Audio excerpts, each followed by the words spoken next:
Oh my goodness. And there it is.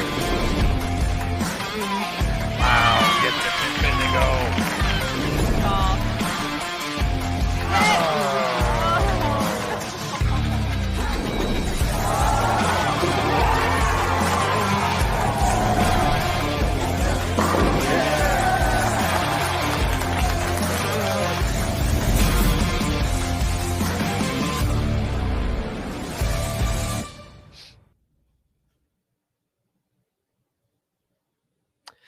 Hello again, everybody, and welcome back to Bowl TV for coverage of the 2021 PWBA Summer Classic Series as we kick off things today with the Go Bowling Classic, the first of 3 national tour stops over the course of the next 6-7 days here from the International Training and Research Center in Arlington, Texas.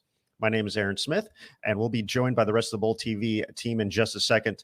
But we're getting ready for A Squad, so they're getting their warm-up time in right now. They're going to be hitting the lanes for their 9-game qualifying block.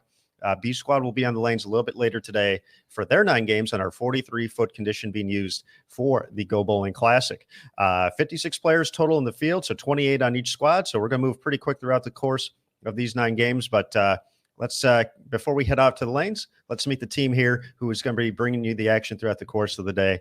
We'll start off just a couple of feet away from me here in the Bowl TV studio. Matt Cannizzaro, there he is. Matt, how you doing this morning? Good, Aaron Smith. How are you? I'm doing well. I'm getting ready. We had some great practice sessions, a lot of great talk yesterday as we got to see both the pattern for the Go Bowling Classic and the International Bowling Campus Classic. But very excited to see this 43-foot condition. Thinking we might see some high scores as things develop. But for the man on the scene, though, let's bring in Curtis Von Kruger, who's only a 3-minute walk away, but on site at the ITRC. Curtis, good morning. So close, yet so far away, Aaron Smith. Hey, it's a wonderful morning. We get to watch some great bowling. I have some incredible players just feet away from me, and it's very cool. Dasha Kovalova, Verity Crawley, Alexis Nair. It's going to be a good time. 43-foot pattern. So far, the strategy looks to be very much in line with what we saw yesterday. Tons of balls got drilled yesterday. I'm talking a lot of equipment got drilled yesterday. You see a lot of polish on the lane, a lot of polish on the rack right now. So not pretty much no urethane. I mean, everybody's gonna be throwing reactive this pattern. With maybe an exception here or there, but I don't think there will be. So let's get it kicked off. Well, that opening pair you talked about sounds so enticing. Let's watch them as they kick competition off. So we are going to head to lanes 11 through 14 over on bowltv.com. You do have access to every pair in play, so you can watch your favorite athlete throughout the course of the entire block. We also have this main commentary channel available. So 5 total channels available to watch from the ITRC, the home of Team USA in Arlington, Texas. So we'll get Alexis Nair to kick things off for us here in game number 1. For those of you watching with us on Facebook and YouTube, we will be here for game number 1 before we go ahead and send everything to bowltv.com. So sneak peek to kick off your day. Great way to start off. What's today? Today feels like a Wednesday. Is today Wednesday? It is Wednesday, the 4th of August. My anniversary is in 4 days. Wow, Curtis, between your birthday happening in Junior Gold and your anniversary happening on the PWBA Tour, you're hitting all the holidays this year. Oh, yeah. No, not home for any of them. But you know what? A consolation prize is a cup of coffee and great bowling. So I'm ready to go. Diana Z getting up on lane 12. We'll see how she starts her day. Interested to see how this line. Oop, it looks like she got that in. And, of course, a 3-pin. But 3-pin? That's not too bad. We'll take that to start. Yeah, easy makeable. Easy makeable. I felt like, after doing Junior Gold, one thing came at a premium and could not go overstated. Pick up your spares, folks. Come on, pick up your spares. You should be dedicating at least 50% of your practice to spare shooting. And honestly, I would say 60% of your practice should be dedicated to shooting spares, because you can't get too good at them. So, and I expect not this. I think you're gonna have to strike a lot, like you said, Aaron. You're gonna have to strike a lot on this pattern. But as we move into the shorter pattern next event, so to speak, I think spares are going to be coming at a premium, and they are going to be the deciding factor in who makes the show and who doesn't. Excellent points. And with that, we're going to go full screen. So we're going to go away so you get to watch all the action up close. Joining us here on lanes 11 through 14 to kick things off, we're going to have Ashley Galante, Taylor Boltice, Diana Zavyalova, and Lindsay Boomershine over on 11 and 12. And over on 13 and 14, Alexis Nair, Jody Scherer, Verdi Crawley, and Dasha Kovalova. Taking a look around the house, we'll give you the quick rundown. For those of you watching on Bold TV, if you're looking for a particular player, on our 1 through 4 channel, Daria Payuk, Fania Kobo, Ashley Rucker, and Aaron McCarthy, along with Clara Guerrero, Shalyn Zolkifli, Hannah Brookins, and Tanya Lopez. Over on our 5 through 8 station, Kara Mangiola, Josie Barnes, Jennifer Russo, Kayla Pashina, Jody Wessner, Giselle Paz, Jordan Richard, and Maria Jose Rodriguez. And then over on 9 and 10, Liz Culkin, Brianna Andrew, Summer Jasmine, and Maria Balanova.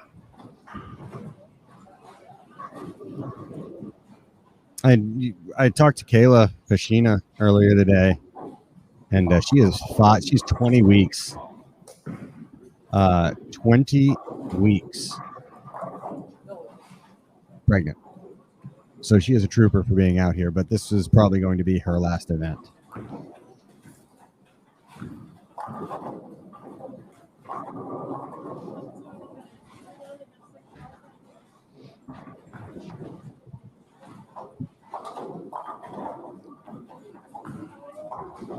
And we're going to get those scoreboards up here in our featured pairs as we get underway. Once again, a long day for us here on Bold TV, but we know you folks wouldn't have it any other way. Watching the best players in the world compete here, Matt Cannizzaro, A Squad hitting the lanes here. They're essentially going to set the pace. So once again, with the format here, the top 12 will advance after A Squad and B Squad are in the books for their 9 games to match play tomorrow. So for the B Squad competitors, an opportunity to sit back, potentially a few of them in the venue watching right now, or potentially watching here on Bold TV, hopefully. But a chance for them to kind of see the scoring pace and kind of get an idea of, the number they'll have to be looking at to make a run. And Matt, I know, as a regional competitor, you're very familiar with, seeing the different type of squads and coming in on the early shift, coming in the late shift and seeing that. And, for the folks, there we go. We got some scoreboards now. For the folks coming in, what's, how anxious can you get watching scores, knowing you've gotten to see the pattern? Maybe you liked it, maybe you didn't, but what are the things you're looking for coming in when you're on that second squad, knowing that A, you're going to have an idea of the scoring pace, and B, now you know what you need to do as well. Well, I feel like that's the way I would prefer it, to know the number and then chase it. But at the same time, I don't know. I guess you need to think back to being in that moment. And I've had it both ways where, I was on the early squad and bowled great and thought I was set and got the hotel. And then coming down to the last game, getting a little bit nervous, or in the other cases, I thought I was out of it completely and started driving home. And then lo and behold, made the number. But I kind of get a little bit of a rush when Pete walks by or posts a number, or now with technology, it scrolls across the bottom of the scoreboard and it says, with 2 games to go, the cut is whatever it is. And, hopefully I'm above it. But more often than I would like, I'm not. So it's the rush and the push at that point, and for that 1 big game or 2 big games. And so it's a totally different mindset either way. But you go out there and you do your thing, right? It's really you against the pins, and can't worry too much about what other folks are doing or what the numbers are at that point. Your goal is to knock down all the pins every time, and if you don't, do so on the second try, or you're at a nearby restaurant with Aaron Smith doing a food challenge instead of getting ready for the finals.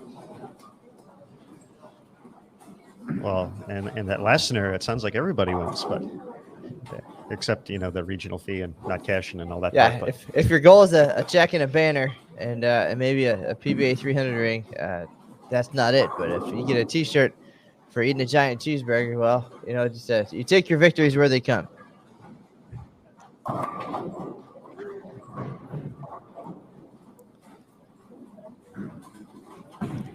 As we settle into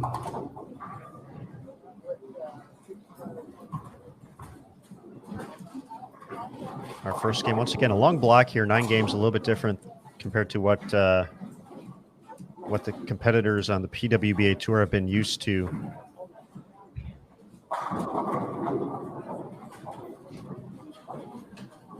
Over the course of the season so far, usually more common 6-game blocks.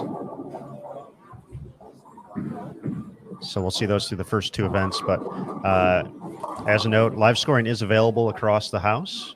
You can find that more at pwba.com, or for those of you watching on Bowl TV, if you are in the chat right now, and you can see the tabs above the chat, the middle one will take you to a very helpful resource page with information on lane pairings, oil pattern, the roster, live scoring, and eventually results. We'll have those as well once we start getting into competition here and get some games going.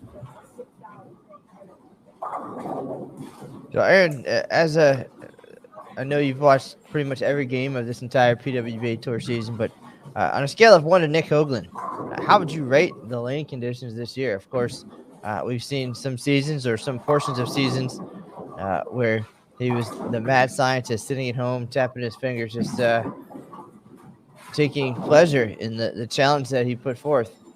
And then other times, of course, a little bit higher scoring. That's the sport that we compete in. And, sometimes they're going to be tougher. Sometimes they're going to be a little bit higher scoring. But no matter what, somebody has to win. Somebody's going to conquer that pattern. But overall, for the season, how would you compare this to past seasons or, past Nick Hoagland? As we see Diana roll that 10. You got to get those hits every once in a while. Yeah, that's a great question, Matt. And once again, the 43-foot condition we're bowling on here at the Go Bowling Classic, a 40-foot drop rush, 27.15 mils. So it's a heavier or a higher volume of oil using the Kegel current oil, which is, one of their slicker oil types. So, it's going to be tough. It's essentially a 2-to-1 ratio, 2.07 to 1. Higher volume and slicker oil. We saw it yesterday. There's definitely an OB. If you get the ball away from you quickly, you might be taking 3 off the right or the left, depending on which hand you're throwing the ball with. But I think this might be a little kinder pattern for compared to some of the things we may see a little bit later in the week, at least compared to the IBC Classic pattern, which we saw yesterday, the 38-foot condition.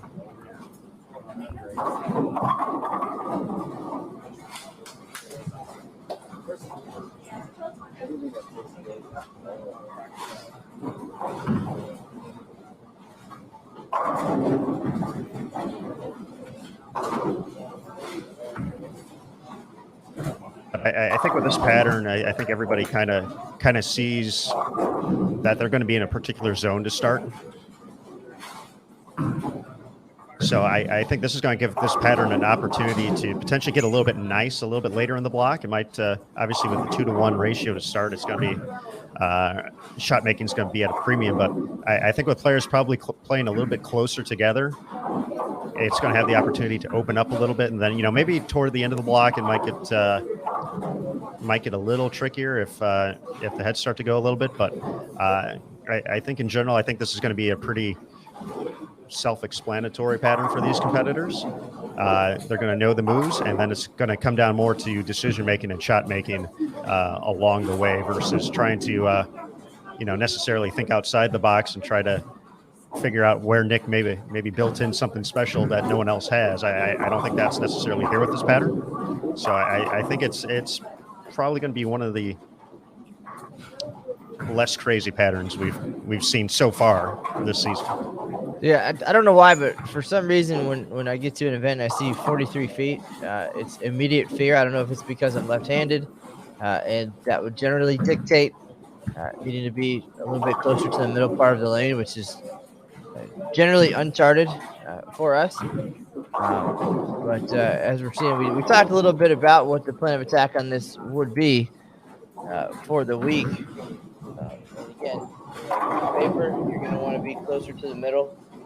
And some of the players are really good at that, right? They're good at being in, and we see some tighter lines here early. We also thought there might be a couple of players you could get to get right and get it off the corner a little bit and use some surface. And so curious to see when they get there. But Lindsey Boomershine being one of the heavier-handed players. But you see here early, everybody's pretty straight and tight to the pocket. But in around 15 or so, and just again 9 games is a warlock of a block, and so very curious to see the transition and what they're able to do. Some players like Verity Crawley will be able to get left, and there'll be room to the right at that point. So do we see the scores get progressively higher as the block goes, and see some of those players who can hook it find success? And is this one of the days where again some have the track record of being able to start right, or do others move right while others are moving left at the same time? One of those weird situations where the move could actually be the opposite of what you would expect.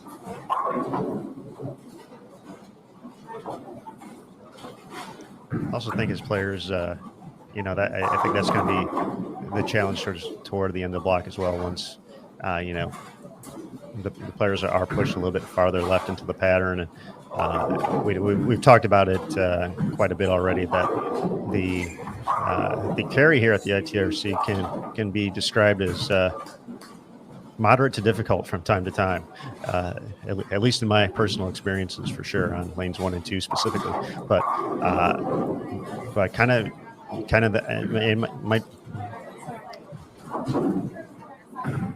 I'm just curious, kind of toward the end of the block, if that's when it gets to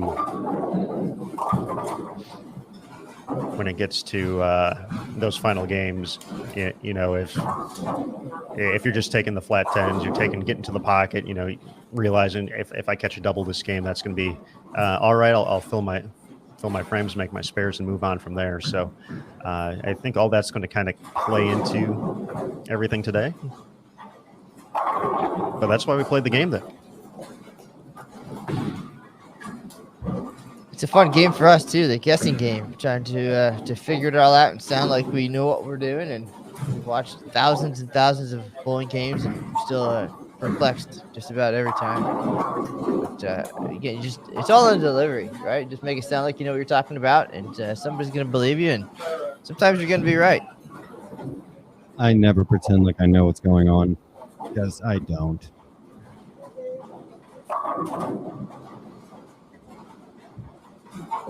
But the good news is that being off camera like we are, nobody can see the surprise and the confusion on our faces as we deliver these messages throughout the day. Mine is just a look of utter terror. Just utter terror. Terror, dismay, all of it. Yeah. Let's see if Lindsay can get a strike here on lane 11. She hasn't missed yet on 12, and there we go. Looks like some strikes are starting to happen a little bit. If we had an all-tournament team from the Kickoff Classic Series, Lindsay would certainly be on it for her overall performance to kick off the year. Was one of 3 players to make the top 12 in each of the 3 events on the national tour side, and finished second at the Hall of Fame Classic. Really was an impressive performance from Lindsay overall. She's hasn't quite matched that run since on tour this season, but excited to see her back in this venue to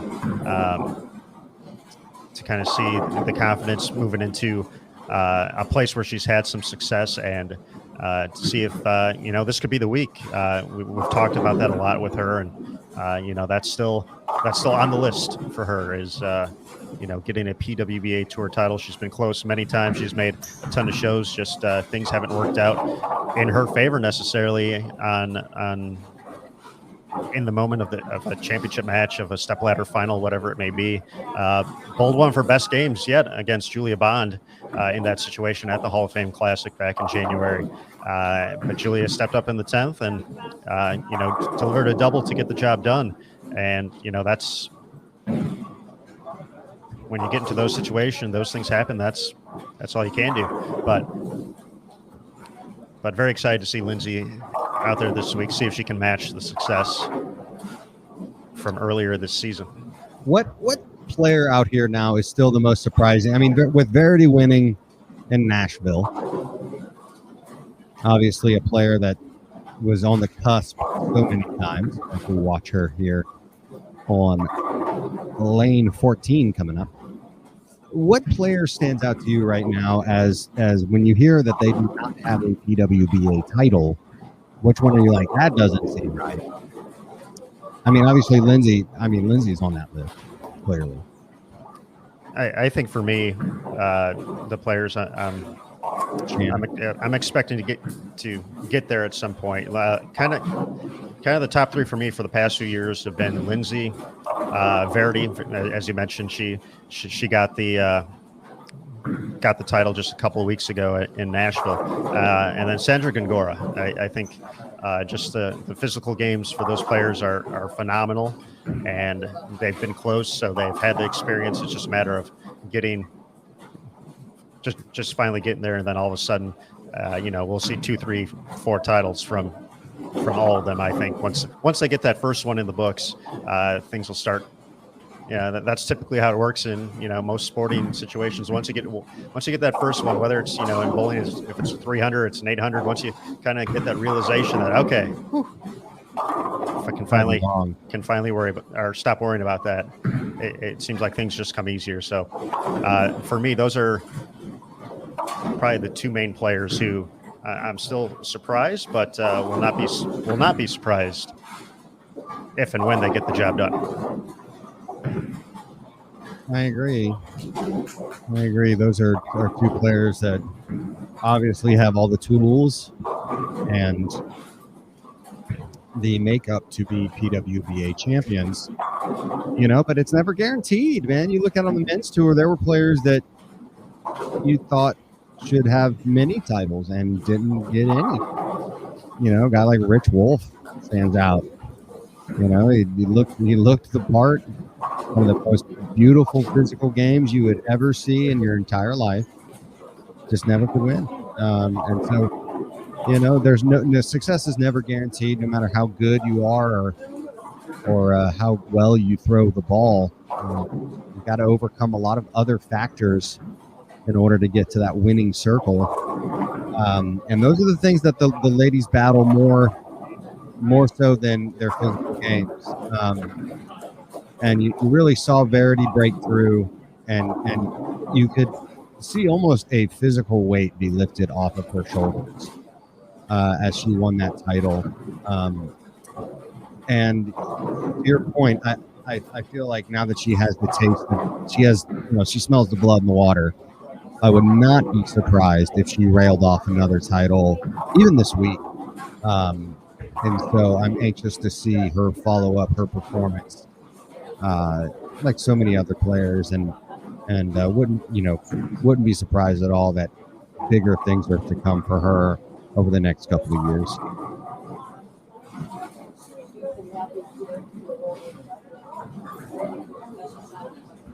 Yeah, I agree with you, Brian.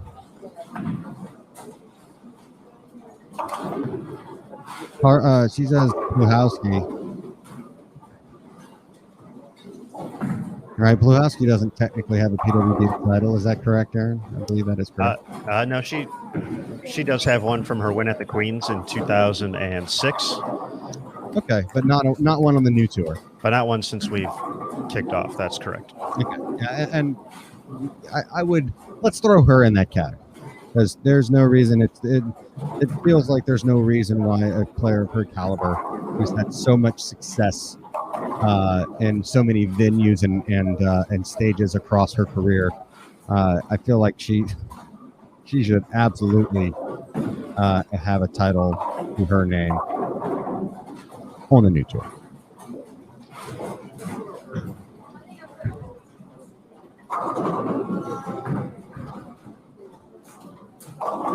Taking a look at live scoring across the house here, it looks like we did pick some pretty good pairs to start on. As far as scoring pace is going, it looks like these have had some of the higher scores so far as we get toward the end of game one.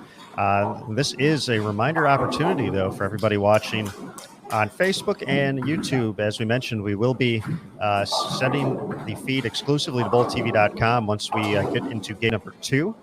So this is kind of your final opportunity to watch from those platforms in the next couple of frames. But if you want to head over to BowlTV.com, we have multiple subscription options to watch wire-to-wire coverage of the 2021 Summer Classic Series, including every pair in play. So you can watch your favorite athlete literally every single game of every block that they're bowling, which is pretty neat, I'd say. Pretty awesome with the smaller venue this week. So if you head over to BowlTV.com, a few of the options you'll see if you just want to watch the rest of the Go Bowling Classic, including the stepladder finals, for the live event ticket, it's going to be $8.95. If you want to watch the rest of the Summer Classic Series, so you know, maybe you got the rest of the week off of work, you're doing cool things, you want to just sit back and watch some Bowl TV, it's going to be $19.95 for all 4 events and all 4 stepladder finals. Get to watch all the live coverage throughout the course of the week. You can go with a monthly recurring subscription for $9.95. So notice that price point with the monthly recurring. And a great opportunity with the recurring is obviously you get access to the full site, so not just the live event coverage, but that's covered there by Alexis Nyer. You get the live events as they're happening, like we're watching right now, but you also get the archived coverage and the on-demand content on the website. So it unlocks the entire site for you. And just looking at kind of the duration, if you pick up a month right now, that also gets you not only the rest of the Summer Classic Series, the PWBA Spokane Open from August 19th to the 21st, and then the U.S. Women's Open, the final major of the season, from August 24th to the 31st. So if you've been, a little hesitant to dip your toe in the water on Bowl TV, this is the time right now to check it out. You'll get those events additionally with the monthly recurring for $9.95, and then finally the annual recurring subscription, which will take you all the way into 2022 now. $79.95, the best way to support the PWBA Tour and these great athletes out here.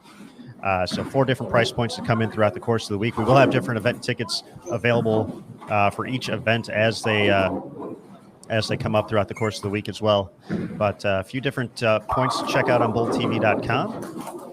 We certainly hope you swing on by, join the Bowl TV community, all the great folks in the chat. And of course, we have giveaways as well. Giveaways. Let's go. Giveaways. Hey, Tabitha. Verity is using the Axiom. And making it look pretty good right now, I would say. And nice pickup there by Alexis Nyer, picking up a 2-4-10. Nice sliding it over. She's so accurate. I really appreciate. And then she's going to have an opportunity to pick another one. Well, let's see if she can make it 2. But I'm very impressed with her spare game. She's not a player that's going to outstrike anybody, and that's just the convention of her game. But she stays competitive by not leaving a lot on the table, and really being a solid spare shooter. If she can figure out a couple of different tricks and maybe changing up her entry angle just a little more to maybe getting a little steeper and upping her strike percentage a little more, I think she'll be more deadly. That is a John Madden-esque statement. If she strikes more, she'll be a better bowler. Chris, the approaches, I've noticed several bowlers with the approaches this morning kind of sliding and then, giving that look of discontent down at their shoe. I want to see if I don't know, maybe it's we've had some gully washers, as we say down in the South in Texas, come through here the last couple of days. And the humidity can always, the change in humidity is really what can get you from day to day.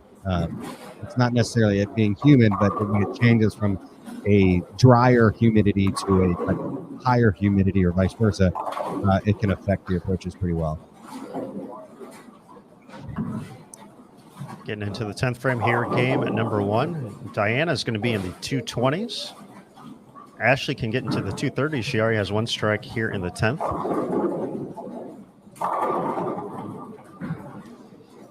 Nice professional game there from Diana Z. 226 out of the gates. Yeah, 9 counts and strikes. That's called being a pro. See if Verity can get it done here. Ooh, and she tugged that one. Just got it left early. Yeah, everybody's favorite spare, 3-6-10. Dasha's going to try to bail one out here. She's going to try to turn a $150, $160 into a 190, and that'd be a victory for her if she can manage that. As she steps up on the lane 14, looking for her first double of the day. And knocks it down with the signature arm pump. The now 4-time PWBA Tour champion. Man, talk about a player that once you got it figured out. She's pretty good. Pretty good. Repeated her title. Hard to do, man. Hard to do. You enter a week and you won last time the event was there, and so there's that we talk about expectations, right? And expectations can be crushing because they creep into the back of your mind. But Dasha she made it look easy. She led a majority of the event, and just carried that momentum and bowled an incredible game against. Who'd she pull? She pulled Shannon, right? Missy in the final. Oh, Missy in the final. Missy beat Shannon in the semifinal match. Again, another week where Missy so close yet so far away. There's a player that you just expect again to just, once she gets over that hurdle again, I can see her having a Player of the Year type season. Because she's in that conversation without winning a title. Imagine if she get the job done. And Alexa's just not comfortable right now. And I think, Aaron, Matt, when you're having trouble sliding, that affects every aspect of your game, obviously from a timing standpoint, but it sticks in your head. You don't want to jam at the line. And so, you just can't, your swing it tightens up a lot. And you start trying to force it and you're thinking about it, so you're just not bowling. What could you do? Maybe to change the surface of her slide shoe, or just kind of work through it. What do you do there? Well, modern times, I think is better for us now, right? With the interchangeable soles and heels and a million combinations of things you can do, and a lot of us will save the soles even as they get a little bit older, because you just never know. They might be a little more worn in, or you're going to encounter all kinds of environments and weather and different things. So I feel honestly that was like the biggest innovation in our sport. I know more so than bowling ball technology, almost to a point where I can't even imagine. What the folks did back in the day. Maybe they didn't have the encounter, or they didn't have the situations with the wood approaches like we do now with all the synthetics. But they did. The bags, just the tricks. I'm sure there were many tricks, but the soles, we have piles of soles to change, and it's a mental challenge when that happens, when you don't have your footing just right. It's so important. The last thing I want to do is take a tumble, because that would be anything but graceful.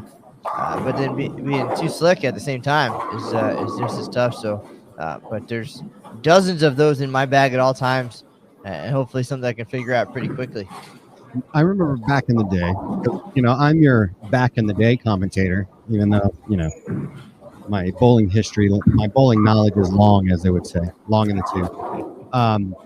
They would carry these roll-up bags, like black bags with shoe slots in them, and they would have multiple pairs of or multiple slide shoes that they could take out. You know, I remember Lynn's specifically kind of having that option where you could just like, oh, I'm going to change my shoe. And so instead of just changing the sole, they would change the entire shoe. The bottom of my slide sole looks like petrified wood. It really does. It's seen sometimes. I still, Aaron Smith, I still use Etonics. Can I even say that name on air?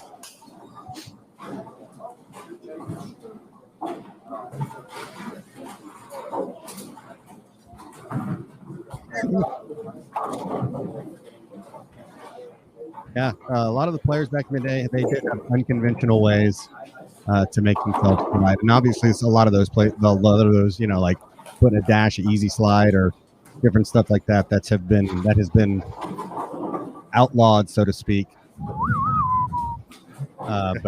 Yeah, a lot of different unconventional ways. Well, hopefully the change of scenery here to a different pair will help out Alexis and getting her footing underneath her moving forward. The good thing is she does have 8 more games to go to bounce back from that 154 in the opener. 232 for Verity Crawley, and then Dasha Kovalova got 3, connected 4, so she's going to be in the 170s here to wrap up game 1. But folks who are watching on Facebook and on YouTube, this is us going to be saying goodbye for the time being.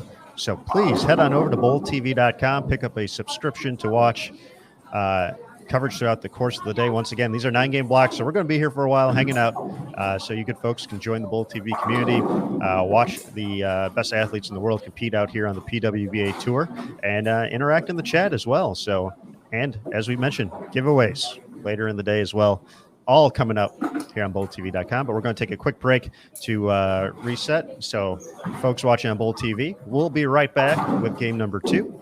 But everyone else, hang tight. And remember, on Bowl TV, bowling lives here. We'll see you soon from the Go Bowling Classic.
All right, we're moving into game number 2 here. Go Bowling Classic A Squad qualifying. Joining us on lanes 11 through 14, we have Jody Wessner, Jordan Richard, Giselle Paz, and Maria Jose Rodriguez. There's Maria right there. Leaving the 3-6-10 to kick things off. Over on 13 and 14, Liz Culkin, Brianna Andrew, Summer Jasmine, and Maria Balanova. For the full pairings, you can find those on PWBA.com. But if you're looking for someone specific this game, on our PWBA 1 through 4 channel, you'll find Ashley Galante, Taylor Boltice, Diana Zavyalova, Lindsay Boomershine, Alexis Nair, Verdi Crawley, Jody Scherer, and Dasha Kovalova. Over on our PWBA 5 through 8 station, Daria Payuk, Fania Kobo, Ashley Rucker, Aaron McCarthy, Clara Guerrero, Shalyn Zolkeefly, Hannah Brookins, and Tanya Lopez. And then on 9 and 10, Cara Mangiola, Josie Barnes, Jennifer Russo, and Kayla Pacino. James, answer your question. I think I like Ashley Rucker on this pattern. She lefty, just jams it in there. If you want to go pop over to her pairing 5 and 6, 7 and 8. Really like I like the simplicity of game, and she's always going to be in the pocket. So I like her. And then Hannah Brookins, getting some coaching by Christian Escona as well. She can make some shots. So we'll see how those two make it out and perform. Both had some, 2-teen, I think 217 for Rucker, and then a 2-0 for Hannah. So we'll see.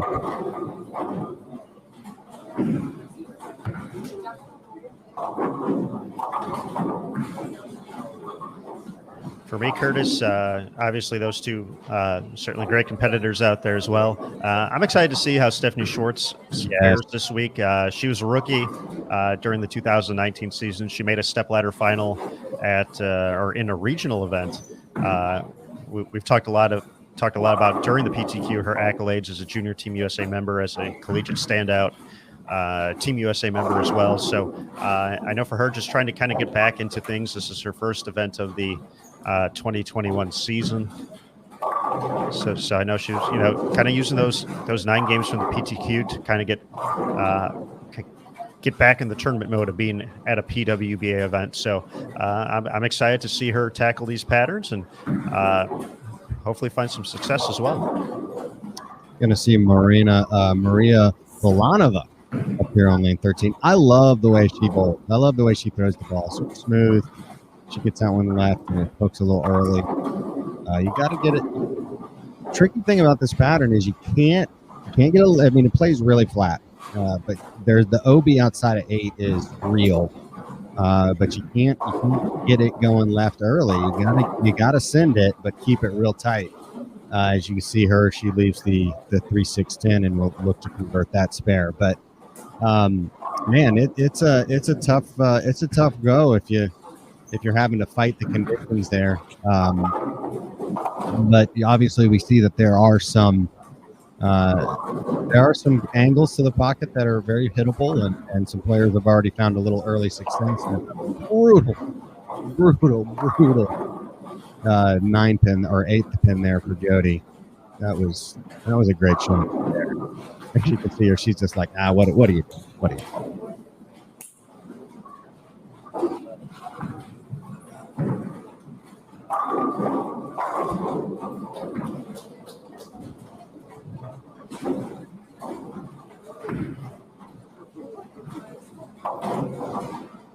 Grabs the spare.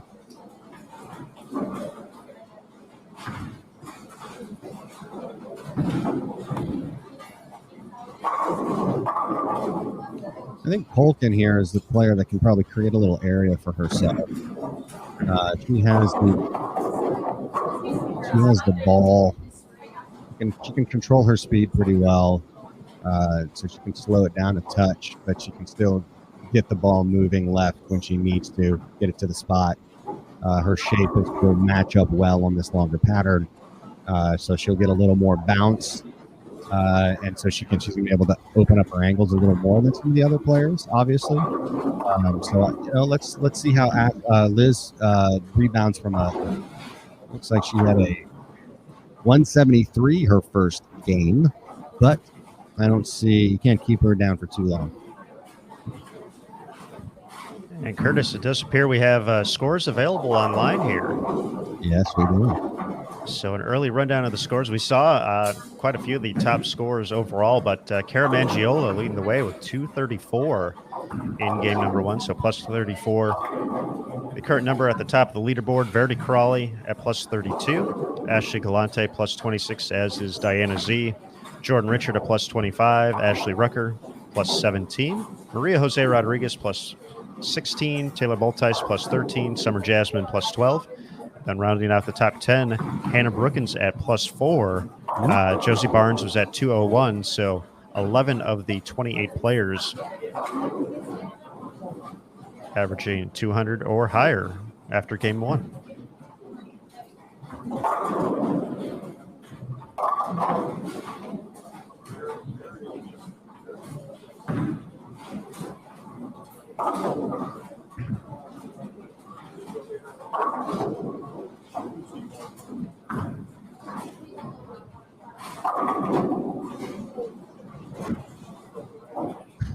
Yeah, Cara Mangiola.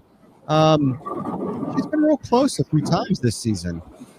Putting together, one of those progressive seasons where she's made a big step from the few tournaments she bowled in the 2019 season. And now she's putting things together and starting to find her footing here later. And, good to see her start off with a strong game and see if she can. Again, it's it's not a sprint by any means this week. It's gonna be it's a marathon. So strap in. One good game does not a winner make. And the same thing with a bad game. You can throw that bad game and just got to put it behind you. Make your spares. Get a couple of strikes and move forward. Maria Balanova just kind of shook her head in affirmation that one game does not a tournament make, as she shot, buck 68 her first game. So, but she starts off with a couple of spares here, and she'll look to capitalize on maybe hitting a good pair here at the end on the end pair that was some pretty decent scores being shot. Curtis, you are on site. Give us a little rundown of kind of the atmosphere at the moment there. I know fans are available to come into the ITRC and view the competition this week. So nice to have the fans back as well. But talk a little bit about the atmosphere here in the early going as we get started. As a 7-pin there for Liz. Yeah, that was I saw the pin just lie down right in front of it, kind of a little dissatisfied with that hit. But I think I need to run in and do some, maybe get the T-shirt gun out and shoot some T-shirts, point blank at some people here. We have a crowd, a few dozen people on hand this early block to check things out and see these great competitors hit the lanes. It is nice. Obviously, though, the ITRC has some limited space.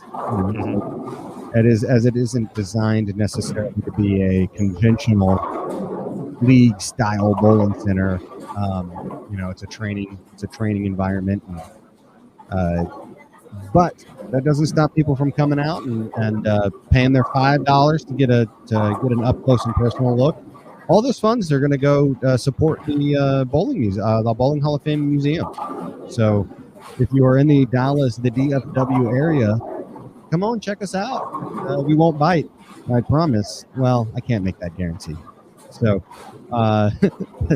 we'll definitely welcome you with open arms over here, and you'll watch some great bowling and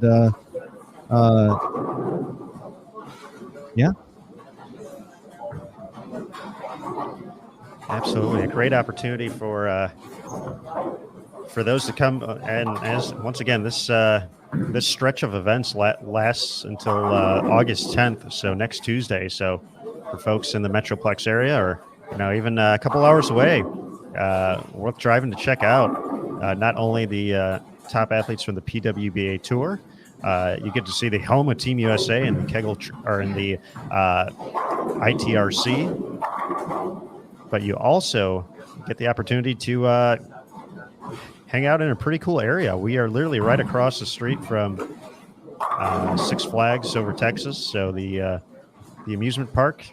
Get to ride the rides, all the good stuff. The Dallas Cowboys Stadium is less than a mile away. The brand new Texas Rangers ballpark. I know they had a home game yesterday. I know our tournament manager, Tennille Milligan, big Angels fan, was checking out the action. So I believe the Rangers are at least in town for a couple of games here, so maybe all week. And then not too far from Dallas, from Fort Worth, right in the middle, is Arlington.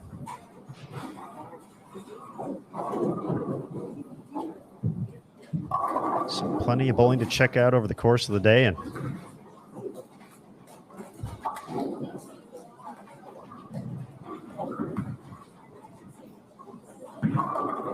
to have a good time in the area.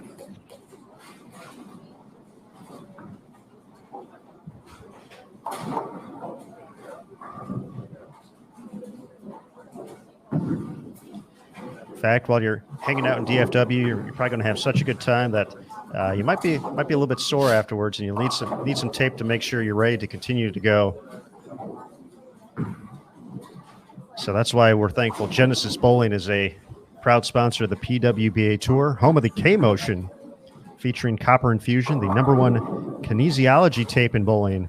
Be sure to visit bowlgenesis.com for more information.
Jordan Richard coming in a little bit light there, 2.8 in her sixth frame, was one of the players in the top 5 after game number 1 with 225. Belanova registers her first strike here in game 2.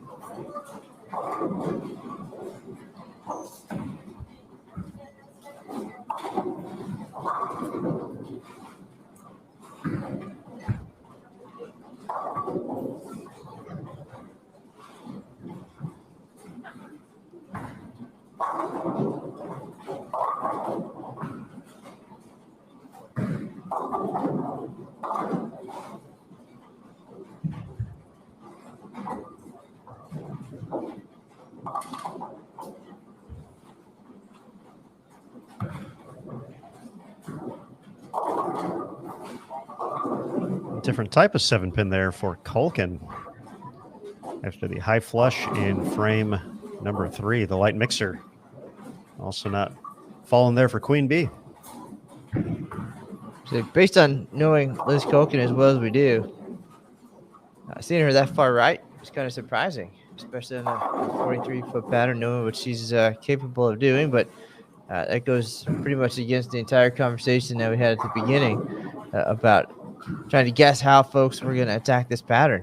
If I thought anybody was going to be able to be left and boom on it, she would be one of those players. And maybe later in the day, but right now, taking about the farthest right that we've seen. Great observation there, Matthew. And as we can see where Maria is crossing, closer to 16, 17 at the arrows. And Maria a little more open than some of the players we saw in game one.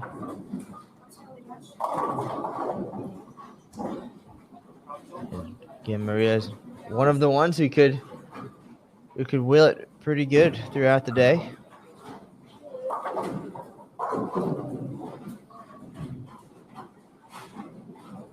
One of the few southpaws in the field this week, Brianna Andrew.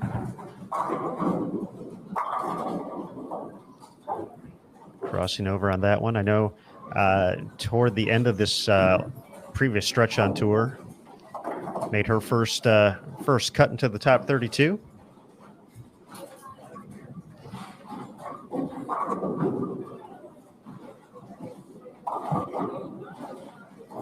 So finding some momentum from that, coming back out here for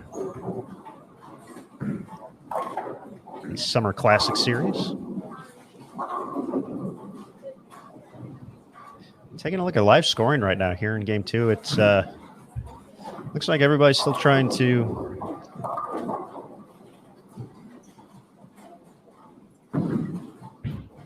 just get comfortable on this pattern.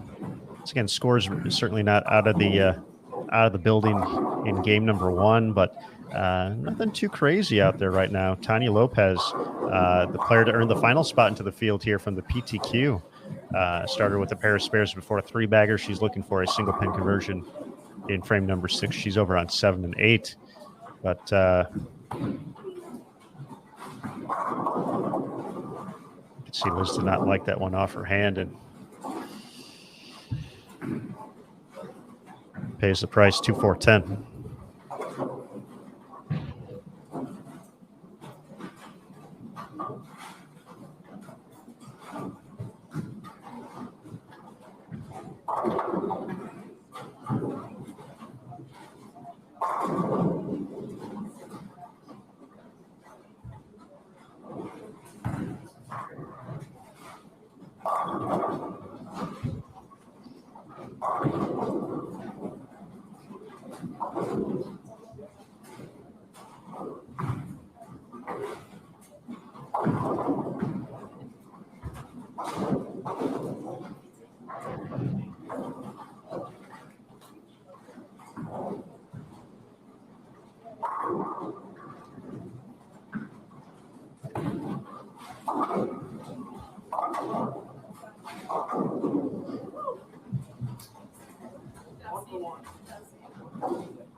Brianna gets that one up the hill, playing pretty direct.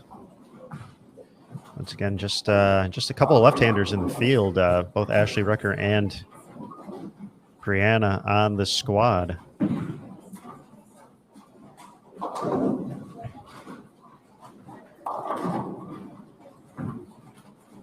They have not looked fun here in game two. A lot of shots that look like they're close and just kind of sneak past the break point for just a quick second, and then not a lot of hold has developed so far. So it's been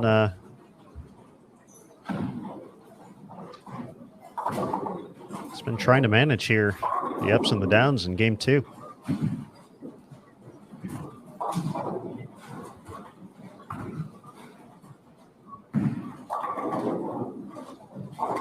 And then to top it off, you get hits like that from Summer. And what are we supposed to do out there, Oil Pattern? Give us a break.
Making 3 in a row there for Jody Wester.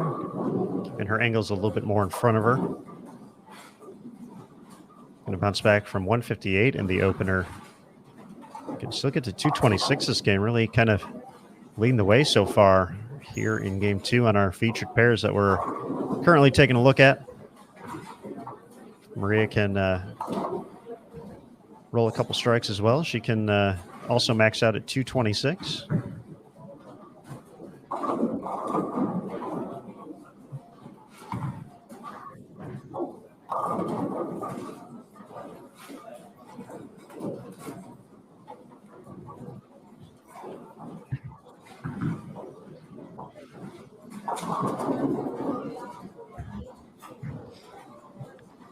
Looks like Daria Payuk's putting together a couple strikes over on 5 and 6. She's working on 4 in a row with the 9th and 10th left to go. She can still get to 249.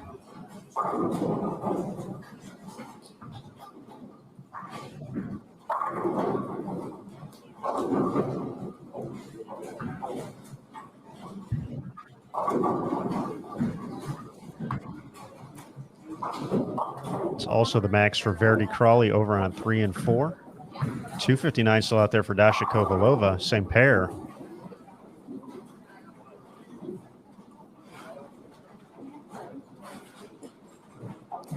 Other than that, a lot of folks just trying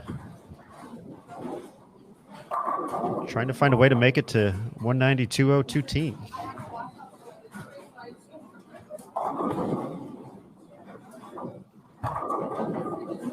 And the messenger for Culkin.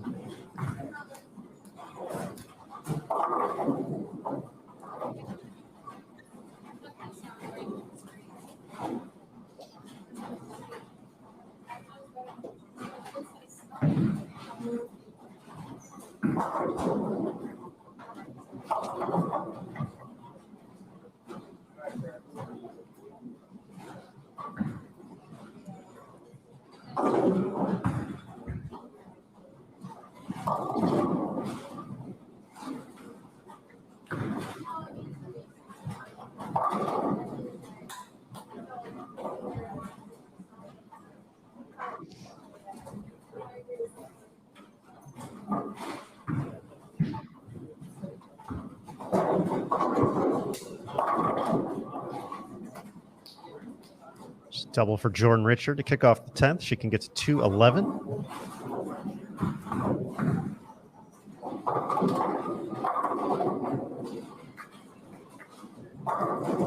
Trouble for Maria in frame number 9.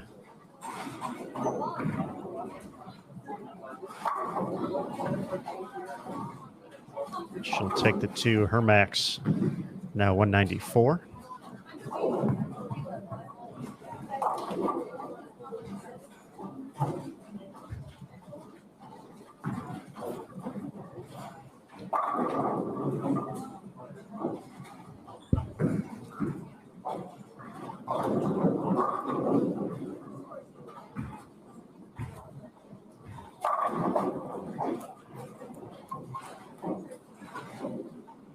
Another great shot from Jordan. She's going to be north of 200 here, so 2 for 2 on 200 games.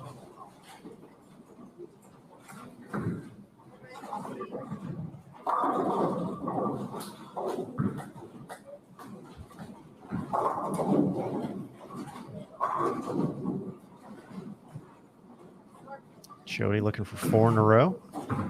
See if that finds some hold. Gets it.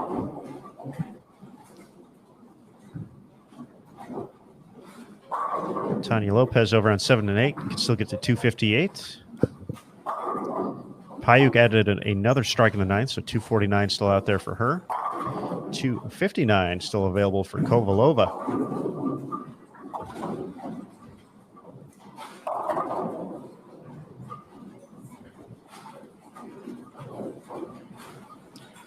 $208 for Jordan, so she's going to move to plus 33.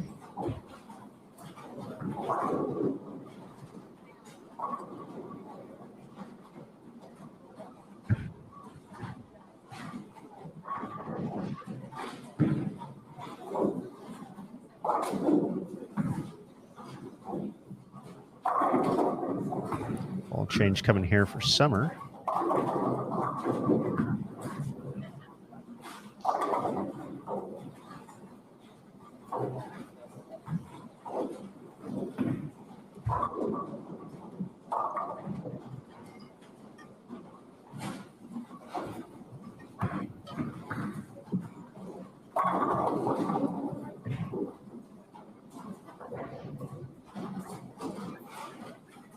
Culkin runs over that 9 pin. She can still get to 205. Excellent shot there for Maria.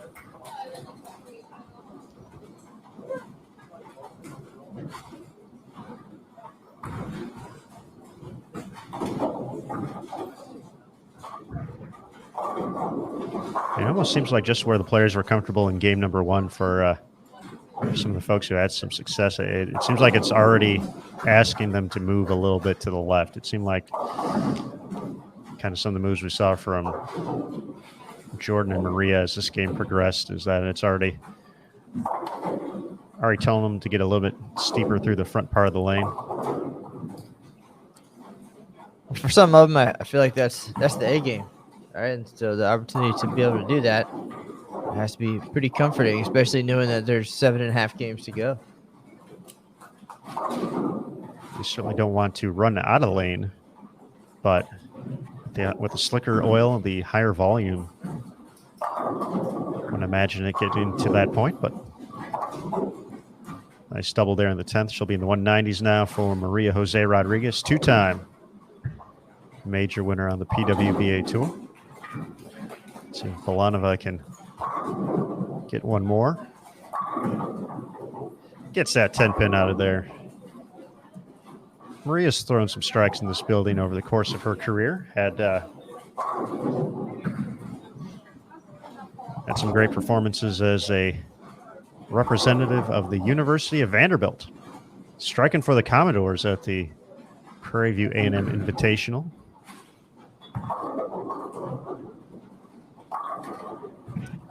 $208 for Jody. She's going to get to minus 34.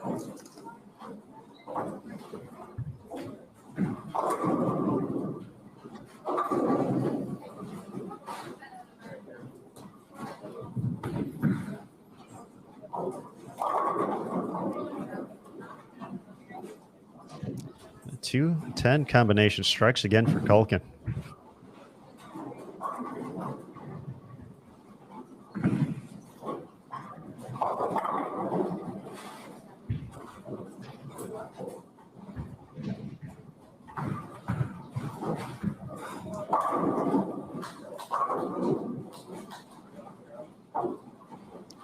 Ashley Rucker, 223.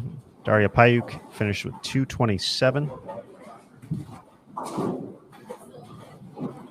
Tanya Lopez is going to be in the 240s. 93 finish for Maria, so she'll move to +9. Oh, 2.4810 conversion, Liz Culkin.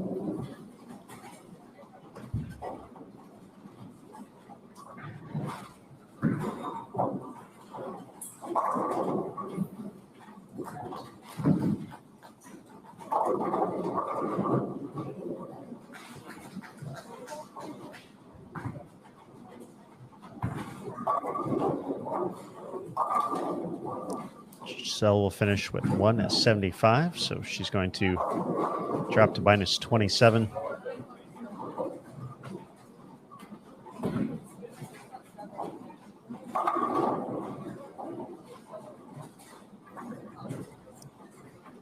$180 for Culkin. She's going to fall to -47.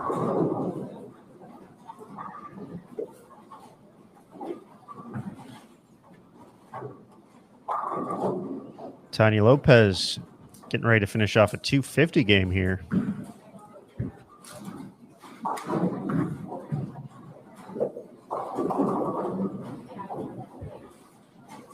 Looks like it's going to be enough to move into the lead after 2 games.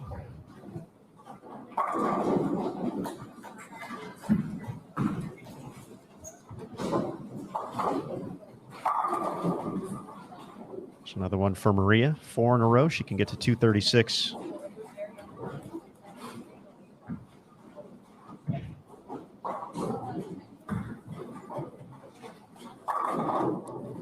But it looks like our top 2 players here after 2 games on A squad might be 2 players from the PTQ. Ashley Rucker +40 and Tanya Lopez now finished 255. She's at +47. Dasha Kovalova can still get to 259 this game. That would put her at +38.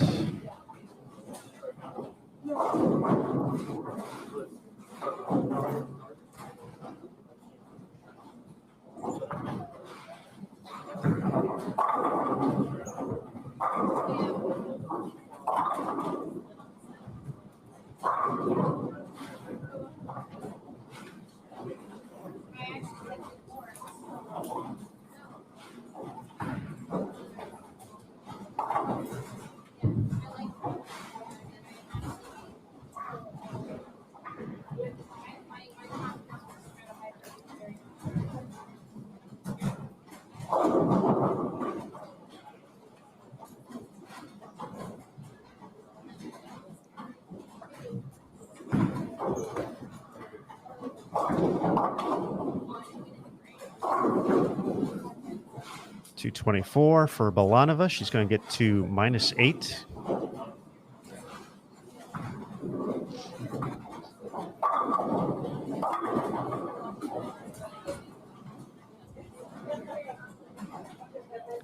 $166 the final tally there for Brianna. She's going to drop to -61. So looks like we're just about done across the house here as we get ready for game number 3. So that game started off a little bit slower. Kind of saw the strikes out of the gates in game number 1. Things kind of slowed down a little bit toward the end. Saw a couple 220s, 230s. Looked like some tough sledding there for the start of game 2. Business picked up a little bit across the house. Looks like just making the short move here. Jordan, Maria, Jody, and Giselle over to 13 and 14.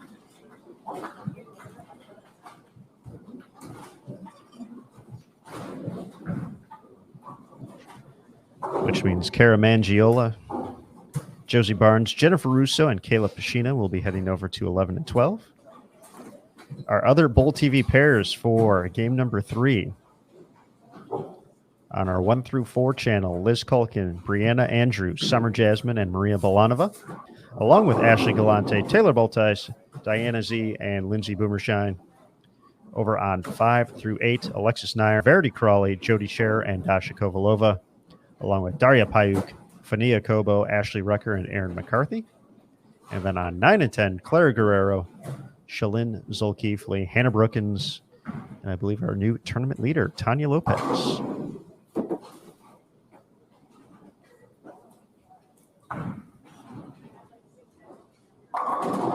So with that, everybody, hang tight. We'll get to business here in game number 3.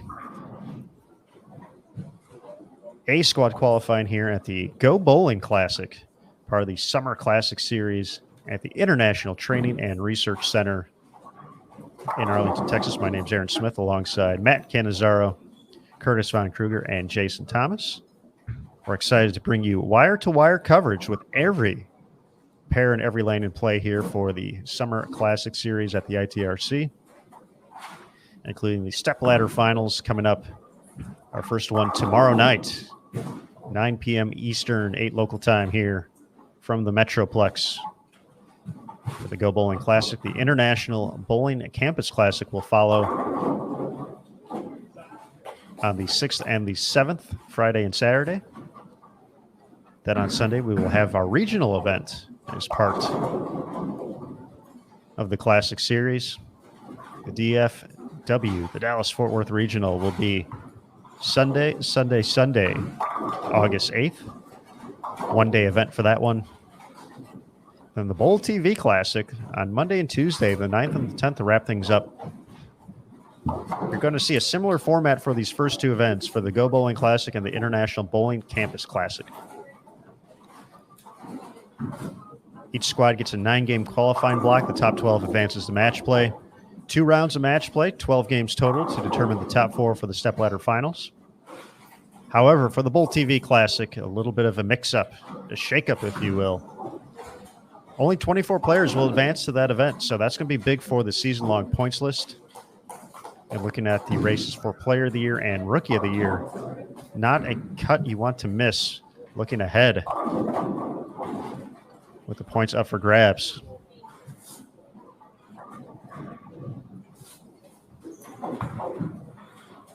So the top 24, they will be determined based off the qualifying. So the 9-game qualifying block for the Go Bowling Classic and the 9 games for the IBC Classic. Those 18-game totals will determine which bowlers advance to the Bowl TV Classic. And those advancers, they're going to start fresh. Pinfall is going to go to 0 for everybody after we determine the top 24. We're going to bowl 24 games of round-robin match play, including a position round at the end to determine the top 5 for the stepladder finals. It's going to be a third pattern, so a third pattern to navigate for these competitors this week. So that is the rundown for the rest of the week. We do appreciate everybody joining us here on BowlTV.com. Let's sit back and relax. Game 3, A squad underway here from the ITRC.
All right, good folks at Bold TV, we do have a score update available for you after 2 games here for A Squad competitors at the PWBA Go Bowling Classic. As we suspected, with that 255 in game number 2, Tanya Lopez from Mexico has moved into the top spot at plus 447, 192, and 255 her game so far. A 223.5 average leading the way here in the early going. Ashley Rucker sits in second place at plus 40, 217 and 223 for her. She's been consistent so far.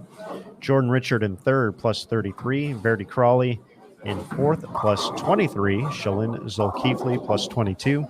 Daria Payuk, plus 21. Dasha Kovalova, plus 17. Kara Mangiola, plus 11. She was the leader after game 1. Gave some pins back. 234, 177 for Kara. We're watching her right now as well.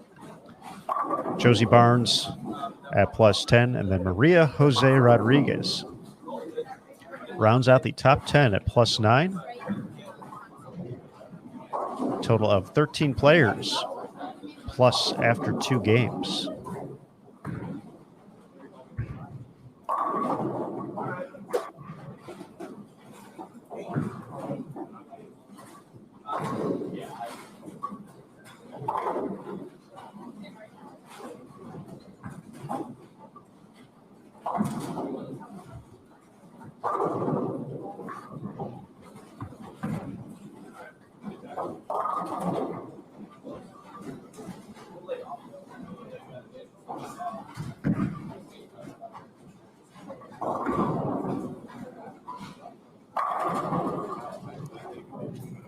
Nice shot there from Jen Russo, off to a fast start here in game 3, 4 out of 5 strikes.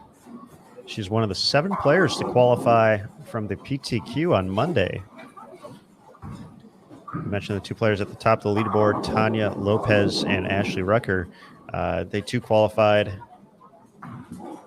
from that 9-game qualifying block on a different lane condition than what we're seeing here. So that was a 40-foot pattern for the PTQ, 43 feet here. So versatility tested at all times on the PWBA Tour.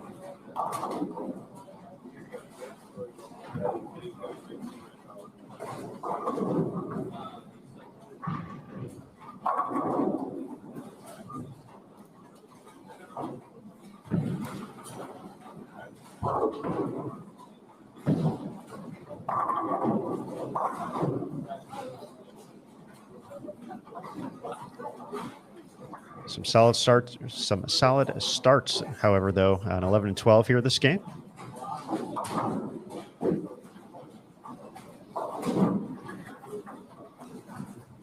Taking a look at live scoring. Once again, big thanks to Brunswick for providing the scoring here this week.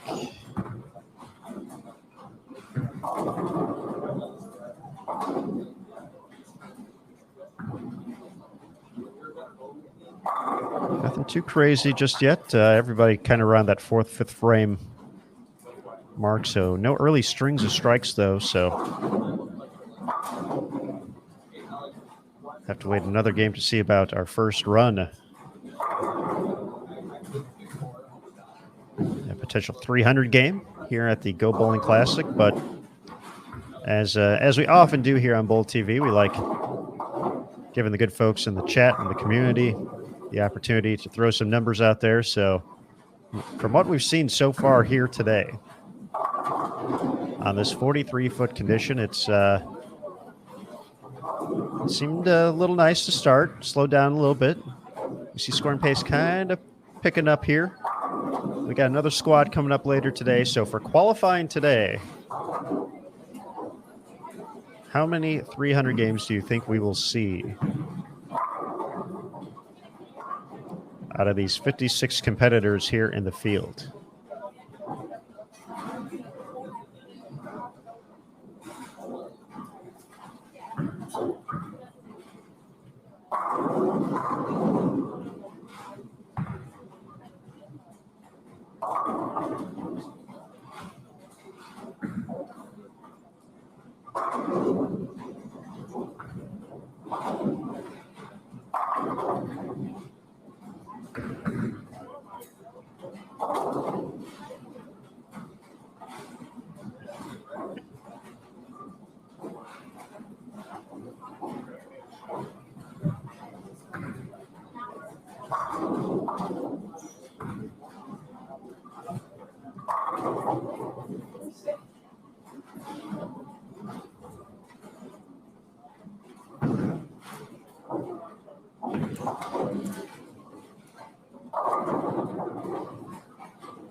All right, the optimism is looking at a low number here in the chat, so a couple of zeros, some hopeful for one. A couple of folks throwing out 2.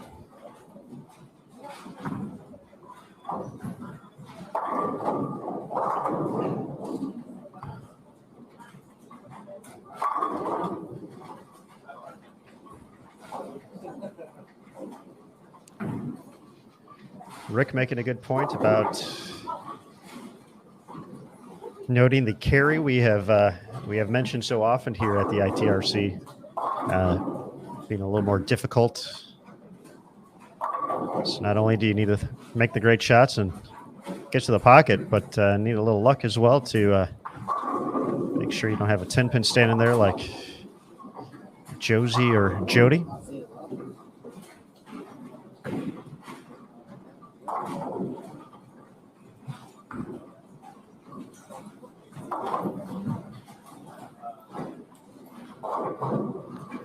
Question about the different patterns. So just as a heads up, the PTQ was to qualify for the Summer Classic Series in general. So the Summer Classic Series is actually 4 events in one, although no one will bowl in all 4 actual events.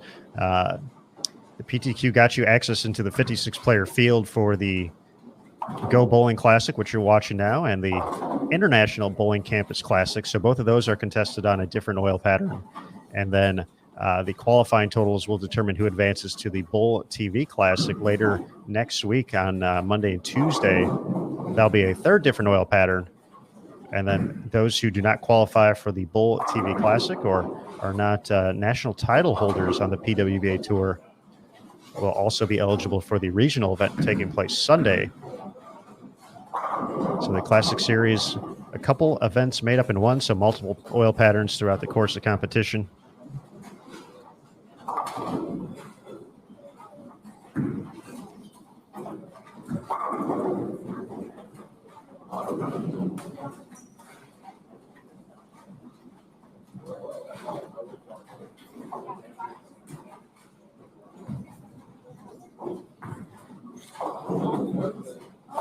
So that's how we're operating things for this set of events.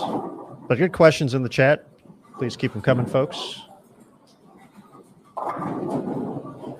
Once again, we'll have a couple long days here with the qualifying sessions, 9 games apiece over 2 squads. Josie Barnes continuing strong here in game number 3, plus 10 through 2.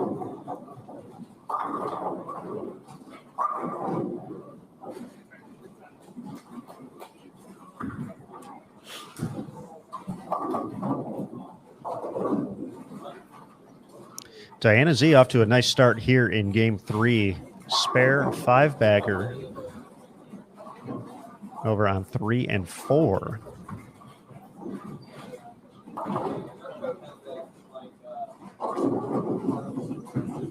So she has a couple more. Maybe we'll head over there for a sneak peek, but currently on the PWBA 1 through 4 channel.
Good question in the chat from Rick.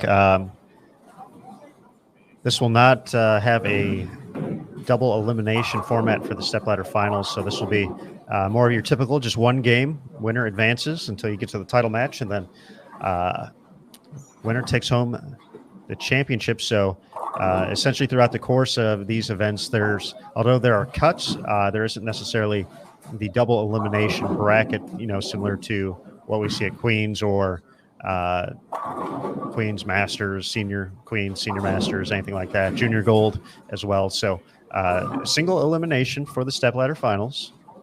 So more typical to what we've been seeing out on tour for all events outside of the Queens this season. So good question, though.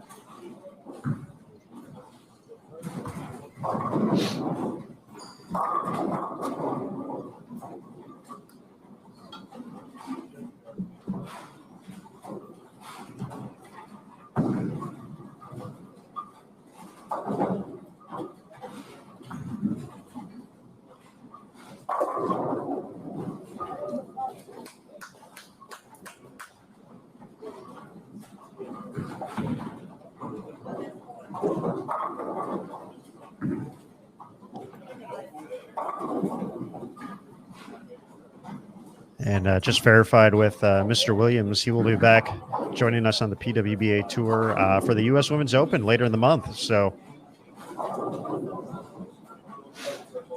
EWJ will be back just a couple of weeks here on Bold TV, U.S. Women's Open.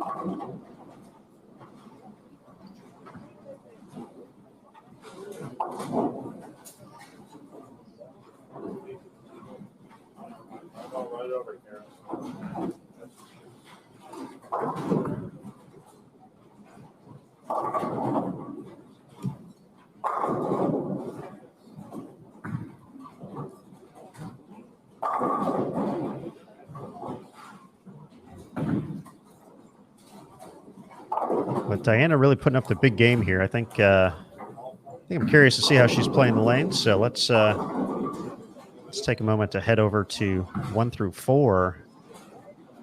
Get the shot from Jen Russo here.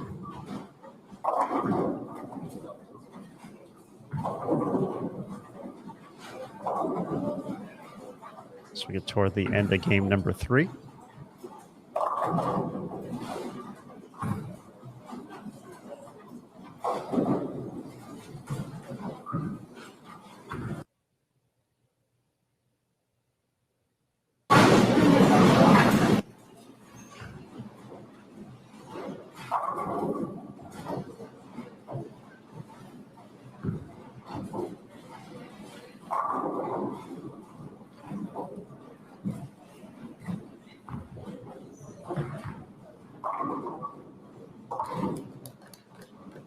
And unfortunately, we caught the end of the string of strikes for DZ, but takes care of the spare. Can still get to 269 this game.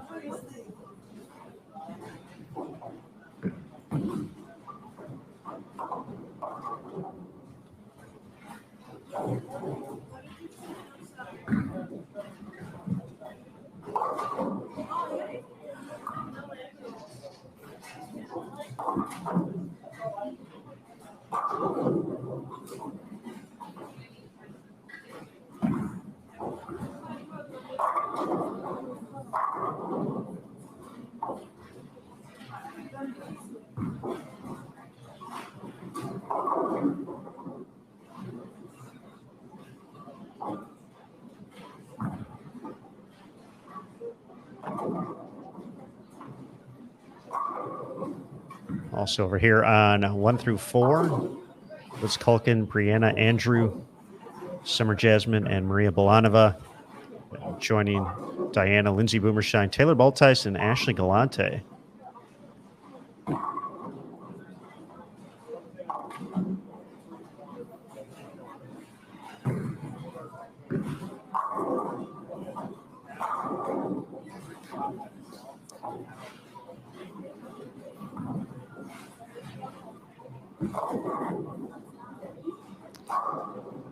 Taylor gets the hit. Fighting the good fight this game. Clean through 8. Relying on the spare ball with just that one double up there. Can still get to 230, though. She can find a couple of late hits. But we'll have Diana stepping up far right of your screen.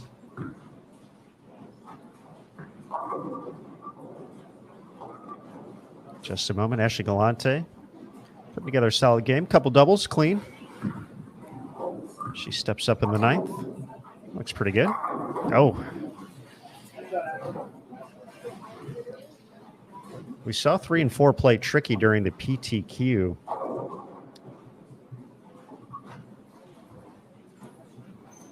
A chance for some scores here in game number 3. Nice shot by Bolanova. Let's see what DZ is doing here.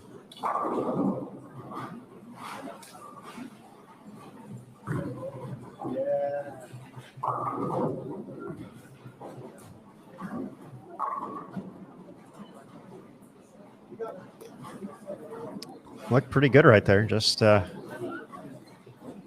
decided to hit the 7-pin.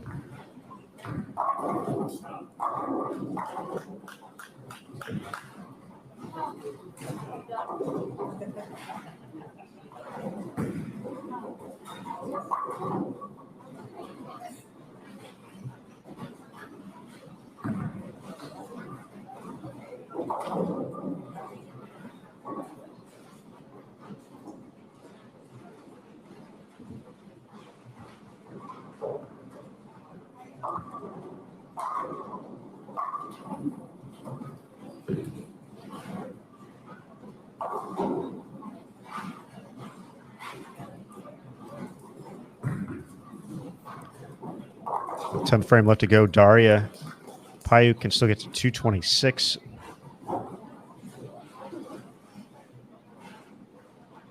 Tanya Lopez, our tournament leader after 2 games, has a max at 220 out there. Jennifer Russo finished up with 227. Kayla Pashina can still get to 233. Dasha Kovalova, 259 max score. So Kovalova picking up some steam after a bit of a slow start. 179 in game 1, 238 in game 2.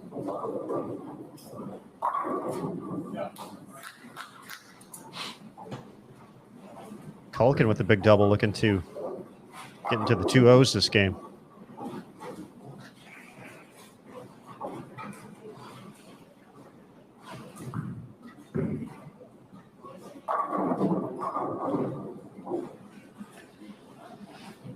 Talked about Carey potentially not being fun here at the ITRC from time to time, and some of the hits we've seen just in the last couple of shots on 3 and 4 are reminiscent of that.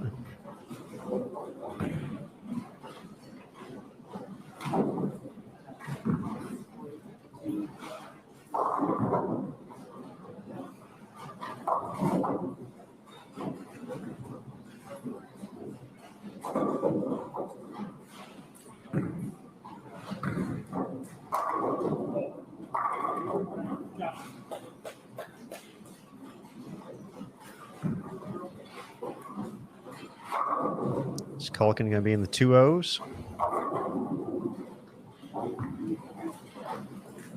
See if Diana can find a double here, get into the 250s.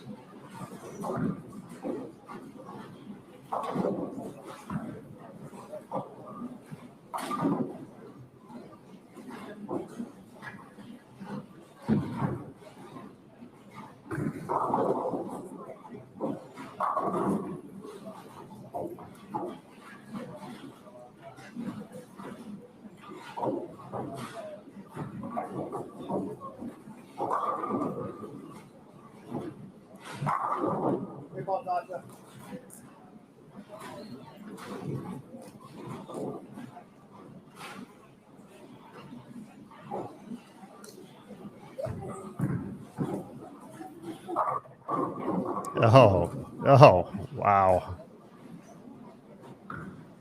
Come on. My goodness.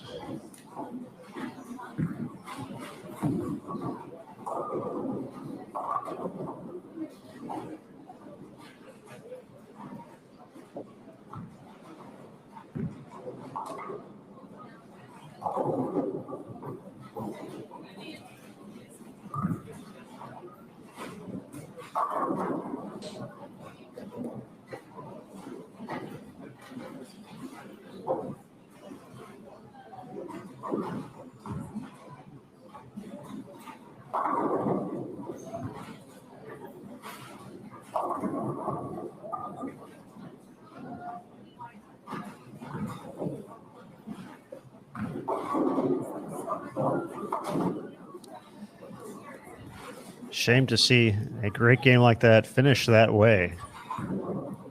235 will move DZ to the plus 38 number now.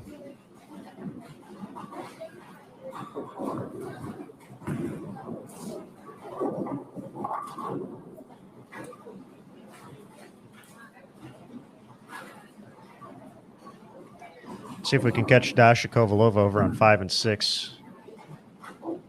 She can still get into the 250s this game.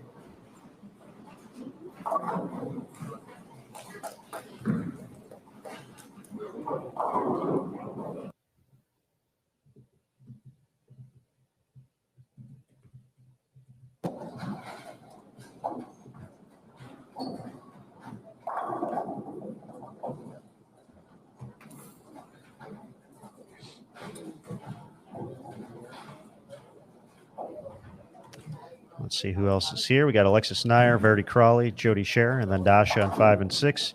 Daria Payuk, 214. She's going to get to plus 35.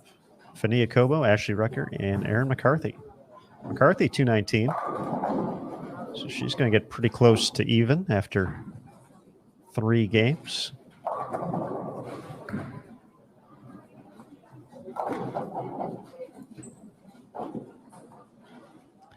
Bolanova finishes with 222. Galante 210. She's at plus 14.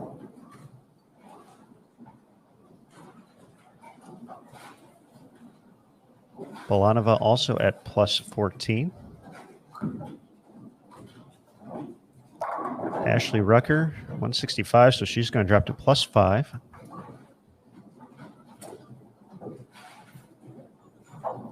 Tanya Lopez is going to be in the 2-0s. Josie Barnes, a nice 238 to get to plus 48.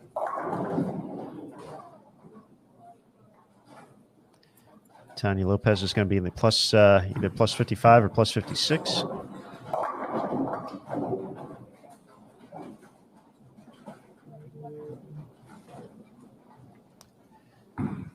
So it appears to be an opportunity here for Dasha to jump to the top of the leaderboard.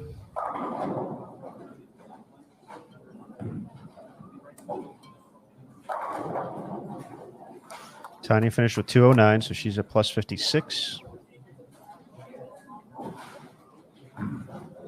Verity can get to 207 still for plus 30, but see if Dasha can keep it going. 10th frame.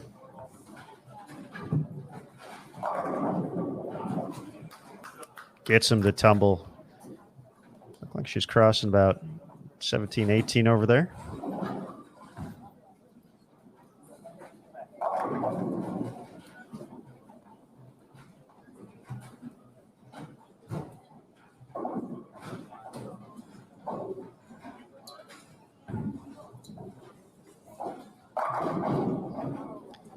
Verity about 20 to right around 10, right over that down lane marker. Rings the 10. So the spare, she'll drop to plus 19. See if Dasha can add one more.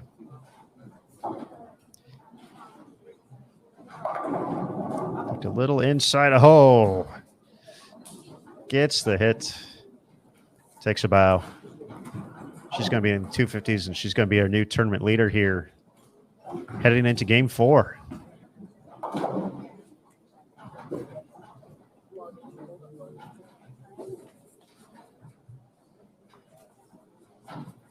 Let's follow Dasha, see what she does next game. She's been heating up here after the 170 start.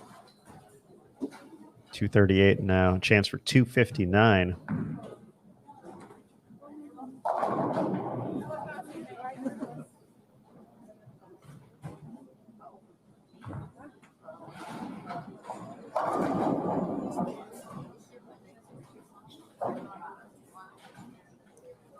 So it looks like we'll be heading over to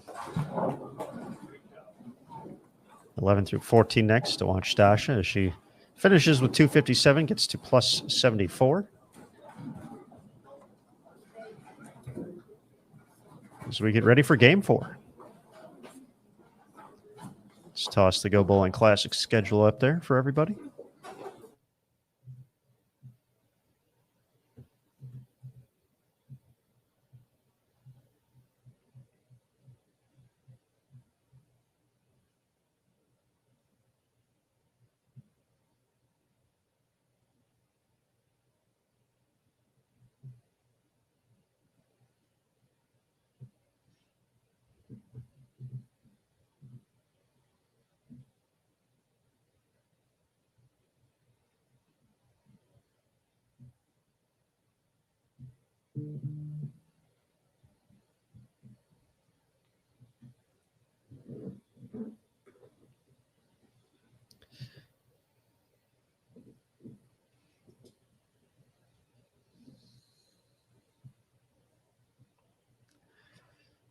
So Dasha, Jody, Alexis, and Verdi, 11 and 12, over on 13 and 14. Daria Payuk, Ashley Rucker, Fadia Kobo, and Aaron McCarthy. Our first time to see them kick off a game here.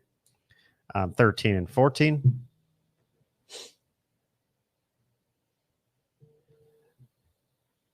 Folks, we got a lot of great companies sponsoring the PWBA Tour throughout the 2021 season, including many great apparel partners. I Am Bowling, Logo Infusion's newest bowling apparel brand, is one of them. A big thank you to I Am Bowling, Ken and his whole family for their continued support of the PWBA Tour. Be sure to visit them at iambowling.com.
The full lineup for Game 4 across the house. Over on 1 through 4, PWBA 1 through 4 from your channel navigation. We have Clara Guerrero, Shalyn Zolkifli, Hannah Brookins, and Tanya Lopez, along with Cara Mangiola, Josie Barnes, Jennifer Russo, and Kayla Pashina. Over on 5 through 8, Jody Wessner, Giselle Pass, Jordan Richard, Maria Jose Rodriguez, Liz Culkin, Brianna Andrew, Summer Jasmine, and Maria Belanova. And then over on 9 and 10. As a heads up, 9 and 10 is our stepladder finals pair throughout the course of the week as well. Ashley Galante, Taylor Boltice, Diana Zavjalova, and Lindsay Boomershaw.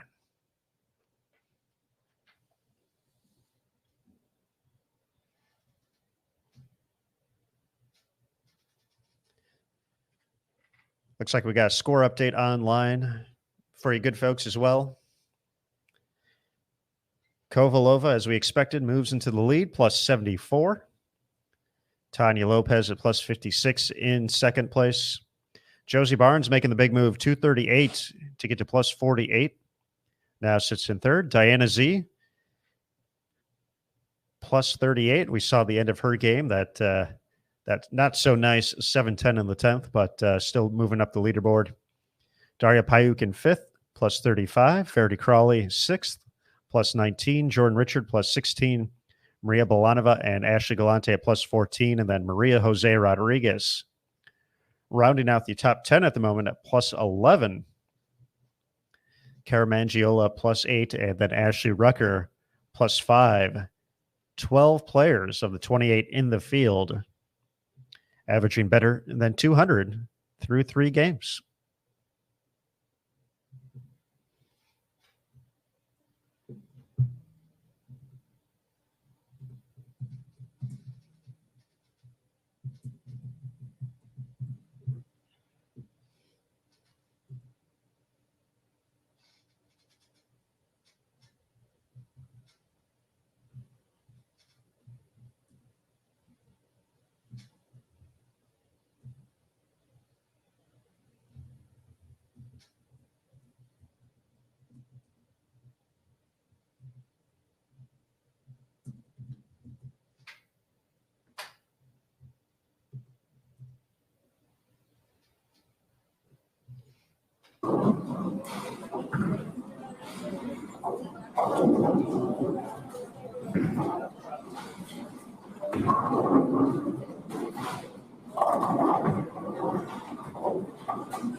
Now that we have the soothing sounds of pinfall back here for game number 4, we'll let you sit back and enjoy the sounds of strikes and spares from the ITRC for the Go Bowling Classic, part of the PWBA Summer Classic Series in Arlington, Texas. My name's Aaron Smith alongside Matt Cannizzaro and Curtis Von Kruger. Jason Thomas, also part of the Bowl TV crew as well this week. A squad starting up game 4 of 9. B squad will be on the lanes later today, 5 p.m. Eastern for local time. So it'll probably be a pretty quick break in between blocks, the way things are moving along at the moment. So we'll keep an eye on that. But right now, your tournament leader, Dasha Kovalova, kicking things off with an early double here, looking to maintain the momentum. For games of 238 and 257 in games 2 and 3.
Get out of there, 10-pin.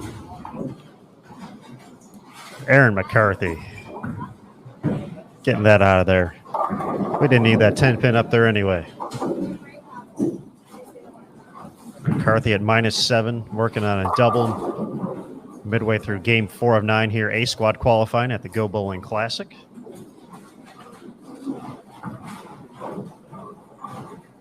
It's great to have the PWBA Tour back, folks, after our brief hiatus throughout the end of June and into July. Great opportunity for the players to take a break and get away from bowling potentially for a little bit, get refocused, refreshed for the second part of the season. We have events coming up after the conclusion of the Summer Classic Series in Spokane, Washington, August 19th through the 21st.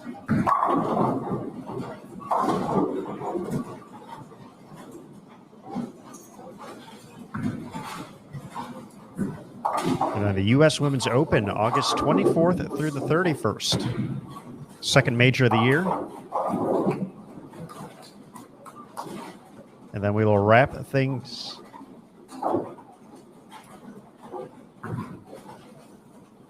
We'll wrap things up for the season at the Fall Classic Series, which is going to be taking place in Reno at the National Bowling Stadium. So we'll be going back to the NBS for a second time this year.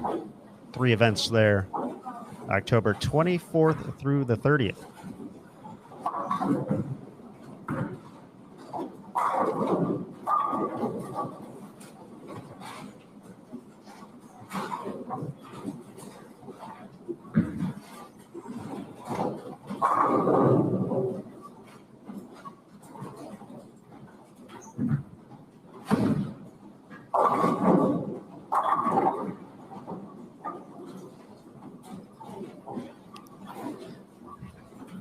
So we got the schedule looking ahead here.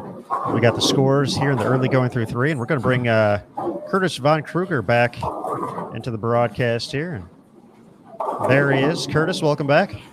I have been on a pilgrimage for strikes, gentlemen, and I come back bearing gifts. Daria Paya, because you can see on these pairs when she gets to the pocket, it is nasty. Absolutely. She's throwing an IQ right now. An IQ, okay. And absolutely making it look. I literally saw the 9-pin jump in fear on her, I think, her third shot. It was absolutely just obliterated the pocket. In other news, a big surprise here, Dasha Kovalova making things look pretty easy out there. A lot of the international bowlers right now, Dasha, Diana, Daria, Verity, all piled in together. Maria Balanova as well. Not a lot of big black numbers out there today. Lots of red. Again, it just comes back to what I just feel like I say in tedium, but again, spares. Sacrifice a little bit of strike percentage today in the name of makeable spares. Because these lanes are playing really, really flat at the moment. You get it really touchy through the speed. You can blow through your break point really, really easy, or you can get it picking up really, really early. So you have to be dead on with your speed.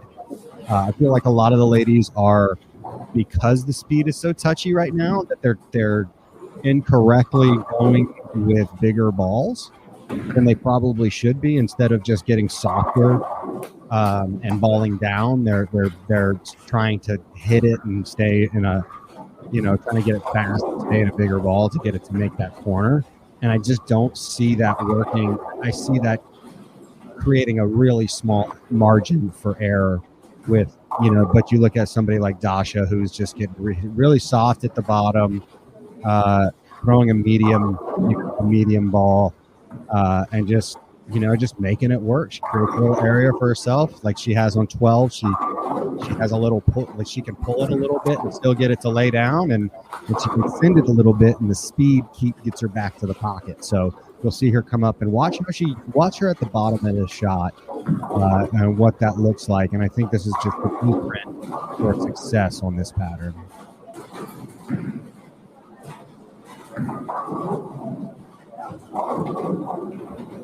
Look at that. And she pulled that in. She got that in, but it just laid down because she doesn't have an aggressive ball in her hand. It lays down and doesn't jump off the back of the pattern and blends it out. But if her speed control, which is something that she's really put a lot of attention into and has really taken her from being a good player to being a great player, probably one of the premier players out here on the tour, and a ton of career left in front of her. But her speed control is absolutely wonderful right now.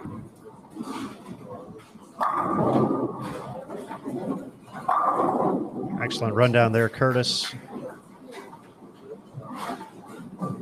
It seems like, especially we had stayed on this pair for game 2, and watching a couple players really fight that 2-10 or 3-6-10 look. It seemed like there was a lot of you really had to fit the ball into a tight window at the time.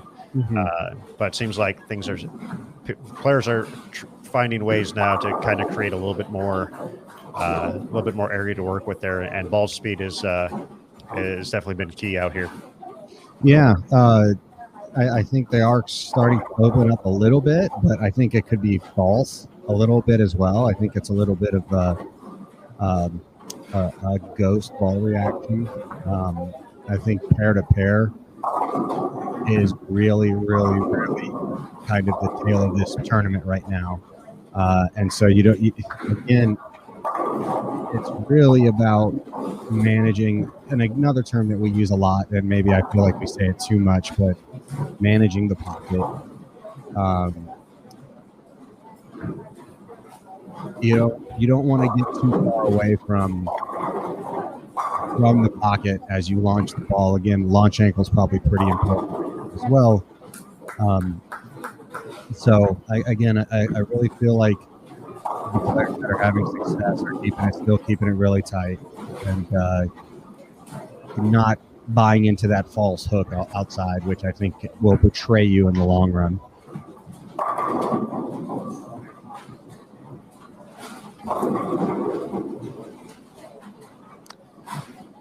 The trail, only good in Game of Thrones, not bowling. Oh yeah, absolutely.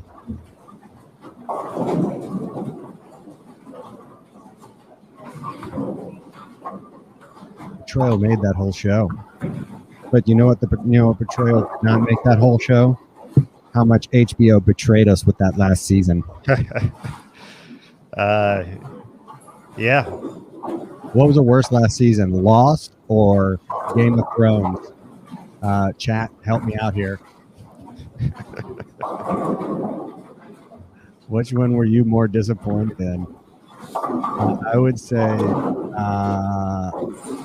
oh man, that's a hard question. I stumped myself there.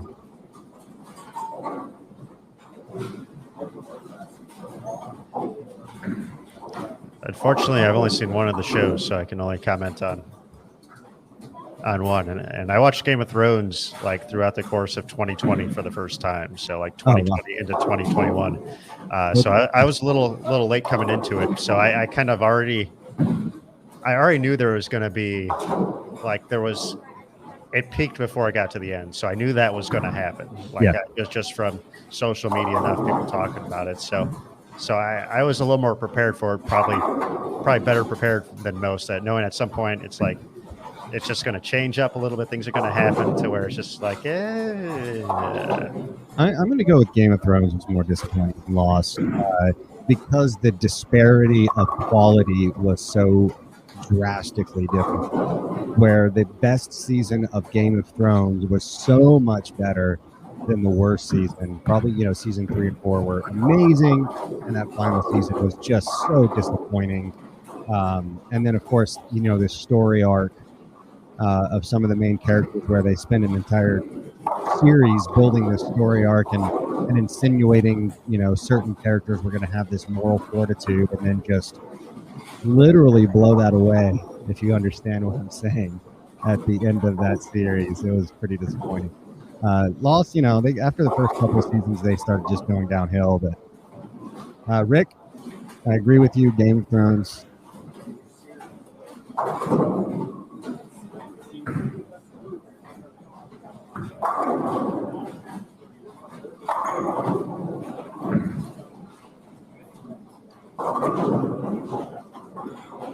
Right now, we're watching the Game of Throws. See what you did there? Yeah, you see what I did there. That's where we get paid the big bucks. As Daria. Oh no. Oh, okay. All right.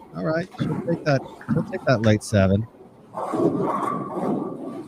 Started off really hot this game, and then just kind of couple of errant shots here, and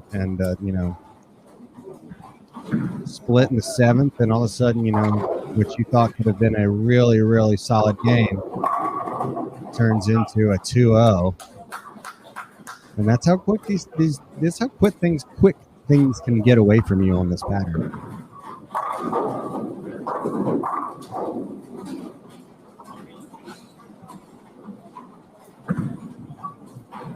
Ashley Conte is shooting a pretty decent game right now. She can go sheet for 250, stepping up in the 9th frame right now on 9-10. So if you want to hop over there, you can always check that out.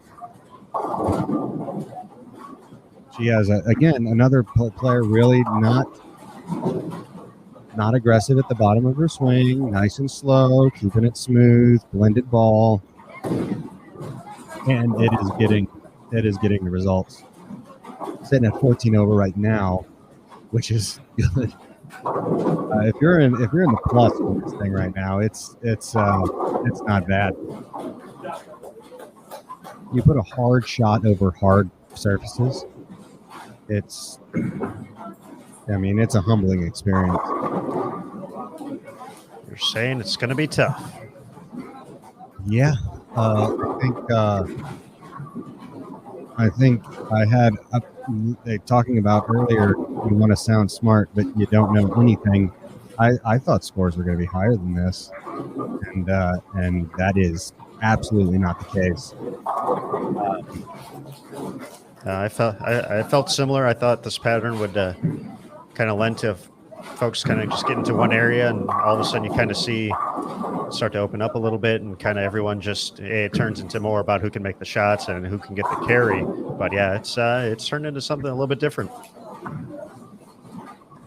I guarantee you that B squad is going to get the gouge on this, and you already see the number of players in here checking out what's going on, and they're going to break this. They're going to break this pattern down in a very different way than what we saw in practice and what we saw in this squad. I think B squad is a stronger squad in general from just a top-down player perspective, which I don't know if squad equity is something we like to talk about, but in the framework of it, look, you have a lot of the top-tier players kind of bunched into that squad, so that will impact lane play as you will have a more consistent approach, more of a consistent way breaking things down. So I think they'll play better later on in the block.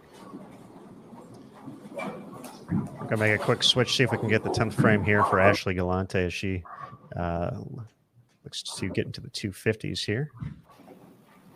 Yeah, Diana Z can also shoot 250, which would put her in maybe second place, depending on what Tanya's doing. But Dasha looks like she's going to shoot another solid 220. Tanya can max out at 199 this game, so giving some pins back. Looks like Josie Barnes can get to 226. So she made the jump last game. Shalyn Zulkifli can put together 258 this game as well on 1 and 2. Yeah, let's see how Diana's playing, because she's one of those players who can create a little room for herself right. Let's see how she's attacking this. look for her ball down 45 feet down and see where it's at her break point. Just right across, right there at 10, and that's really kind of consistent to what we see with success, keeping it tight. And she just puts it in there right now, making it look easy. Ashley Galante here again can shoot 259. First shot in the 10th here for her. I don't think she disliked that shot, Aaron. I think she liked that shot a little bit off of her hand, and maybe that's a case of it just getting too slow. You see on 11 there, Alexis strikes, but her slide. I talked to her off the lanes, and she's really frustrated and uncomfortable. Her slide is just giving her a lot of problems right now, and as we said earlier, as Diana just gets a crumbler there. If you're not sliding well, there's nothing you can do. There's no ball change you can do. There's no, line change. A parallel move or a big move is not going to change that. Mm-hmm. It just affects every aspect of your game, and it's hard to put together a solid game if you can't slide well. Unless you're Jess Stayrook, and then in that case, it didn't matter.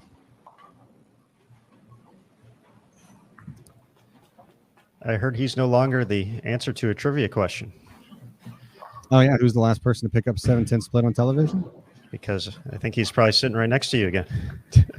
He is not. I have not seen Ginger Assassin. He was here earlier. I have not seen him. He is MIA. I caught him a little bit earlier when I was down there prior to the start of the squad, but yes, Anthony in attendance for a couple days before he heads off to Jonesboro for the next PBA stop. Arkansas. They really support each other, and I love it. I love that family. I don't think I've been shy about my affections. And SG Curlis. I mean, in the grand scheme of a 56 player format, obviously it's going to be a lot of great players. I stand by my words, though. I do. I'm gonna keep at it and just look at the roster for B Squad and tell me if you agree. I think, will it make an impact? Who knows? I mean, I say it does, but like I said, we get we're entertainment. But sometimes you gotta stick to your guns. You gotta make a statement and stick to it. Just because you want to have an opinion about something.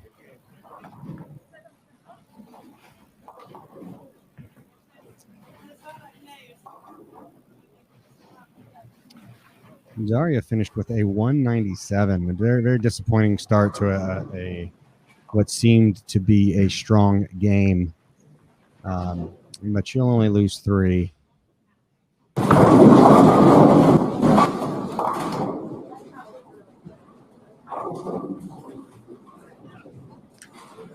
We'll head back to catch the end of Dasha's game.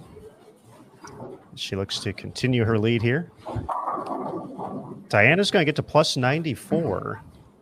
Yeah, I think that's gonna. Dasha needs to strike out.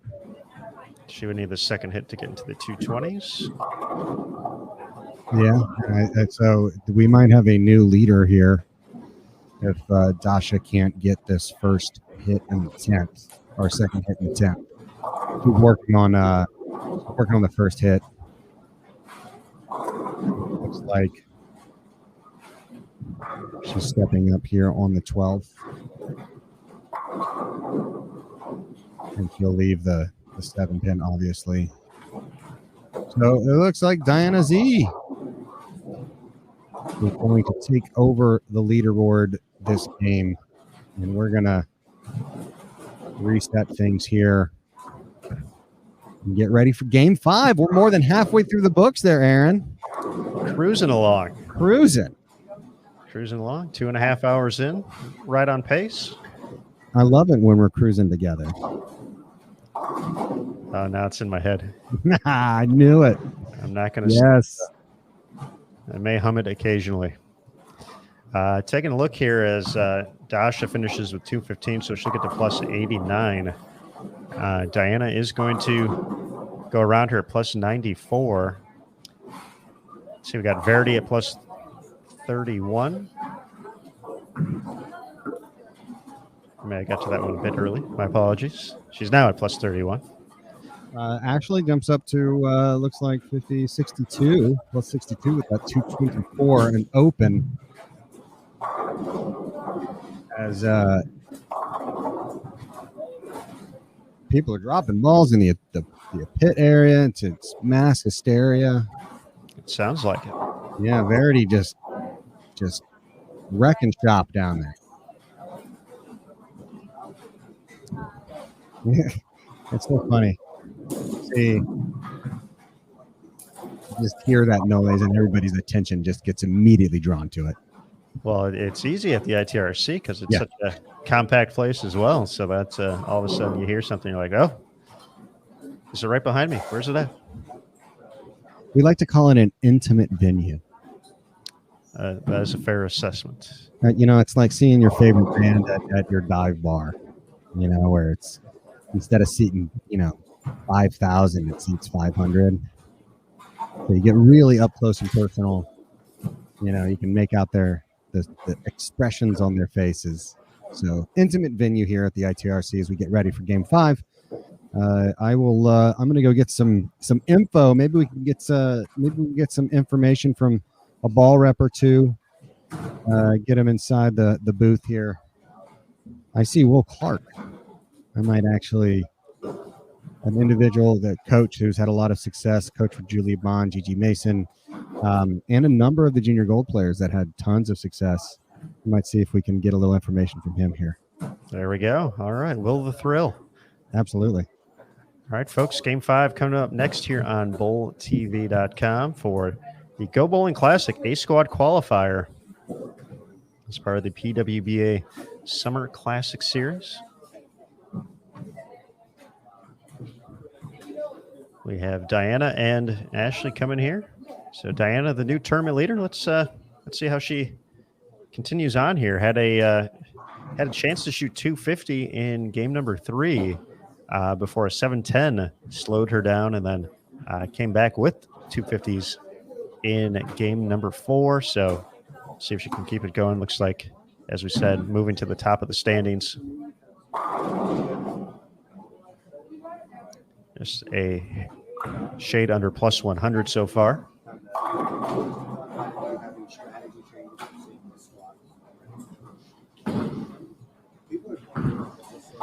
Taking a look around the house here, joining us as well on 11 and 12 for game number 5, Liz Culkin, Brianna Andrew, Summer Jasmine, and Maria Belanova. Over on PWBA 1 through 4, Alexis Nair, Jody Scher, Verity Crawley, and Dasha Kovalova. 3 and 4, Daria Payuk, Fania Kobo, Ashley Rucker, and Aaron McCarthy. Over on 5 and 6, Clara Guerrero, Shalyn Zolkeefley, Hannah Brookins, and Tanya Lopez. 7 and 8, Cara Mangiola, Josie Barnes, Jennifer Russo, and Kayla Pashina. Then on 9 and 10, Jody Wessner, Jordan Richard, Giselle Paz, and Maria Jose Rodriguez. Maria was in the 230s last game.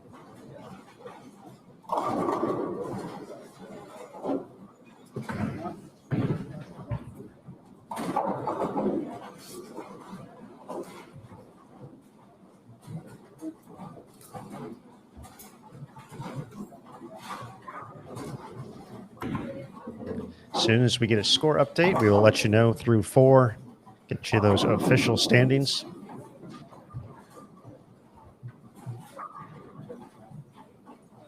But if you officially want to look your best out on the lanes, be sure to check out Chameleon Sportswear. Proud sponsor of the PWBA Tour, Chameleon Sportswear, part of our apparel sponsor here on the 2021 tour season. and your source for custom and creative design jerseys for individuals and teams. Be sure to visit their website, www.camsportswear.com, for more information. Your style is our style. Chameleon Sportswear.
Hi, guys. Well, hello. There he is, folks. As promised, Curtis was talking to folks, getting some information, and we are excited to welcome Mr. Will Clark to the Bull TV booth. Will, it's great to see you, buddy. How you doing? I'm doing great. Thanks for having me. He had to drag me kicking and screaming over here because he knows that I normally don't like doing this stuff. I love all you guys, so I'm here. We'll do it. Well, we appreciate that, and appreciate what you do out there for the sport of bowling. I know another exciting week for you. Saw you plenty at Junior Gold just a couple weeks ago back in Indianapolis, and back here helping out Jillian Martin for this upcoming event. Talk a little bit about just kind of your summer, the past couple of weeks heading up to your stop here in Arlington. Well, it's been a very, very busy summer. We were actually, I think, for a SYC out in Louisville for 4 days, and straight from there to Team Masters for like 8. And then we were there for the whole Junior Gold for the U20s for about 5 days before the 18s, 15s, and 12s started. So it's gone from about 28 days from home on the road. So, but that's what I love doing, and my wife fortunately gives me the ticket to be able to go and do those things. So I'm very blessed to have her to be supportive and allow me to do things I love to do. So. Absolutely. And looking at this week, we had a lot of excitement from the PWBA fans, from the Bull TV fans, about the return of Jillian Martin to this stage after her performance at the Kickoff Classic Series. And one of the things we kind of talked about and wondered, for her is that obviously the coming into the Kickoff Classic Series, we knew about Jillian, we knew how talented she was, and then all of a sudden that's the whole bowling world now familiar with Jillian Martin and what she brings to the sport. for her and just kind of heading into this event, kind of, I don't want to say there's expectations, but there's certainly more eyes on her and how she's performing out there. As her coach, how are you helping her kind of adjust to that, knowing that, her name's, and when she's on a roster, she's competing at an event like this. People are excited to see her, want to see her compete and do well. How's she kind of managing those different expectations heading into this event compared to maybe how it was in January for her? Well, we prepare the same way. I've even talked to her before we went out to Kickoff Classic. Her own expectations and the things that we can control and the things that we can't. And of course, I think especially as a young player, when you start getting some recognition and people wanting to come watch you bowl and excited about seeing her come back and bowl here, there's always going to be outside expectations that people have. But for her, I try to keep her grounded in the fact all we can control is one shot she's getting ready to roll. And I know that sounds very cliche, and we hear it from a lot of different sports. But just trying to get her to understand that if she can just go out there and do the things that she's capable of doing and stay out of her own way and just take shots and talk with me or some of the reps that may be here as far as what adjustments that she needs to make or what balls that she needs to get to. She already has a vast knowledge of a lot of information anyway. But to keep it is basically as simple as she can to really pay attention to the things that are going on in lanes. I think here especially, we have so many really good players out here. At times it's a little bit easier to navigate around because you have some players that might have similar rev rates or at least play the lane similar to where you're at. And you can gain information a little easier here than sometimes you can get some of the youth events where shot making is consistently as good as it is out here on the women's tour. So. Gotcha. One more for you, Will, before we let you get back to it, because we know you're busy out there getting ready for the next squad as well. And kind of what have been some of your impressions from what you've seen from A squad over the course of this block here on this 43-foot condition? Well, I mean, they've certainly, anybody that might be watching, you can look at the scores. The scores aren't very high. You've had a few players out here that are not really good. Are bowling pretty well so far in their first few games that we're bowling. So, from what we saw yesterday, I still think that starting a little bit farther to the left is certainly the better option. Had a few players that played out quite early and had some moderate success. The pattern seems to dictate that starting a little bit further left. I think controlling your ball speed and your ball roll are very, very important. So all those things today, it'll be interesting to see how they continue to the lanes continue to change as we're out here walking.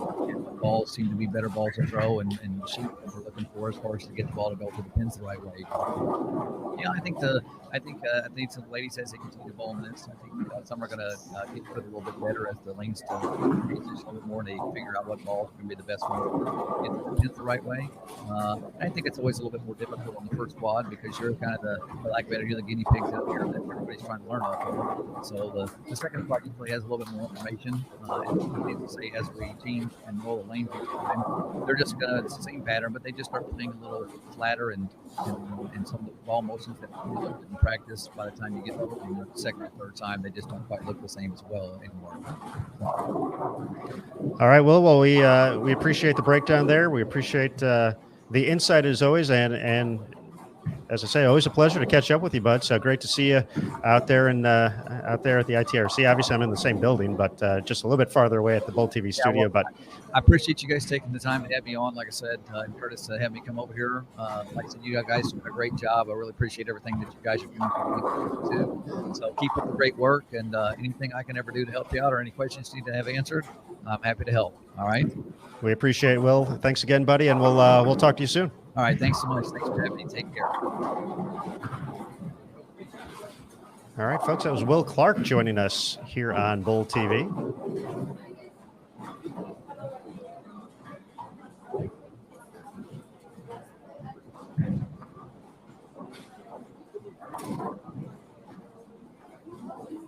Offering some insight. We do have a score update available now after game number 4, and as we expected, Diana has moved to the top of the leaderboard at plus 94, although some early struggles here in game number 5.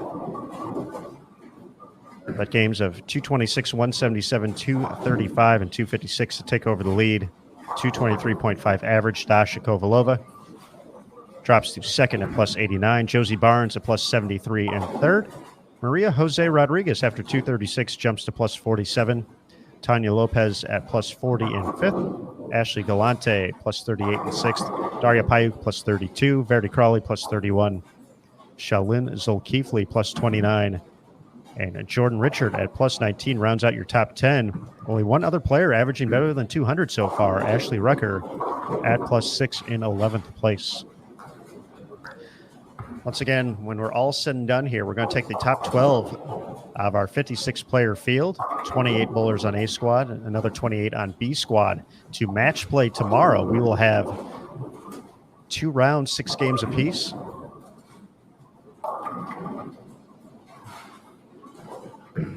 Total pinfall and bonus pins for victories all being added into the mix.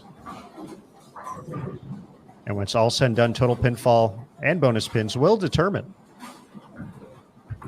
the top 4 advancing to the stepladder finals, which will be taking place tomorrow evening, 9 p.m. Eastern, 8 local time here in Arlington.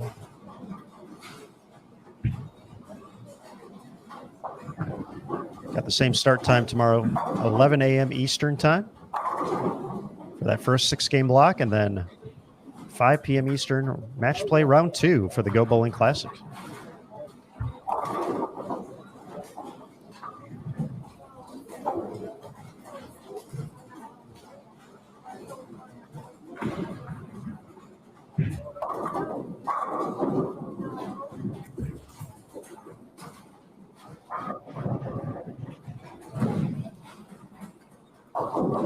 A couple of players starting with strings of strikes, taking a quick glance at live scoring.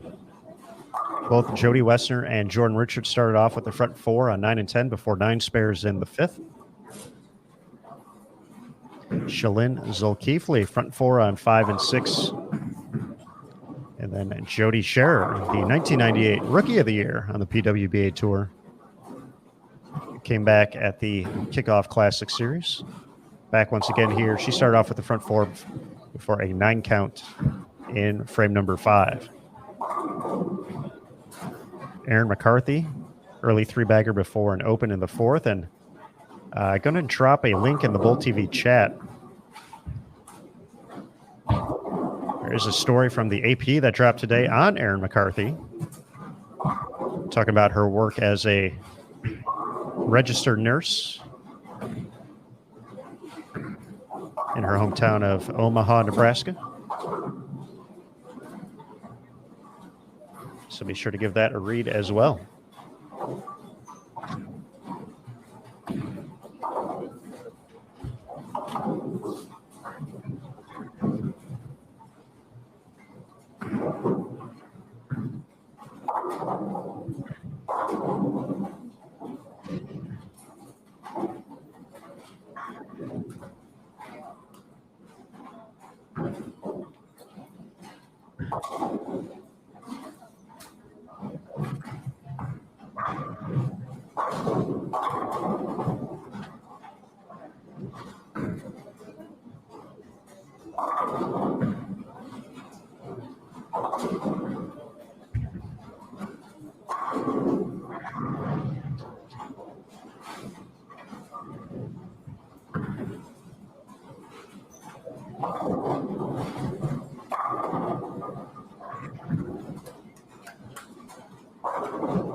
And J. Rich stepping in and stepping up. If you want to check her out on lanes 9 and 10.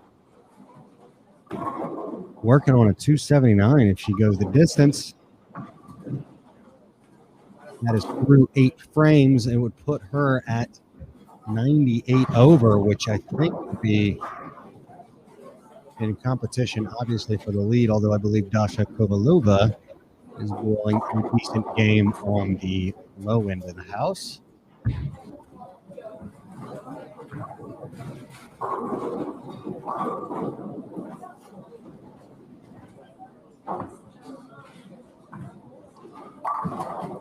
And we are watching 11, 12, 13, and 14. Diana Z had a rough start to the game, but looks like she's going to get things back on track here. Try to bail out a 190 if she can. Max score, obviously, 215. That would require a 7-bagger.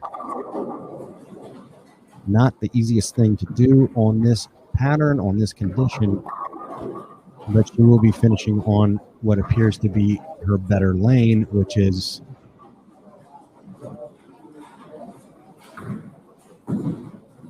the left lane, it looks like.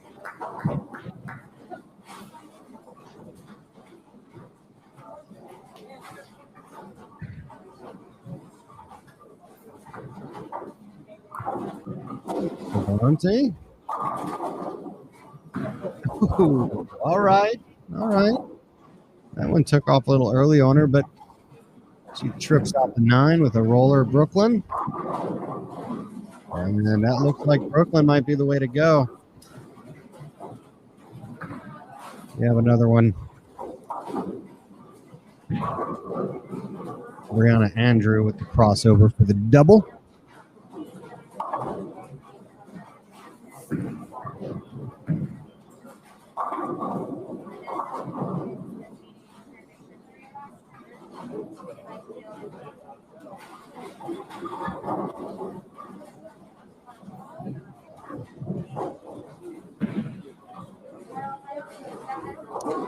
It looked like things were going to open up a little bit. And it seemed like scores were going to go on up the trend while the few people are seeing that come to fruition. It still looks like it's pretty hard to score out there. And Diana Z is going to step up here in the 8th frame looking for a 3-bagger, which would help her out a lot this game. Usually helps you out most games.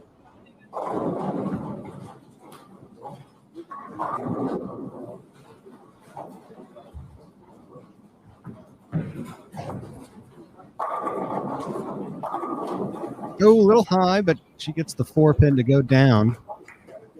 And she claps her hands in gratitude.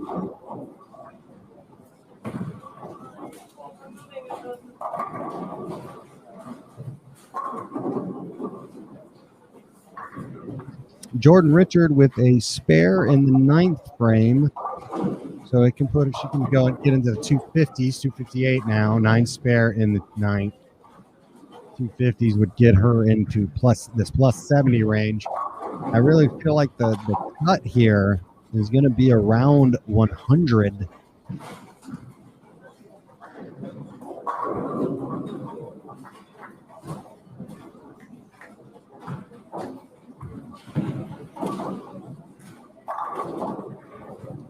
That is my prediction. I'd say 95 or 96 to get you in the top 12 and make that cut for match play.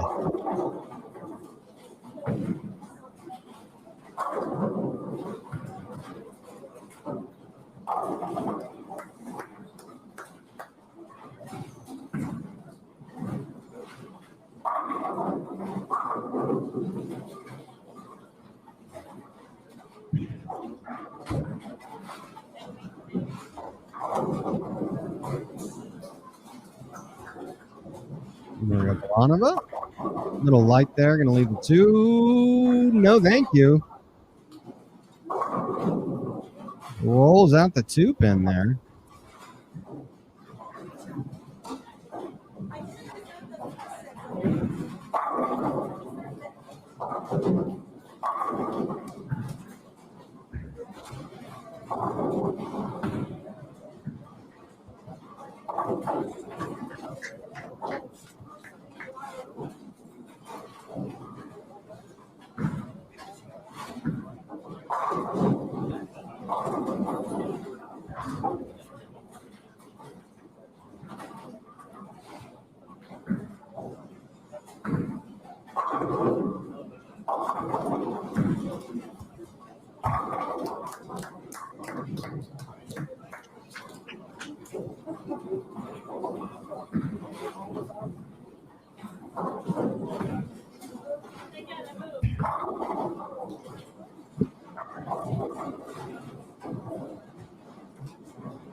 Jordan Richard going to finish with a 250. Count in the fill ball going to determine what that 250 will be.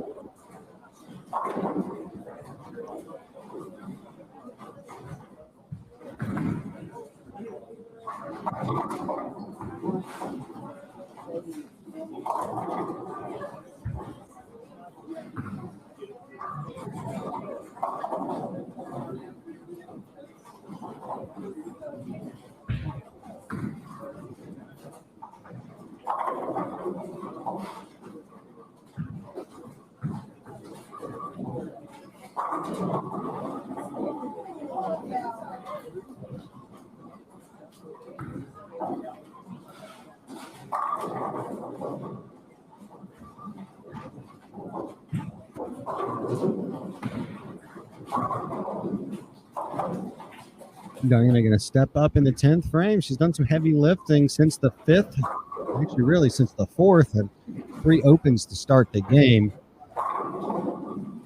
A double here would really, this would snatch victory out of the jaws of defeat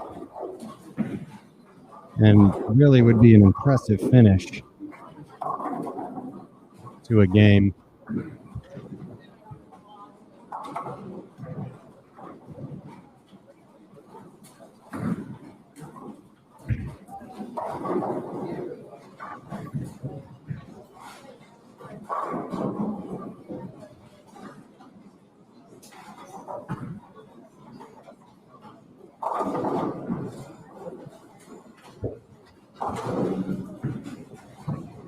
No, that one got away from her. She came in a little high on that pair in the 8th frame and then comes in a little light. And that is a 2-4-10. Very makeable, but a very disappointing end to a 4-bagger. But still,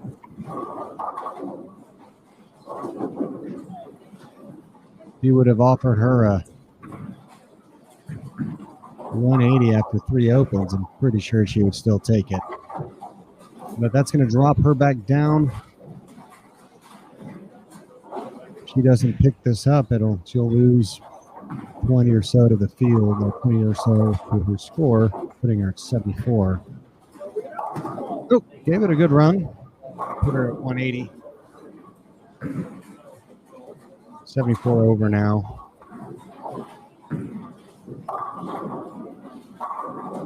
Jordan Richard will pass her up at 270 or 258. That means she'll jump for 77 over for the day. Move her from 10th.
All right, we're going to take a little break here as this game wraps up. We're going to move into the sixth game.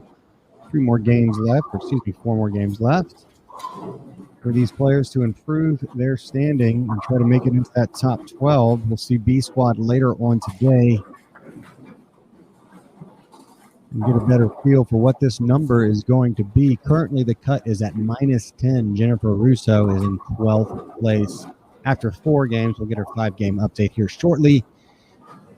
Stay tuned to Bowl TV. Got still plenty of bowling left for the afternoon. You're not going to want to go anywhere. Remember, bowling lives here.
All right, everybody, welcome back. Game 6 underway here of 9 for A Squad qualifying at the 2021 PWBA Go Bowling Classic as part of the Summer Classic Series. I'm Aaron Smith alongside Matt Cannizzaro, Curtis Von Kruger, and Jason Thomas. We do have a score update available for you after 5 games. Dasha Kovalova gives a few pins back to the field, but reclaims the lead. She shot 192 in Game 5, but at plus 81, she's the top number so far. Jordan Richard making the big move, though, in Game 5, 258 for Jay Rich, the former Rookie of the Year, 2018 two-time champion. That 258 pushes her to plus 77, 3 pins ahead of Diana Z at plus 74. Josie Barnes plus 57. Tanya Lopez plus 55. Daria Payuk in 6th place plus 54. Verity Crawley plus 46. Maria Jose Rodriguez plus 42. Aaron McCarthy plus 26. Shalyn Zolkeefly plus 25, rounding out your top 10. And Ashley Rucker maintains at plus 6. In 11th place, the final player averaging at least 200 so far here through 5 games. We mentioned Erin McCarthy. We dropped the link in the chat. It's available on the PWBA social media channels as well, but there's a great article on her available now from the Associated Press, taking a look into her story as a registered nurse, as her 9 to 5, and then bowling as well on the PWBA tour. So a little look into Erin's story available once again. The story from the Associated Press, currently shared on the PWBA Facebook and Twitter page. So please check that out when you have some time. Erin competing on the lanes right now here during A Squad. As we mentioned, in 9th place, plus 26.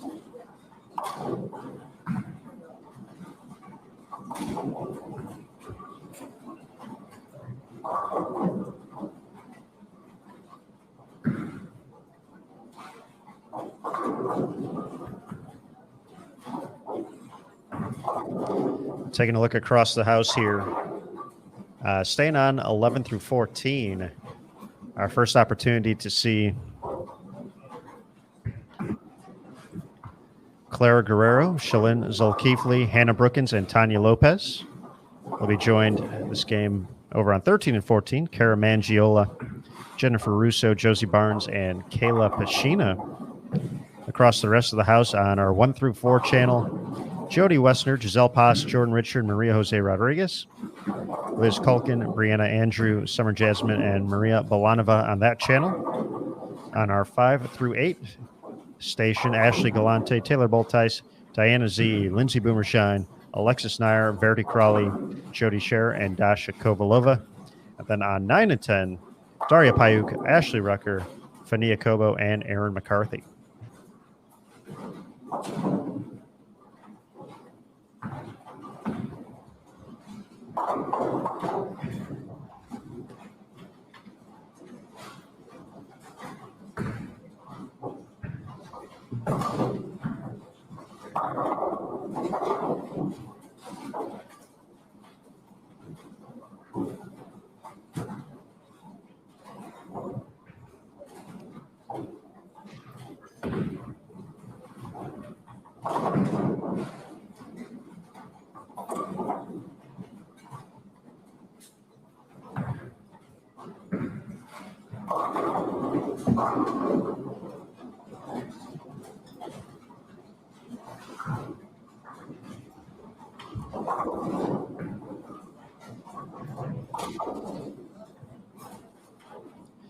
B Squad will be on the lanes 5 p.m. Eastern time for local.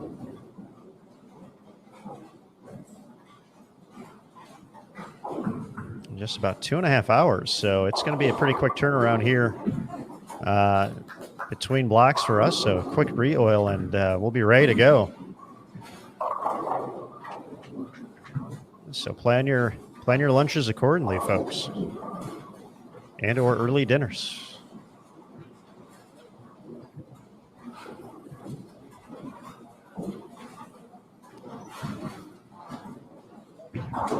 Today's going to be a granola bar type of day for me.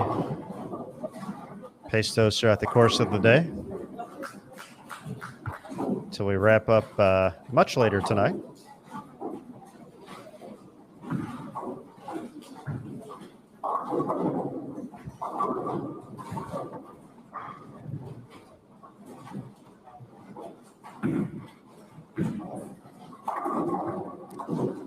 We'll make it 4 for 4 for Shalyn Zulkifli.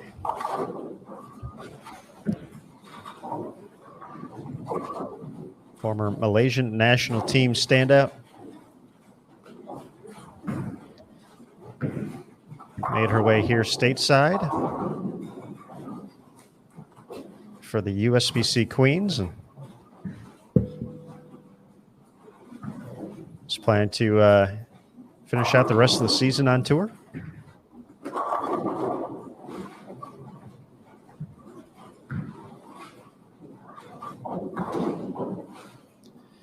Currently in 10th place, plus 25. So as as we've seen throughout the course of this this block so far, the scoring pace probably a little bit lower than we originally thought we might see out here. Seeing a few 250s, but nothing too crazy out there overall. So, looking at the players who've been at the top of the standings, each of them have at least a 170 or 180 game in there somewhere. Daria Payuk, couple, doesn't have the high game, doesn't have the 230, 240, 250. Been a little more consistent. Low game of 194, high game of 227. Verity Crawley, low game of 191, high game of 232.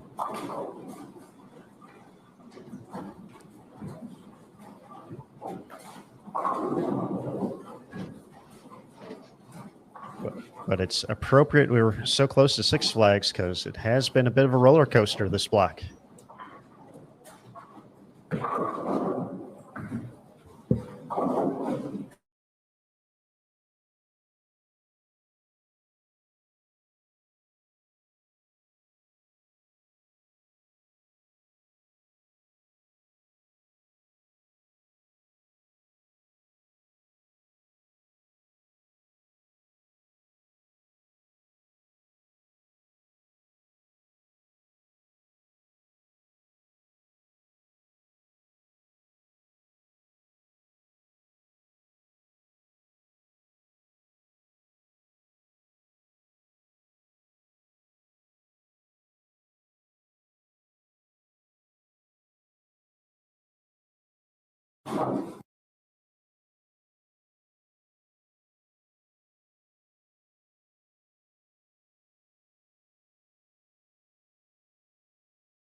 All right, folks. Sorry about that. I think we're good to go across the platform here. A little extra excitement for A Squad on the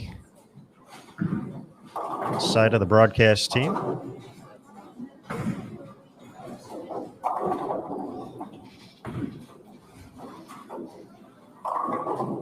But we're back at it. Game 6 here of this 9-game qualifying session for A Squad competitors. 28 players on the lanes now, 28 coming back a little bit later today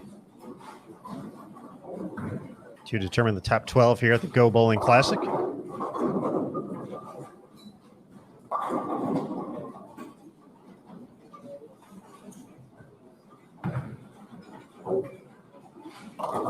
So with that mention, obviously the first number we'll look at the end of the block is 6th place here for A Squad, and kind of gauge that as a point to see how B Squad's going to attack them, what they need to get to in order to advance the match play here at the first of 3 national tour stops as part of the Summer Classic Series.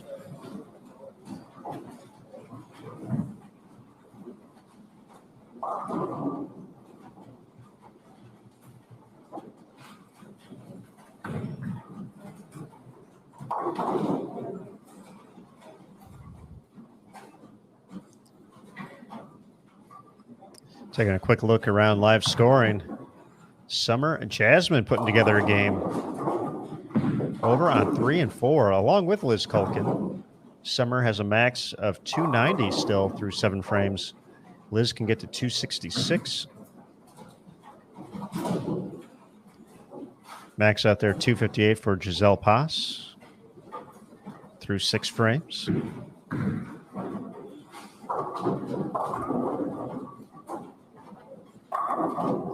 .256 the max number through 6 for Erin McCarthy. We're watching Shalyn Zolkeefly get off to a strong start here. She's got 5 out of the first 6. Clara's bowling well this game too, trying to get back into the mix.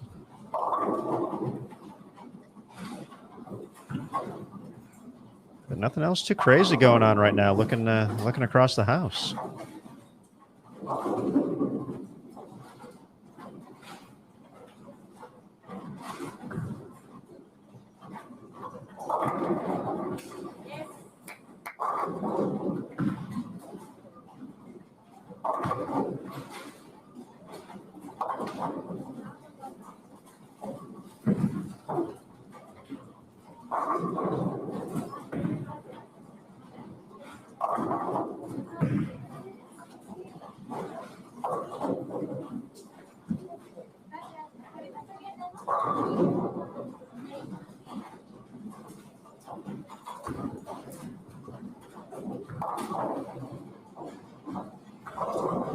Looks like Summer got the hit in the 8th, so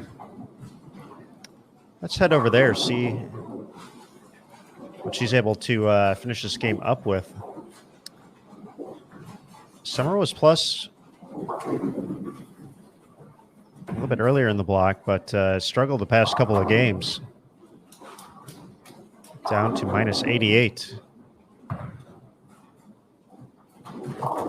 So everybody hang tight. We'll make the switch over to 1 through 4.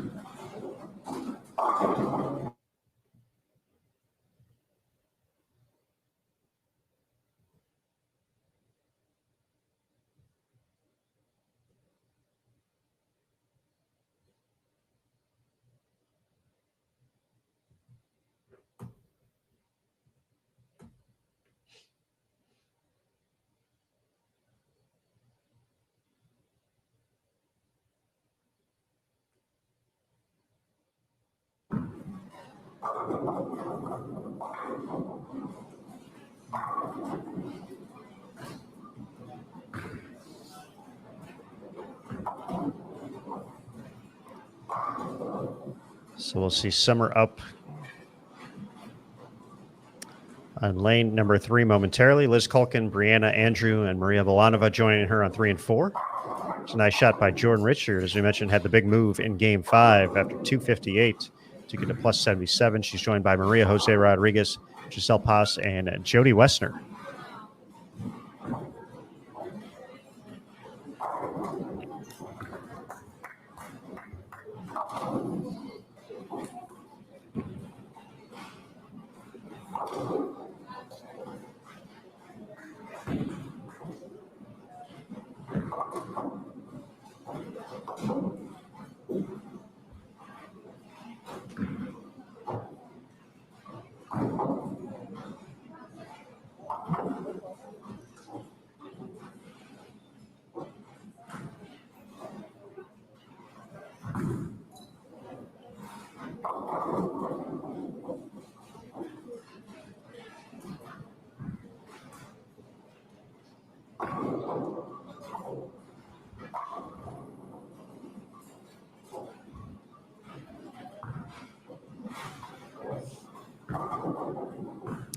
Liz Culkin, after the open in the 8th, still can get to 232 this game. Good shot, gets back to the pocket. 10 pin left standing.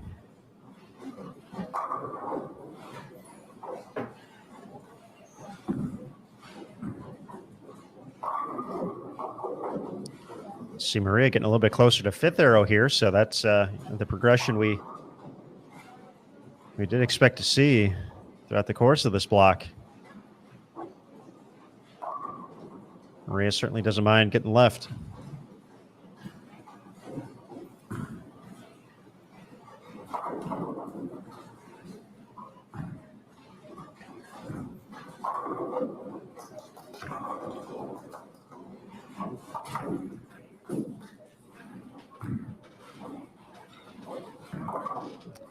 But here comes Summer, 9th frame. Looking to make it 8 in a row.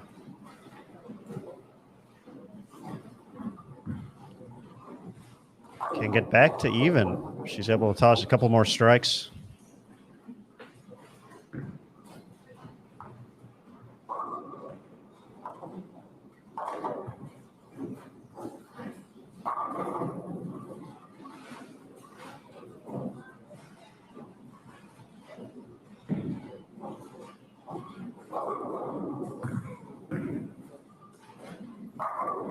Oh, that was good.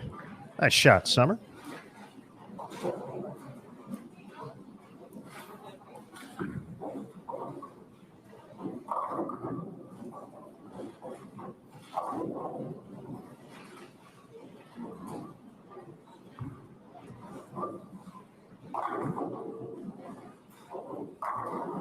So Summer Jasmine will have the opportunity to post the high game so far at the Summer Classic Series here. Summer Classic Series here at the Go Bowling Classic.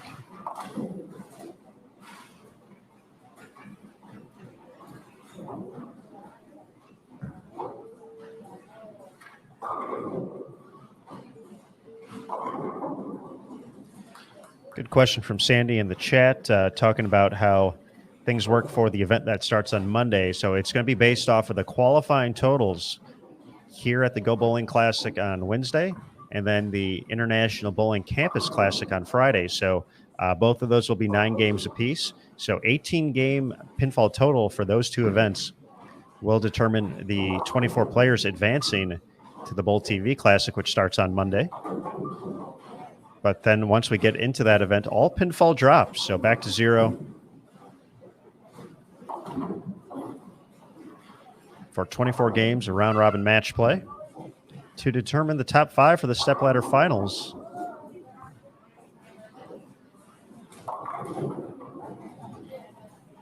On Tuesday.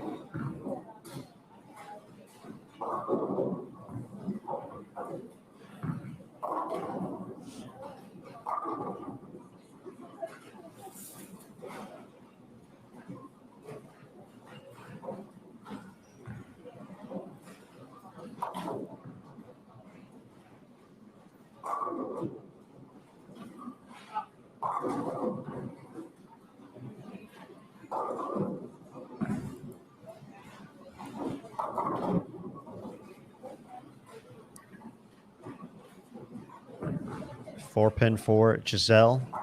Looking to stay clean. 225 still out there. Here's Summer, far right of your screen. Looking to add one more.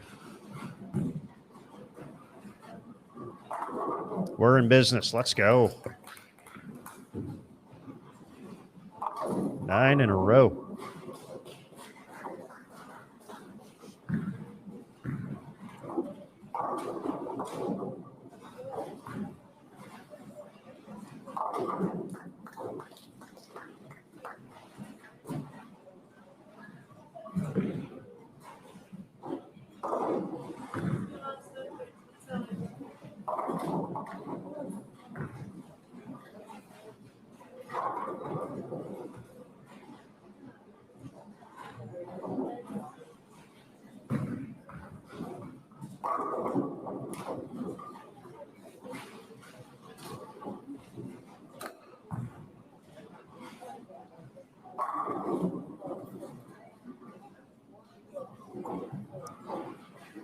Looking for the second one now in the 10th frame. Summer Jasmine. Oh,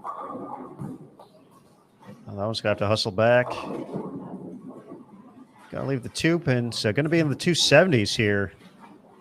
Like, going to be a big jump in the standings. Oh. Looking for the double. Just mean to Maria. Come on, 7-pin.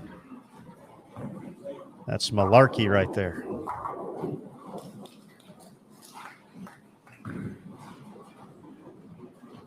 Nice cover by Culkin on the washout, so she's going to be in the 2-0s. Still going to have some work to do in these final 3 games coming up here.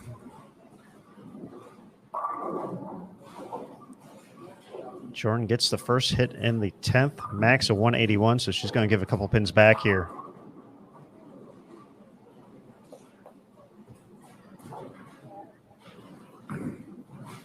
Nice 279 though. Summer Jasmine.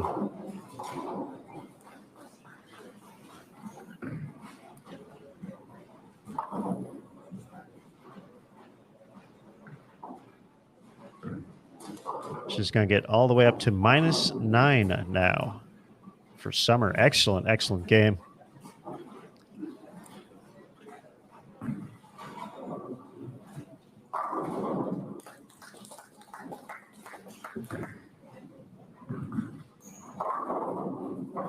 Taking a look around, really the big scores looks like they're coming from 11 and 12. We'll head back there in a moment.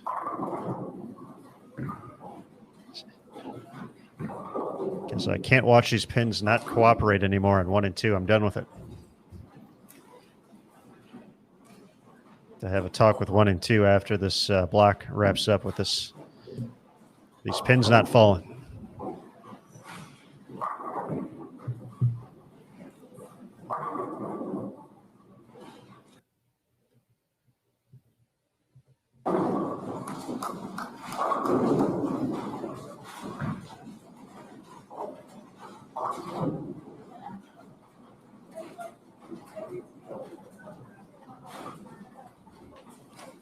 So Shalyn Zolkeefli was thinking 250s. However, her first shot in the 10th, far left of your screen.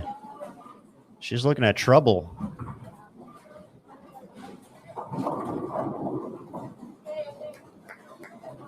Three, 4, 6, 7, 10. Tanya Lopez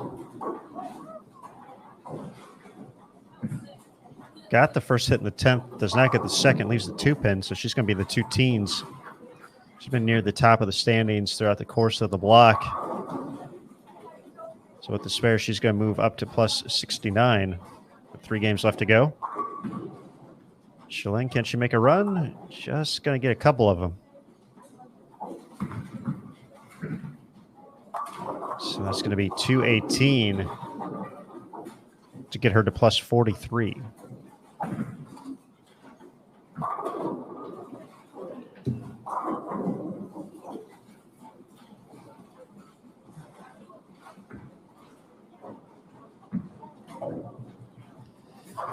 Taking a look around the house here on live scoring. Just kind of tracking some of our players who are in the top 10 on the right side of plus, if you will. Jordan Richard finished with 171, so she's going to drop to plus 48. Maria Jose Rodriguez can get to 201 still. That would put her at plus 43. Diana, all three in the 10th for 203. She's at plus 77 now. That might be enough to take over the lead here. Once again, Dasha Kovalova can get to 193. So best she can get to is plus 74 this game. Verity Crawley can get to plus 60. She can max out at 214.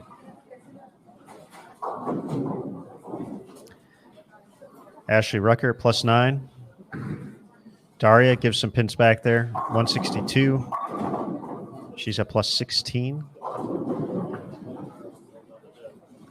Plus 68 for Tanya Lopez, finishing that game at 213. Erin McCarthy can get to 42 over. She's able to strike out a 9 and 10. 216 her max total. So looks like, once again, a new name at the top of the standings here for A squad. Looks like Diana Zavialova, the 4-time Tour champ, 2-time major winner. It's going to be back at the top of the leaderboard here. Maria finishes with 191, so she drops to plus 33.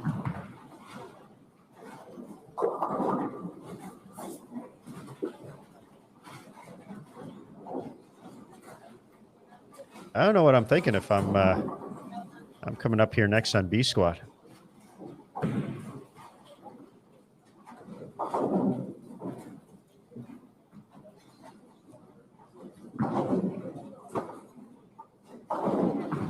We will get to CB squad, though, just a couple hours. 5 p.m. Eastern, 4 local time.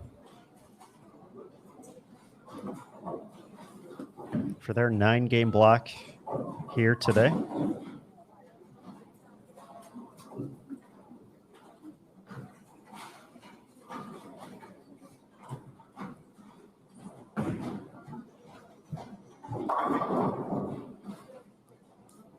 So taking a look for Game 7. Let's check out the lineup across the house here. If you're looking for your favorite PWBA players. Looks like we're just moving one to the right this game. So Daria Payuk, Fania Kobo, Ashley Rucker, and Erin McCarthy will join us on 11 and 12. Clara, Hannah, Tanya, and Shalyn just moving over to 13 and 14. Kara Mangiola, Josie Barnes, Jennifer Russo, and Kayla Pashina will head over to 1 and 2. Jody Westner, Jordan Richard, Giselle Paz, and Maria Jose Rodriguez to 3 and 4. Liz Culkin, Summer Jasmine, Brianna Andrew, and Maria Balanova on 5 and 6. Ashley Galante, Diana Z, Taylor Boltice, and Lindsay Boomershine on 7 and 8. Then on 9 and 10, Alexis Nair, Jody Scherer, Verity Crawley, and Dasha Kovalova. 9 and 10. So that's what we got. Game 7 going to be underway in just a moment here. A squad qualifying.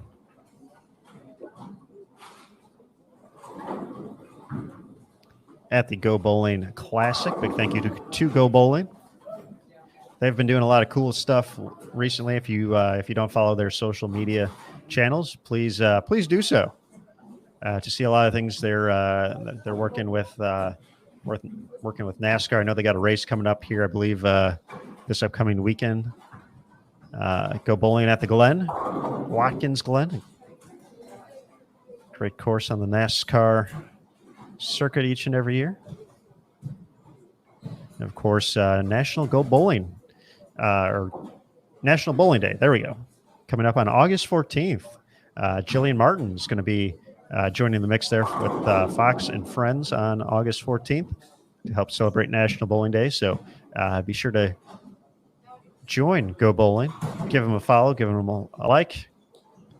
See everything they got coming up here in the next few weeks. And moving on forward, rest of 21 into 22.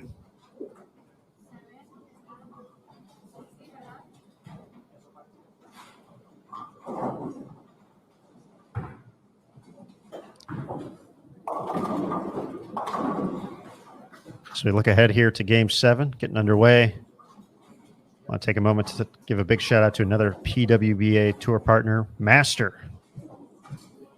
For over 50 years, Master Industries has been recognized worldwide as the leading manufacturer of premium high-performance bowling products. So I want to thank Master, proud sponsor of the PWBA tour here in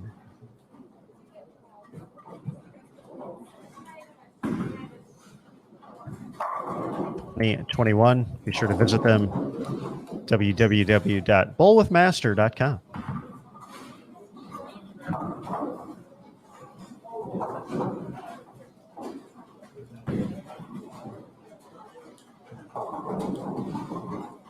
We'll have a score update for you momentarily through 6, but everybody hang tight. We'll be back. Game at number 7 here at the Go Bowling Classic.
All right, everybody.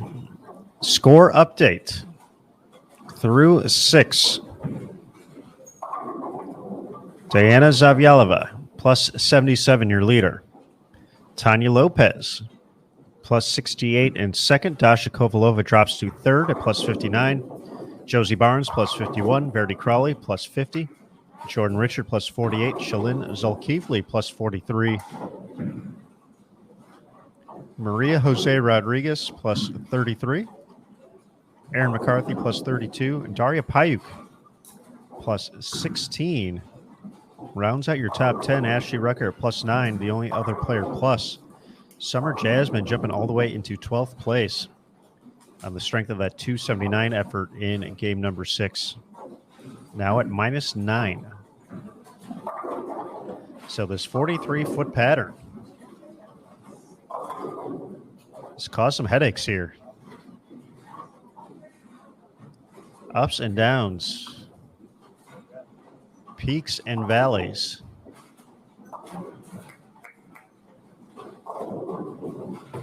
So far for A squad.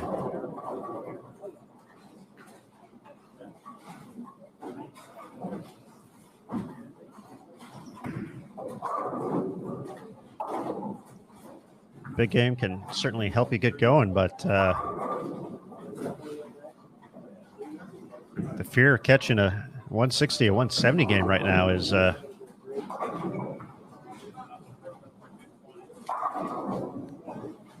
could be a big swing in the standings. As close as everything is, especially near the top of the leaderboard here at the moment. And also knowing that there's a whole other squad still left to come later today.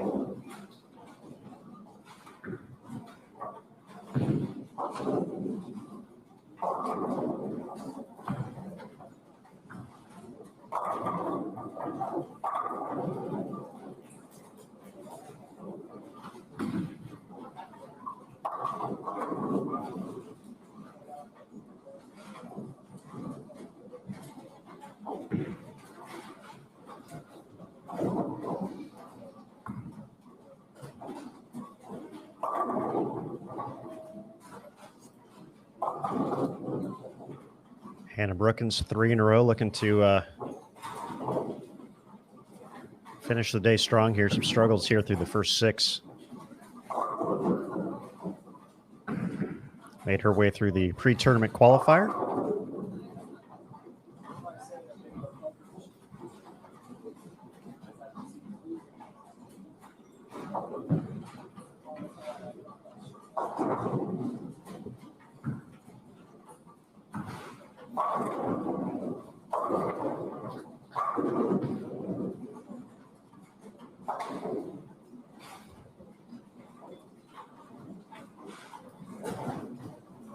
Big time trouble here for Daria to kick off game number 7.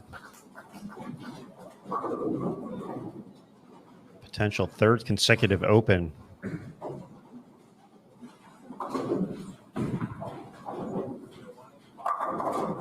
Great shot there by McCarthy.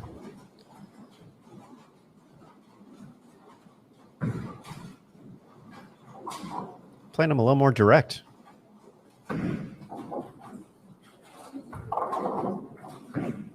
Using a little bit more ball speed, it looked like, to keep it on line. Great shot there from Lopez.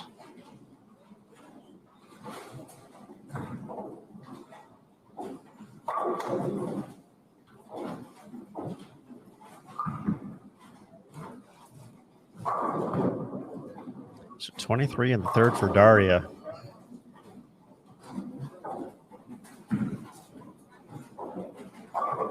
Feels she's considerably farther left than where we've seen some other players throughout the course of this this block so far.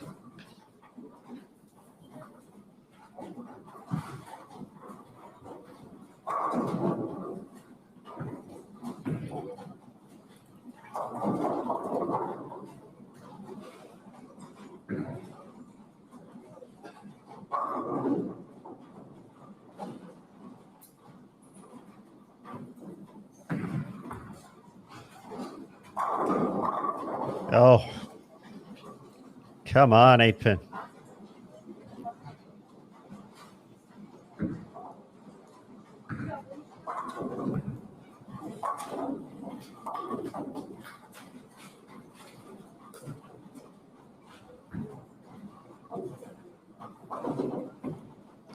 It's like a potential ball change here for Daria.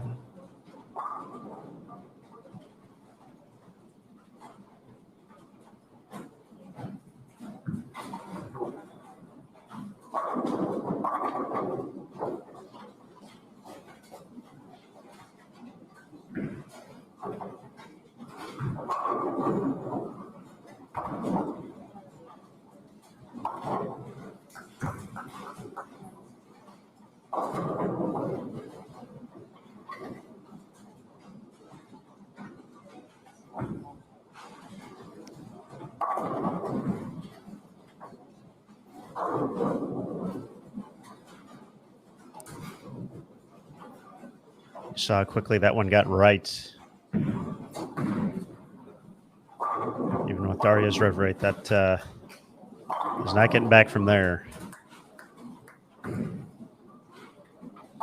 on this condition.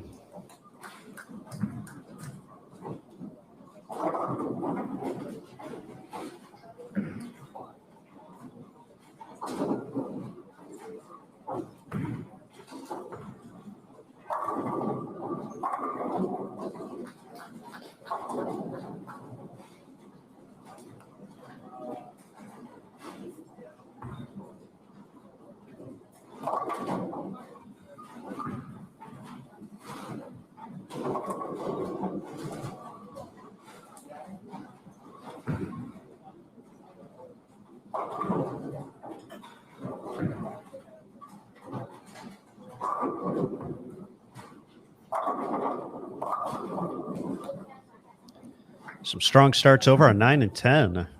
Alexis Nair, Jody Scher, Verity Crawley, and Dasha Kovalova.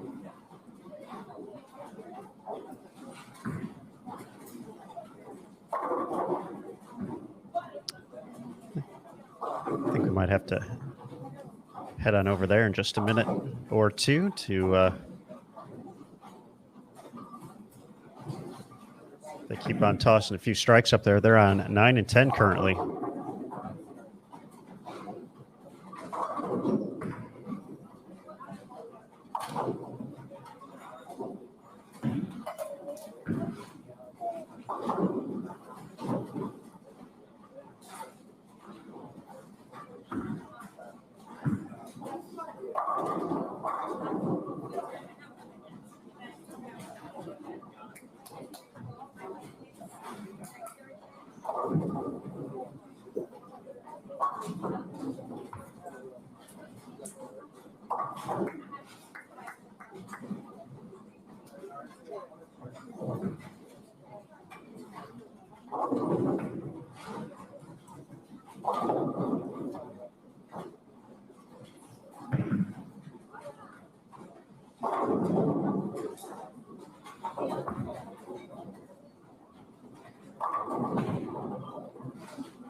Let's go ahead and make the switch over to 9 and 10. And keep an eye on Dasha Kovalova and Verity Crawley as they are up to strong starts this game. Actually, let's watch one more from Daria. She got the strike in the 5th. Let's see if she can make it a double here. Get some momentum going for the back half of the game.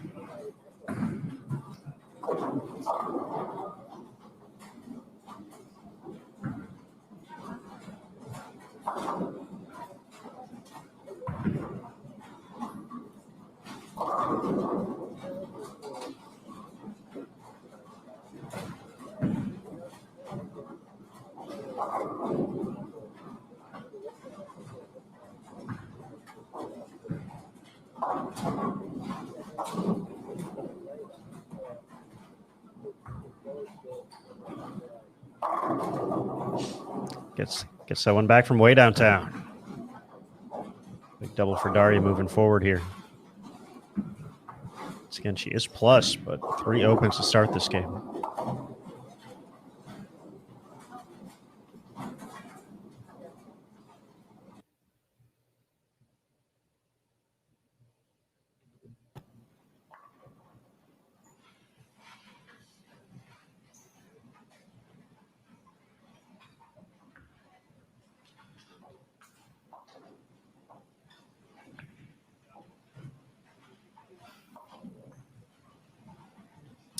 So moving over to 9 and 10.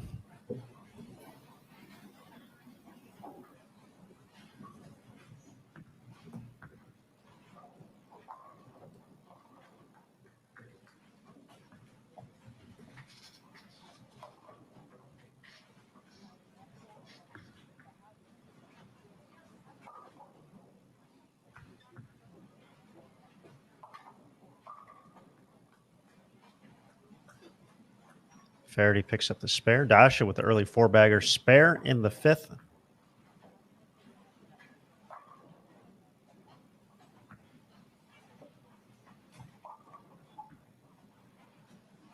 Getting ready for her 6th frame.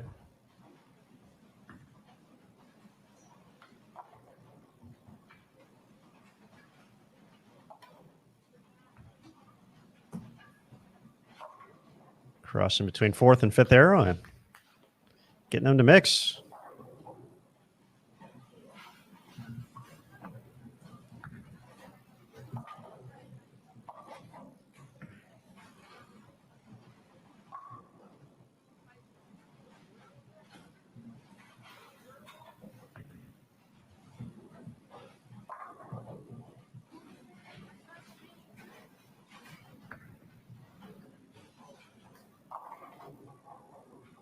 Jody gets them to mix up here. She's at -90 for Alexis Nair. As much as we talked earlier about her struggles with the approaches, has found a way to keep herself in the mix here. -27. If she could put together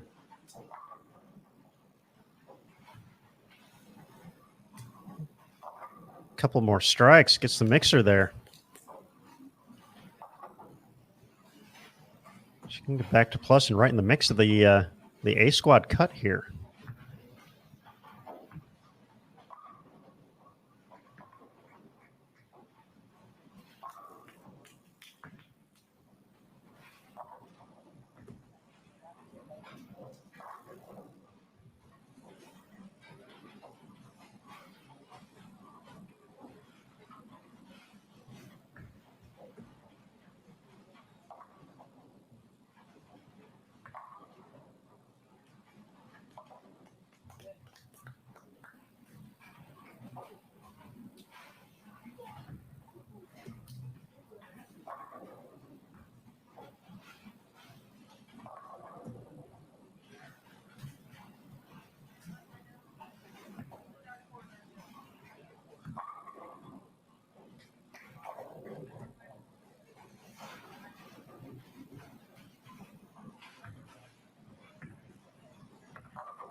Alexis Nair getting ready, 8th frame.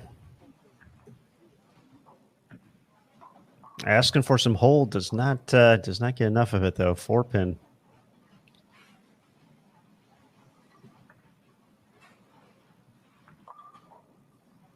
So those 230s out there with the spare.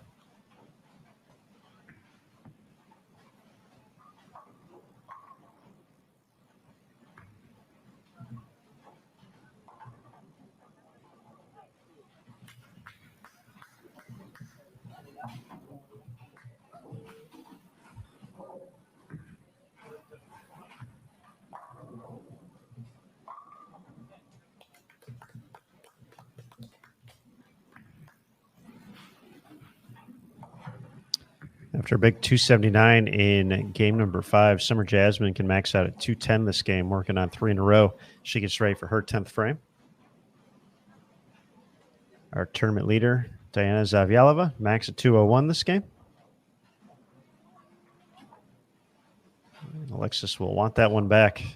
Miss Singlepin drops her max down to 221.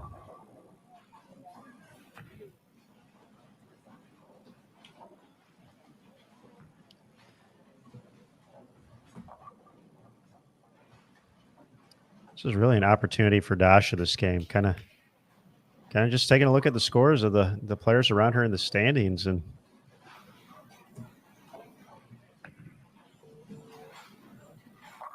she can find a way to add a couple more here. It's going to be a big swing. Mentioned Diana, 2-0 max out. Tanya Lopez. Been bowling pretty well over there. Not 13 and 14, but hasn't figured out one of the lanes yet. So on a 2:0 pace, can still get to 2:30. So that'd be a big finish if she's able to get there. Shalyn 2-teen. Verity's kind of lost her carry after early 3-bagger.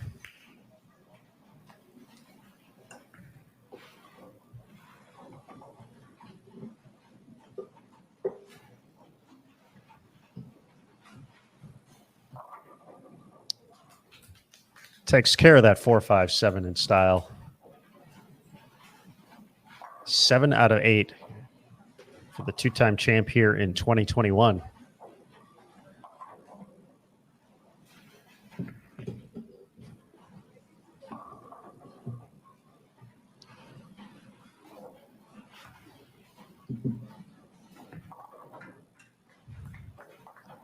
This could finally be the moment where we have someone kind of break away from the rest of the field.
Three in a row for Jody.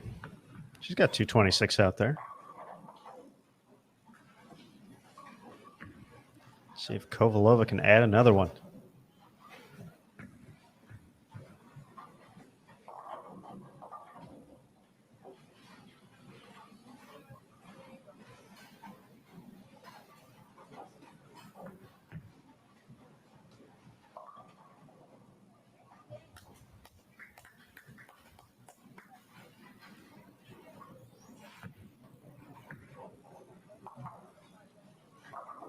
Jordan Richard, 215 that game. She's now at plus 63.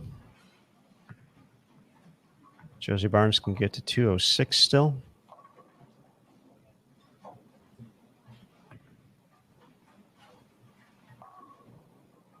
That would get her to plus 57.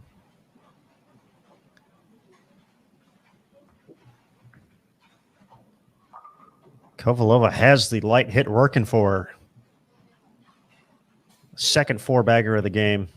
279 still out there. 10th frame left to go.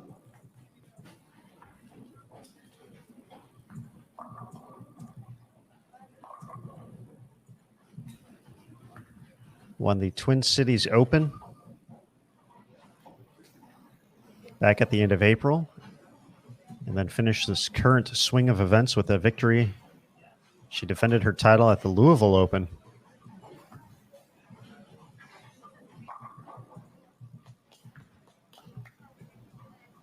Made 2 shows at the Kickoff Classic Series. And just for everybody wondering, you saw Daria steamroll that strike on 11. She hasn't missed since she made that ball, or since she got that first strike in the 5th frame. She's now delivered 5 in a row. She can still get to 223 after 3 consecutive splits to start this game. Massive, massive swing. She was at plus 16, I believe, to start this one.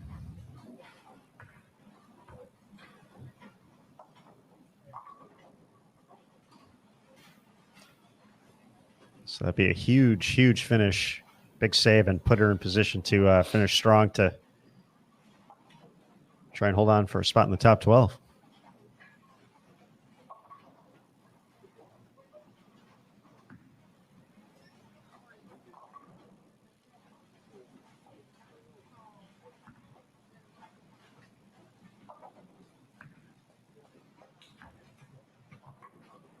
Looks like Jody and Dasha in the same bowling ball right now.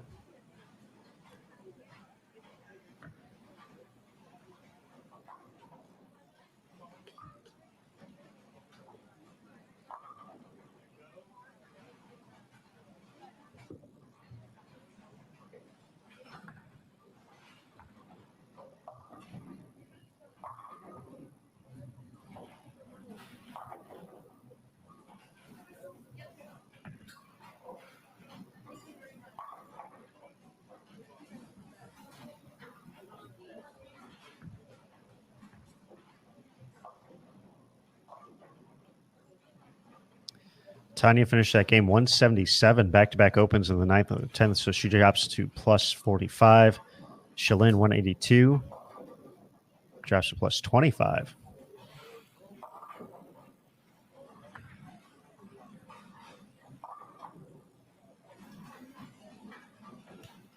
Diana finished with 175, so she drops to plus 52. Josie Barnes, 183. She's at plus 34. Maria Jose Rodriguez, plus 16. After 183. This is Dasha's time to start running away from everybody.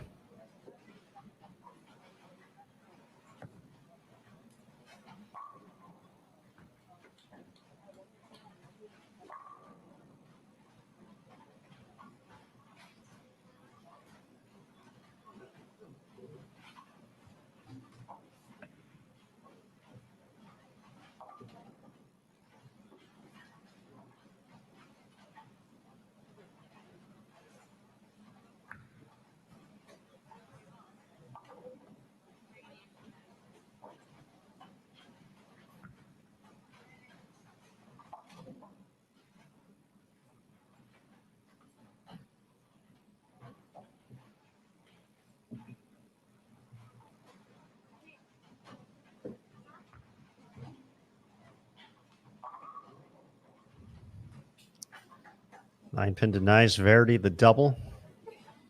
Drop her max down to 213. Here's Kovalova.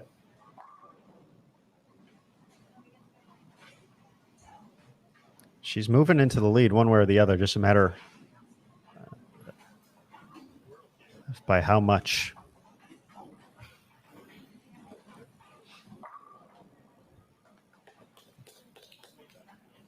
That ball gives her just enough push. It looks like, her break point's a little bit,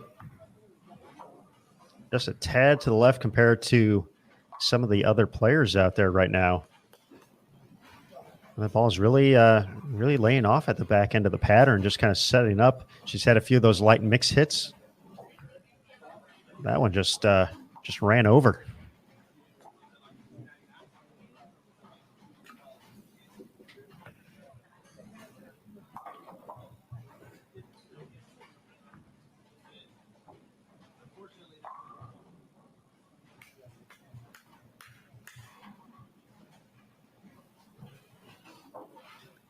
And the 260s, one more for the 270s. Doesn't get much better than that, folks. Your new tournament leader, the first player to surpass the plus 100 mark here at the Go Bowling Classic.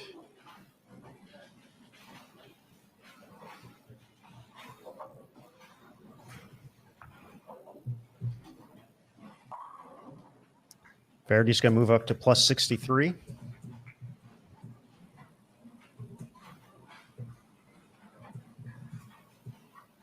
She might actually move into second place here. As much jumping around as we've... She's actually going to be tied with Jordan Richard, I believe, for second. But Dasha is going to build up about 75 to 80 pin lead here. Got that one away. That's okay. It's a good place for it. Everybody likes 275 on the scoreboard. Dasha Kovalova. Statement game. With 2 left to go here for A squad qualifying.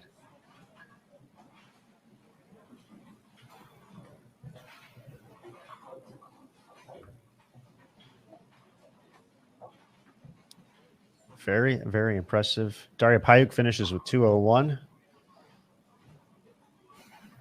Stay at plus 17, Mark. I agree, made the right moves. That start was not what she was looking for, but able to bounce back, bring it back there. Let's see. 2 games left to go.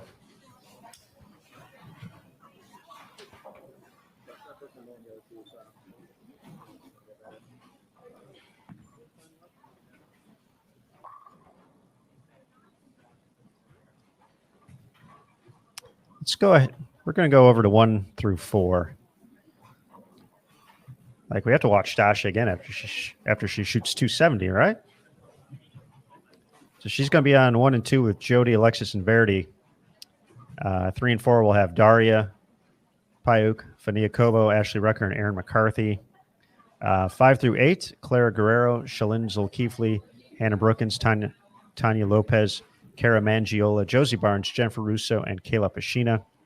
9 and 10, as you can see, getting ready to start their game. Jody Westner, Giselle Paz, Jordan Richard, and Maria Jose Rodriguez. And then on 11 through 14, Liz Culkin, Brianna Andrew, Summer Jasmine, Maria Balanova, Ashley Galante, Taylor Bultice, Diana Zavyalova, and Lindsay Boomershine. So we'll get the first shot here from Jordan and Josie before we make the switch over to 1 through 4.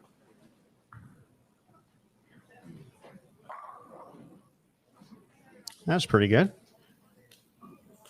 Jay Rich at plus 63. Once again, I believe she's going to be tied for second with Verdi at the moment.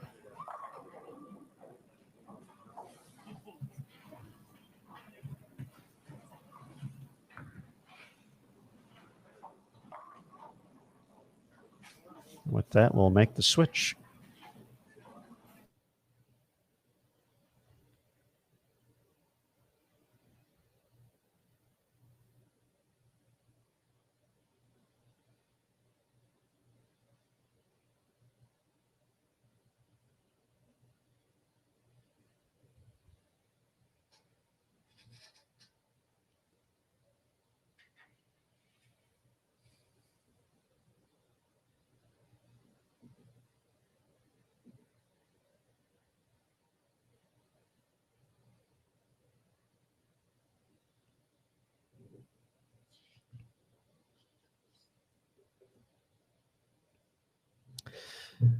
As we are now ready for Game 8, I want to give a shout out to BowlerX.com.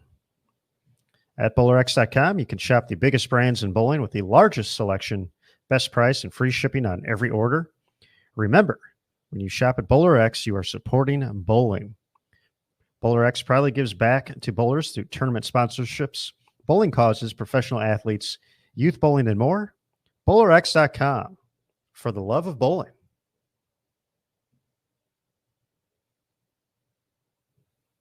Shout out to Krista and Lee for all they do with Bowler X.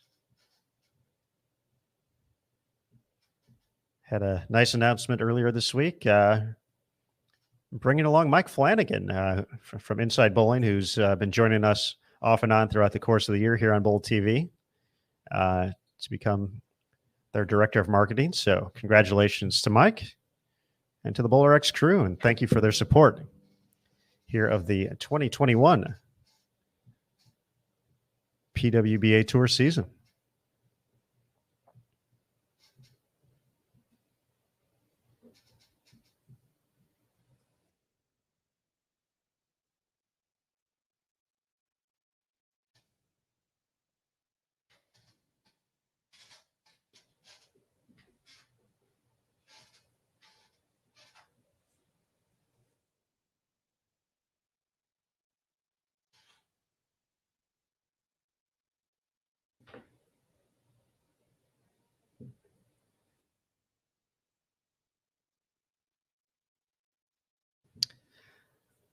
All right, folks, as we get ready for this game, we're going to take a look at our tournament leader, Dasha Kovalova.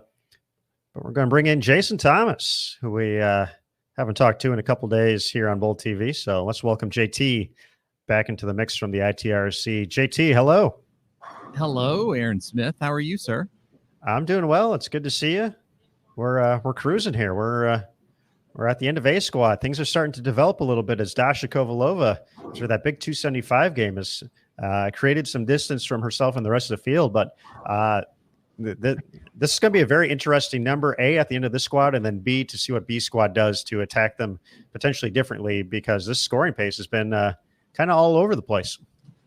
Well, yeah, I haven't had a chance to watch much bowling. I did get to sit in on kind of the download on what the pattern was with Nick Hoagland, and I'm kind of curious to watch just a little bit of bowling, see what they have out there, see how the players are playing them. You know, obviously you're never surprised when Dasha Kovalova is at the top of the leaderboard, but based on the way she's playing the lanes, it all makes sense.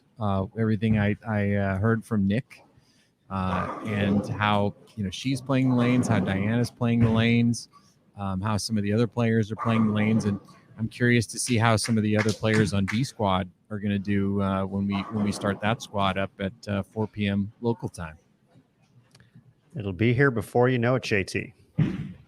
Yeah, so this pattern, I know you guys have talked about it somewhat, but it's basically old school PBA shark pattern is what they're bowling on. So if you remember, there was the ability on that old school shark pattern to play a little further right than you might expect. Although you did talk to Brian O'Keefe yesterday, and he mentioned basically at the ITRC the gutter, you have to think of the gutter as 4 or 5 board, and really on this pattern, absolutely it wipes out even if the gutter was playable here, you couldn't play there. But this particular version of the shark pattern, you could play a little bit further to the right. You'll notice Dasha's just keeping the ball pretty much right in front of her, very similar to what she did in Louisville, although that pattern was somewhat different. The strategy still is kind of what's in play, and when you play that line, it's going to give you the biggest margin for error, but you also then have to figure out, how do I carry? You can see how far Dasha is on the approach to the left. She's going to cross between 4th and 5th arrow, and she's not going to get the ball really further right than 13 or 14. And so it's a very direct line, but she's still able to get the ball to kind of hook up in that right spot and get the ball to roll through the pins with kind of a heavy roll, so she can carry. And when she misses, it's 10 pin. when she kind of gets the right combination on a pair, she can shoot a big game like she did on that last game, 275. And that's why we're seeing her lead. But I'm really curious to see how Shannon O'Keefe plays this pattern. I'm really curious to watch Danielle McEwen, because in the past this was a pattern that she would be one of the favorites on. Absolutely, keep it in front of you. But we've noticed this year she's been going left to right a lot more. So I'm going to be curious to see how she plays on this pattern. Also, coming off the victory, I'm sure she's got a lot of confidence. And we noticed, she's had an issue with her foot all season long. And my theory on that was that she was having issues, pushing off that foot and not able to throw the ball as hard, which is why we haven't seen her keep the ball in front of her as much as we have in the past. So curious to just see how she plays them, because, 2019 and before Danielle McEwen, we could pencil her into the show on this pattern.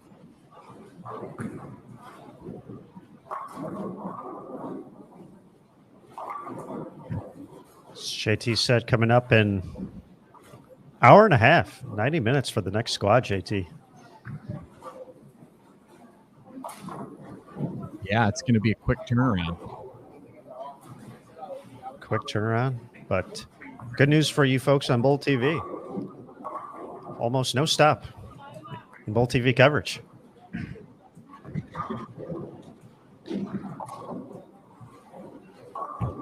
A fun note from Joseph in the Bolt TV chat there.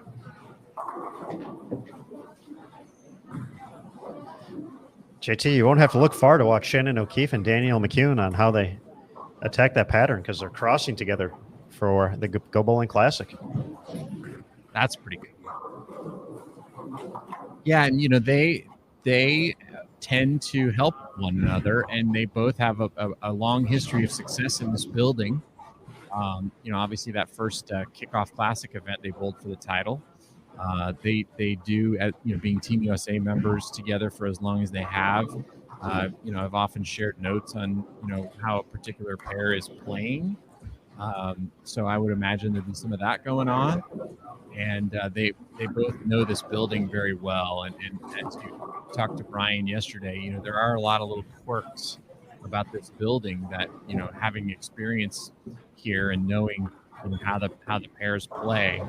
And one of the most interesting things I heard from Brian yesterday was that depending on what part of the lane you play, that will change how different the different lanes are and the different pairs are. So like one lane might be hooking more than another from the gutter, but then when you play in, it might play the same, or it might hook a little bit less. So I just thought that was very interesting, and those types of details, they are helpful when you're crossing from one end of the center to the other. JT, as we have Aaron McCarthy and Daria Payuk starting off with a couple strikes here, a little bit farther back of, I guess you want to say the top six. They're certainly within range. But we do have an update through 7. Dasha Kovalova moves to plus 134 and now has a sizable lead over the rest of the field here in A squad, plus 63, tied for second, Verity Crawley and Jordan Richard. Diana drops to 4th place at plus 52. Tanya Lopez plus 45. Josie Barnes plus 34. Shalyn Zulkifli plus 25. Daria Payuk plus 17. Maria Jose Rodriguez plus 16. Aaron McCarthy plus 12. Only 10 players plus at the moment. Ashley Rucker in 11th at minus 9. Summer Jasmine minus 10. Alexis Nair, who we're watching right now, minus 16 and 13th. Yeah, but you know what, Aaron? If you look at the number, you look at the cut line, and you assume obviously that 6 is the number you're looking at, right? So that's currently plus 34. I mean, that's nothing when you're talking about round robin match play with 30 bonus pins. That 100 pins from the lead is nothing. That can be made up in a game or two. So basically it's tightly bunched, and you don't want to miss the cut. You just don't want to miss these cuts because you can, in a normal PWBA event, if you just barely sneak into the cut after day one, it's very unlikely you're going to make the show. You don't have bonus pins, right? You've got to bowl out of your mind. You can get there; it's been done, but it's very rare. Whereas in this event, you've got a lot of games tomorrow. You got 12 games of match play plus 30 bonus pins.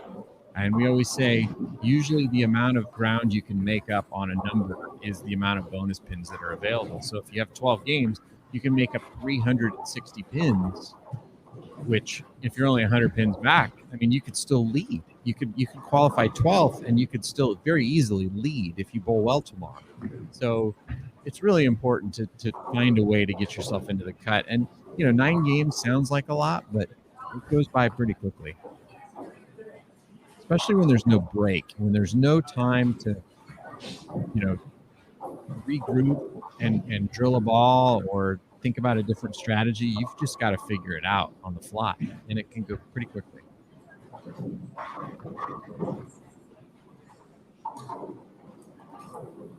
Match play. Absolutely. 5-7 there from Alexis. Yeah, I was looking at if you remember that Wired story from a couple of years back on different spare conversions, and the 5-7. It's not a spare that's left very often anymore, Aaron. But what do you think the pros conversion percentage is on the 5-7? I would feel it's above 70%. Really? Yeah. It's 36.6%. What? Yeah. Heck, I make it 70% of the time. Well, you leave it more. You practice more often than the pros do, Aaron. I think that might have something to do with it. That could be. Yeah, but 36.6%. It's not an easy spare.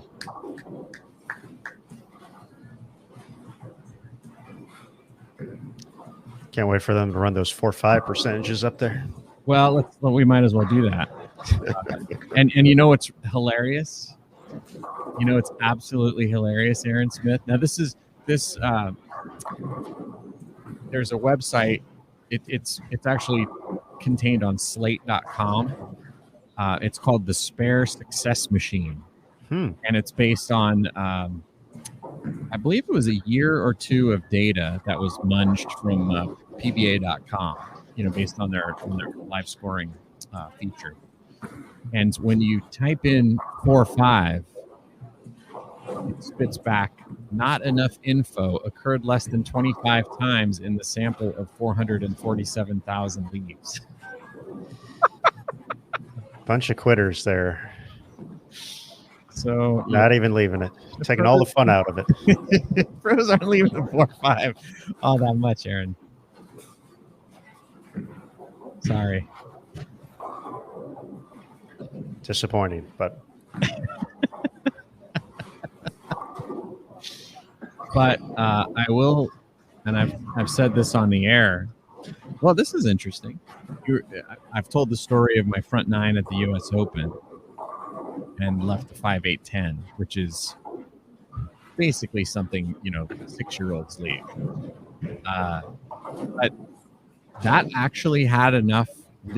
It was left enough times to generate a spare conversion percentage, and I have no idea how that's possible, but it is. And the 5-8-10 was converted 26.3% of the time at the professional level.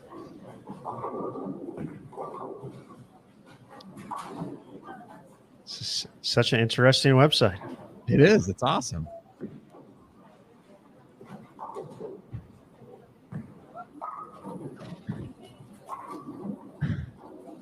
Dasha taking advantage of the trip 3-pin she had in the fourth. Turns it into a double. Excellent shot there in the fifth.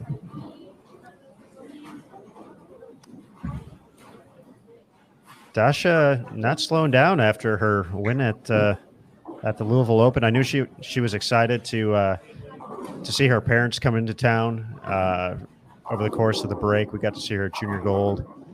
And she got to bowl with Chris Barnes at the Lucy over the course of last weekend. So getting to work with a lot of great folks in the sport to kind of get ready for this next swing of the tour. Bowling with Chris Barnes has to be an experience in its own. Just knowing how detailed, how he sees the game is fun to. I've been fortunate enough to call some events with him here on Bold TV in the past, and Chris just sees the game in a different way. That's just so fun to hear him explain it. So I'm sure as the competitor on that side of it, being a doubles partner with him, just probably a ton of valuable information for Dasha to soak in over the course of their tournament run. Yeah, they're both so fun and funny.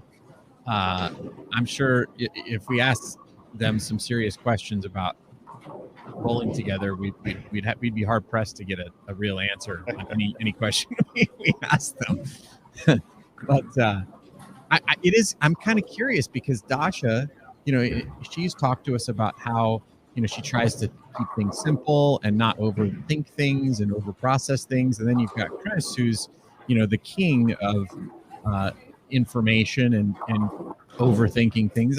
I don't want to say overthinking things, but just analyzing everything. And I'm curious, I don't know how much they've bowled together and how their personalities gel, but I'd be curious to just hear the story of how that went.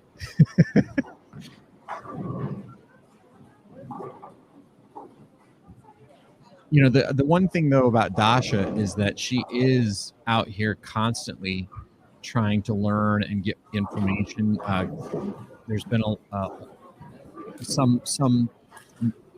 few stories and whatnot of Kelly Kulik, helping her out and Dasha, being taken under her wing. And I've even joked about it with Kelly, and I said, "Hey, did you see what she did to Liz Johnson on TV? Are you sure you want to be giving her all of your secrets?" But she is, obsessed with getting better, and that was the big story. When she won the Twin Cities event right after the Kickoff Classic, she was not happy with. She had a great performance here at the Kickoff Classic, made 2 shows and bowled fantastic.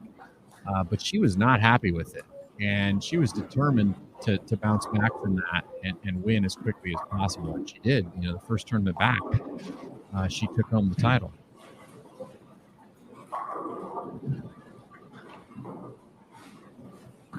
And then added another one. Obviously coming into this, and she's got to be, feeling about as confident as you can feel.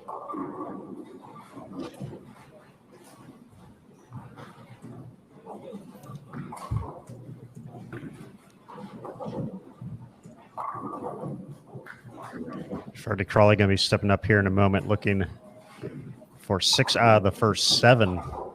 Was tied for second place overall. But it looks like, taking a look at live scoring, there is an uptick in scores here from some of the players who were right there jumbled in the mix of that plus 20 to plus 50 range. Just taking a look across the house, Diana started off with a 4-bagger, followed by 3 spares, so she can still get into the 250s this game. Maria Jose Rodriguez had a 5-bagger, looking to stay clean through 7. Ashley Galante looking to make a move. She can get to 257 this game. She was at minus 25.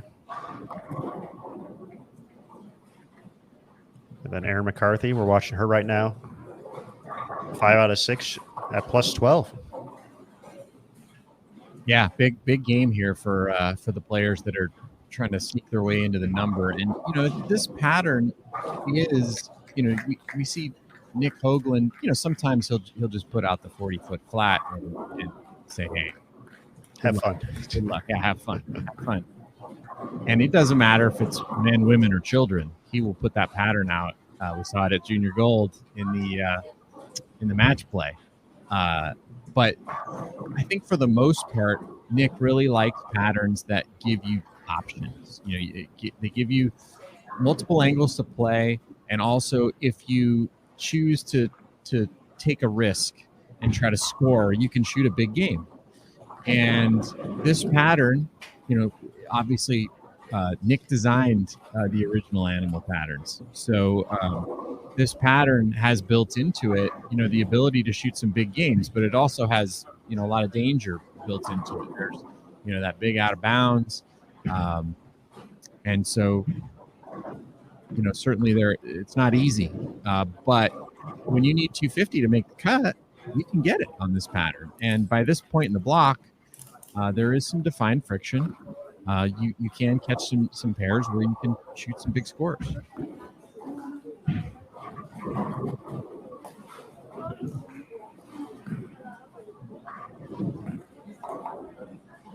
Crawley added another one, looking for one of those big scores out there. 280 still available for her. Jody Scher putting together a nice game. We'll see her up on lane 2 in a moment. Daria, after the early 3-bagger and a missed single pin in there, had the big string of strikes at the end of game number 7 to salvage 2-0 after starting with 3 consecutive opens. Could use a late run like that here. Let's see if she can get it going in the 8th.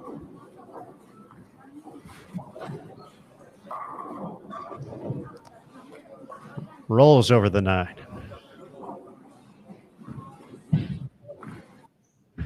Yeah, and that's, she's right now just kind of looks like she's got a pretty nice look on this pair, but the last couple of shots have crept, either high flush. She left a 4-7, fast 8. And so now this is where, things get tricky on this pattern. When you start to have to move off of the spot a little bit, normally, players are used to just moving left and throwing it further right with a steep angle. You can't really do that on this pattern. You have to keep the angles in front of you. So, hey, I need 230 this game. 230 would be huge for Daria. She needs the next 3 strikes in a row to get it. What move do you make? Do you make a 2-1, or do you just try to jam it in there and throw it a little harder?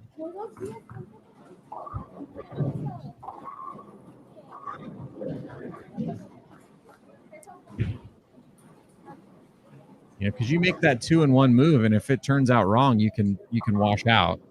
Oh, very quickly. Yeah, and then now you're shooting 190. And if you decide to just pinch it and throw it a little bit harder and not move, if they transition even more, you could be staring a 4-9 or even a big 4 in the face if they transition a little more between your last shot. So it's kind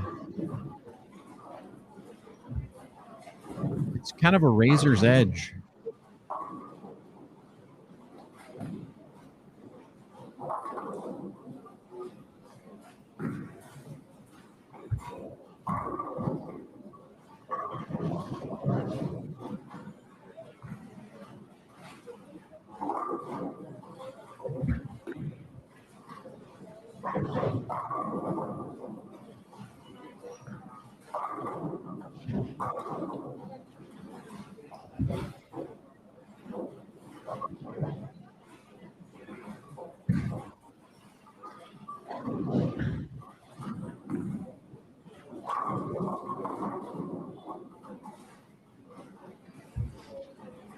Erin McCarthy with the split there. She was shooting a big game. And, if I was Daria, I'd be worried. Because that looked like a pretty good shot. And it certainly looks like they're starting to run into some transition on this pair. Both Daria and Erin were lined up. And now they're seeing the ball creep high. Great piece in the AP today on Erin McCarthy. That is correct. We do have that available on our PWBA social media channels to check out. About her work not only on the lanes, but off the lanes as a registered nurse in Omaha, Nebraska.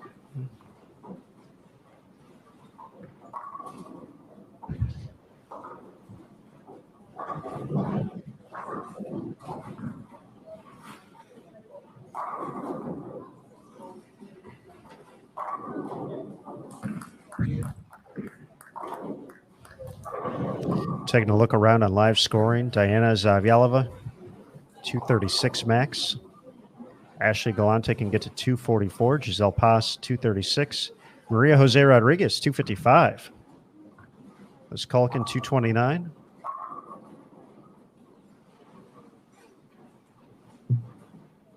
Shalyn Zulkifli.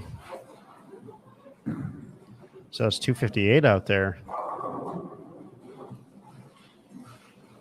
Big number right now. Belonging to Verity Crawley, who's going to be stepping up here, 9th frame in just a moment. 280 still out there.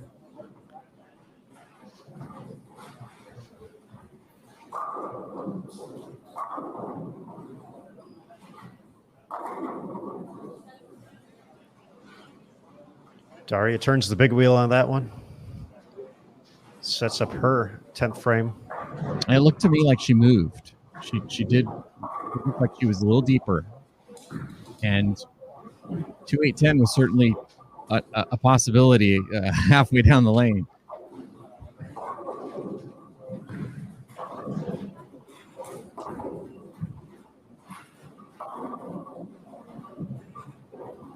Erin looked like she's trying to jam it.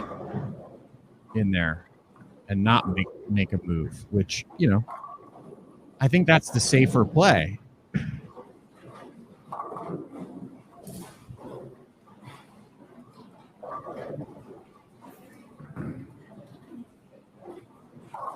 Got Curtis Von Kruger going to check on Dasha Kovalova's equipment choice right now.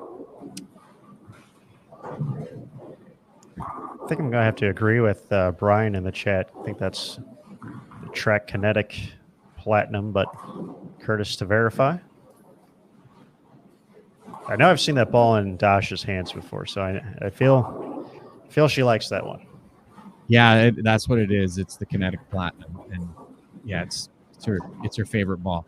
You know, it's funny, like when you watch like TV shows that feature bowling or movies, and they always have like the character that has their favorite ball, and it's like such a cliche and such a thing that bowlers hate. Like, oh, it's so stupid. Like, bowlers don't have their favorite ball. They have like 20 balls. Well, Dasha has her favorite ball. she's like, you know, Ralph Cramden in The Honeymooners, you know, with his Black Beauty.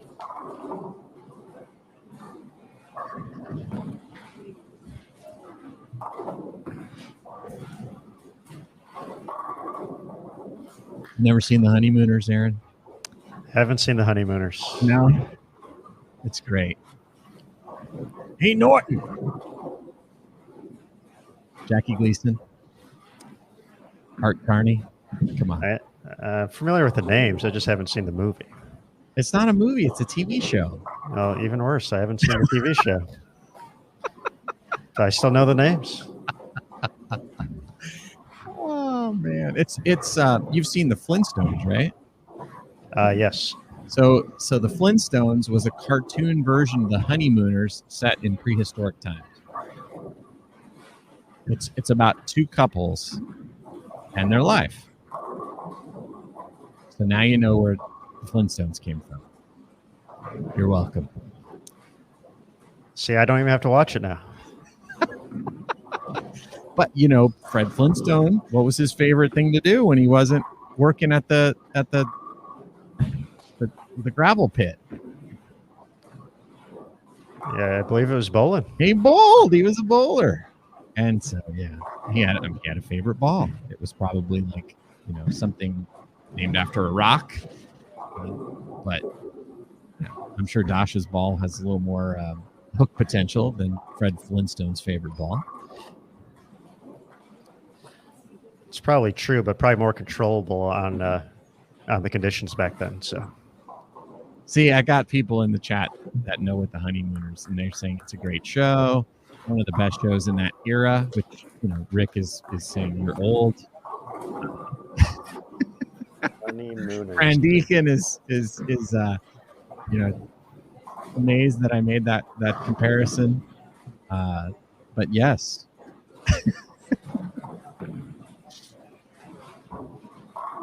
Didn't that ever bug you? Like when you know, bowling was on, like, you know, Three's Company or one of those shows, because every sitcom and major TV show had a bowling episode, right? And it was just like there was a thing. You had like you have like the Hawaii episode, and you have the bowling episode, and you have, so they just, that it's just, but the bowler, there would like always be a character that either was a bowler, or they introduced the fact that a known character liked bowling. They always had like their lucky ball or their favorite ball. And I just was like, that's so stupid. That's not what bowling is. You don't have a lucky ball or a favorite ball. But apparently we've gone the other direction. Now bowlers do have a lucky ball. See, you got to move up a couple decades for me, JT. I can relate to Al Bundy in this. Okay. Well, he was a bowler.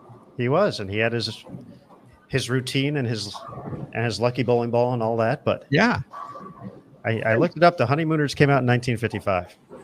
It did. But it was in syndication on like Nick at Night and all these other places for long. So I'm not going to let you off that easily. I was too busy watching MASH. That was my show. We talked about Cheers yesterday, JT. Oh, yes. I have a very, very limited view of sitcoms over the years, but that's one of them. Dasha with another strike. You can shoot 229 this game. That would be helpful. 249 for Verdi. She's going to get north of plus 100. Daria was able to finish off that game to get to plus 53. Aaron looking to get to 234 here. That would get her at plus 36, but she's going to come in light and 2-pin. So, I know we wasted our opportunity to talk about that huge finish by Daria there, Payuk, we're talking about, because Dasha, her name is Daria also, but that is a huge sequence, right? She was starting to lose the pair a little bit, and she had a decision to make on how to finish the game off. She made the right decision. She shot 236, and she makes the wrong decision there. She shoots maybe 180 or 190, and now she needs 240 or 250 to make the cut. Now she just needs to shoot 2-0 to make the cut. That's a huge difference. And I did have fun talking about the honeymooners, and now the chat is having a lot of fun talking about the honeymooners. But that was a huge sequence there for Daria Payuk. Kovalova finishes it out, gets to plus 163. Verdi now plus 112. And let's see. Take a quick look at live scoring. See what we got.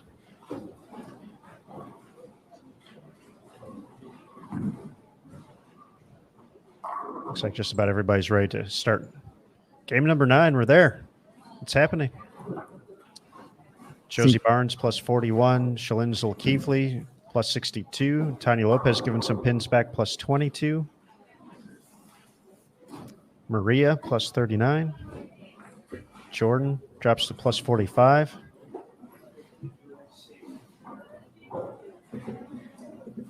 Fun never stops here. It's crazy. Yeah, one more to go, and this is the cut game for these players. Even though we're not technically going to make the cut for another 6 more hours, for these players, this is their chance to get there.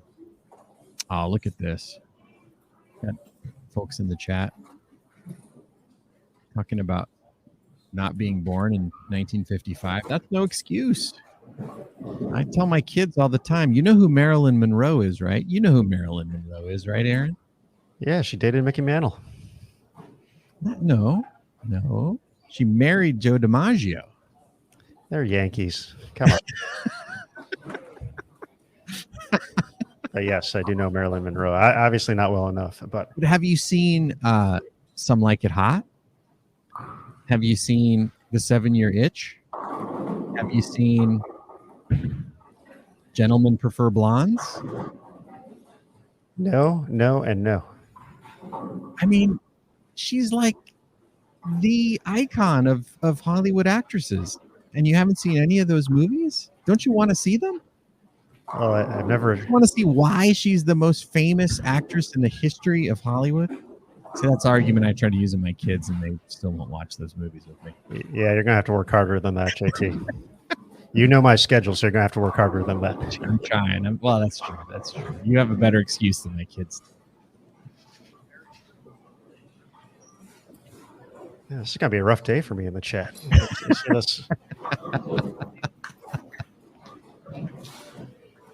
Gone with the Wind. Oh, great. I've seen Gone with the Wind. You have? Okay, well, I've seen that. That's good. That's good.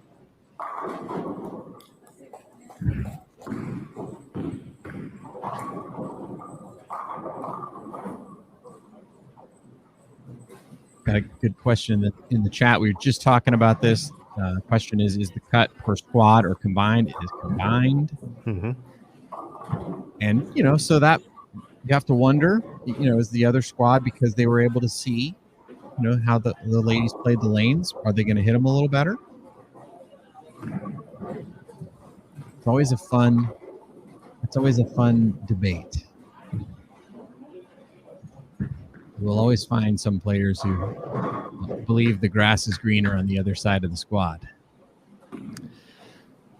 Well, I know the best way to get to the greener side of the chat's likability. So it's time for a giveaway, folks. Yes. Talking about everything else we talked about in my non-knowledge of movies and TV shows. So let's do a giveaway, JT. Game 9's getting underway. We're ready here. Final game of A Squad. Bold TV t-shirt up for grabs for one lucky Bold TV viewer. So if this is your first time joining us, thank you. We appreciate it. We will be sending that prompt in just a second. You'll see it in the bottom left-hand corner of your screen. It's going to say a giveaway will begin soon. Watch here to participate. It'll count down for about 60 seconds. And then in the same exact spot, you'll see another prompt. We'll say the giveaway has begun. And it'll have a submit entry button. All you have to do is click submit entry, and you'll be entered for a chance to win. So if you are in full screen mode, we do recommend you take it out so you can see the chat and everything else. But we'll get that underway here in just a moment. So good luck, everybody. And thanks again for being part of the Bold TV community. One lucky winner taking home a Bold TV t-shirt.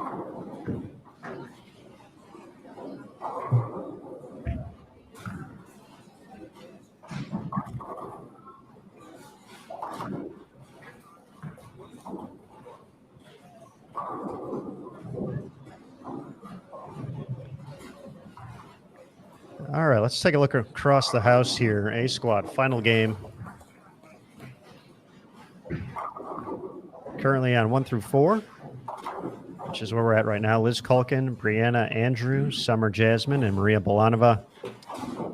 Ashley Galante, Diana Zavyalova, Taylor Baltice, and Lindsay Boomershine on 3 and 4. Alexis Nair, Verity Crawley, Jody Scher, and Dasha Kovalova on 5 and 6. Daria Payuk, Fania Kobo, Ashley Rucker, and Aaron McCarthy on 7 and 8. Clara Guerrero, Shalyn Zolkifli, Hannah Brookins, and Tanya Lopez on 9 and 10. Kara Mangiola, Josie Barnes, Jennifer Russo, and Kayla Pashina on 11 and 12. And then Jody Westner, Giselle Paz, Jordan Richard, and Maria Jose Rodriguez on 13 and 14. All those pairs, of course, available here on BoldTV.com.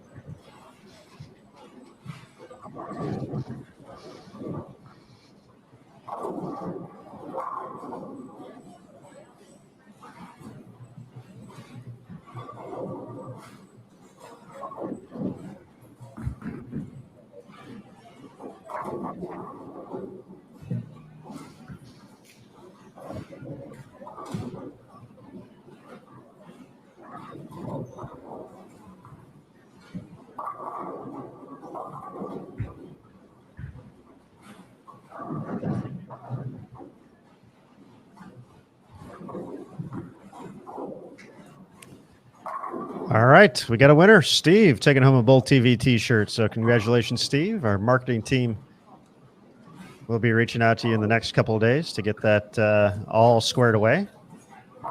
And congratulations again to Steve. And thanks again to everybody for joining us here on Bold TV, being part of the community.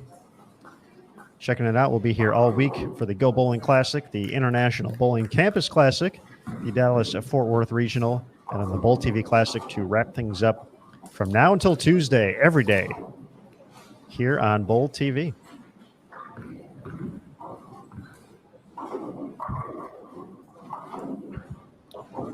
Got to congratulate Brian McDonough for a great comment.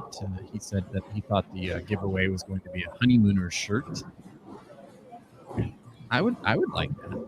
Norton Sewer uniform.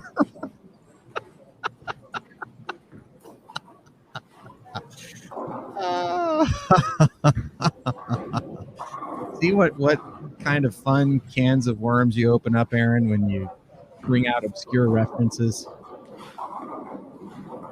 Yes, apparently many I just don't know.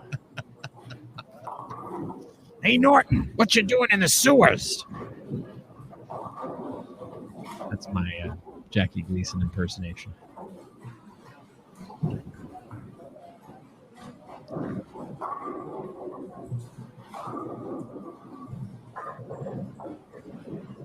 To the moon, Alice.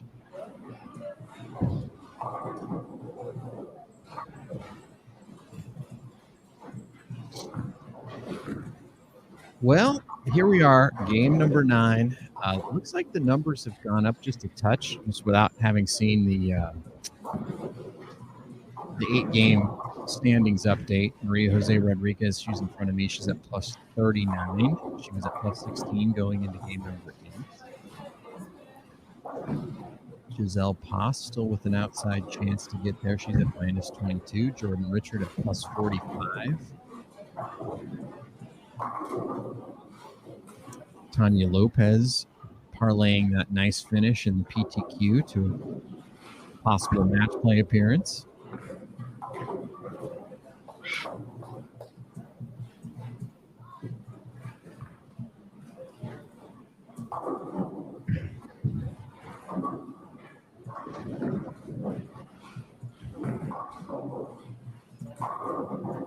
Ashley Galante going to need a big game here.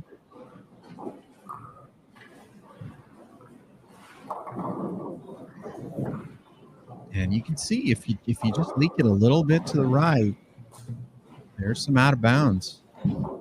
Just have to keep it in front of you. But if you don't have ball speed, like Kovalova has, it's tough. You got a ball down, and then the ball isn't hit. You don't have a strong enough ball in your hand.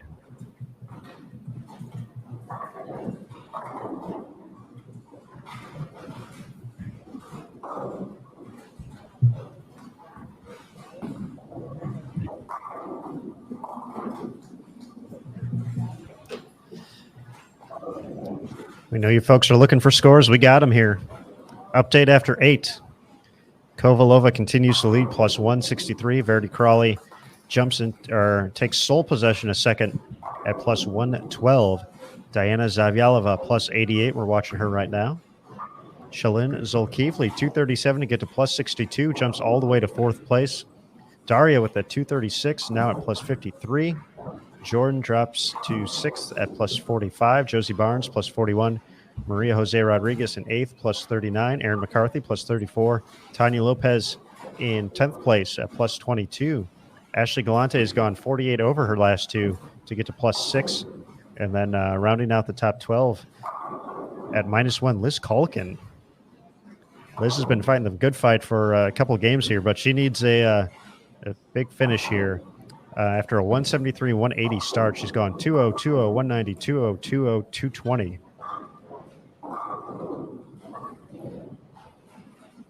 Needs to string some strikes here in the final game.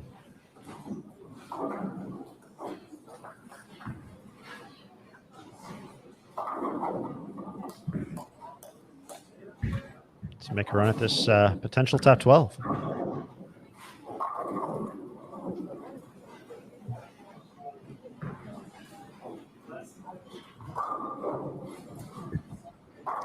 Yeah, and again, this is just not a cut you want to. You never want to miss a cut, but you sneak into this cut,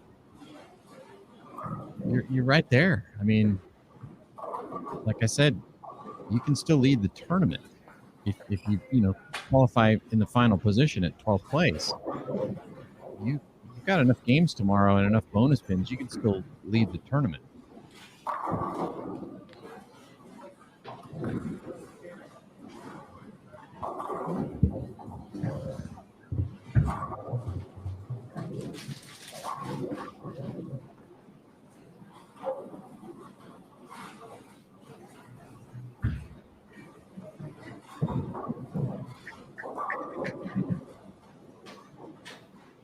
Is there a number you're happy at, JT, today?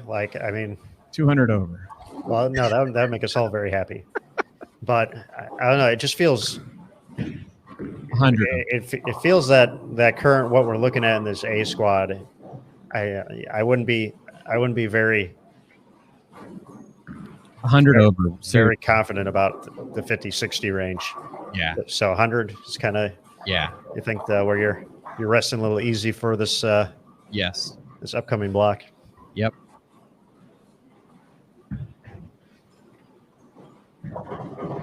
Currently 2 players at that number, or above that number, I should say. Diana looking to. I mean, there might be 4 at by the end of this squad. And Jordan Richard still can shoot 269, so she can get to 114 over. So if 4 or 5 players get to 100, and this next squad has the benefit of watching, and there aren't any weak squads in this event. They're both equally strong.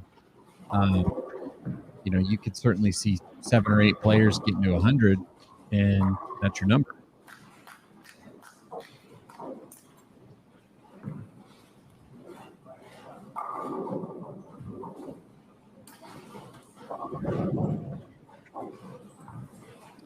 Both Daria and Aaron off to strong starts on 7 and 8. Spare 4-bagger for Daria, spare 3-bagger for Aaron. As you mentioned, Jordan off to a strong start through 5. The other piece too, Aaron, is that they're also qualifying for the final event of the Summer Classic Series as well. So even if you can't get there in the cut for this tournament, you still want to keep racking up as many pins as you can, because these pins are going to carry over into the final event of the Summer Classic Series.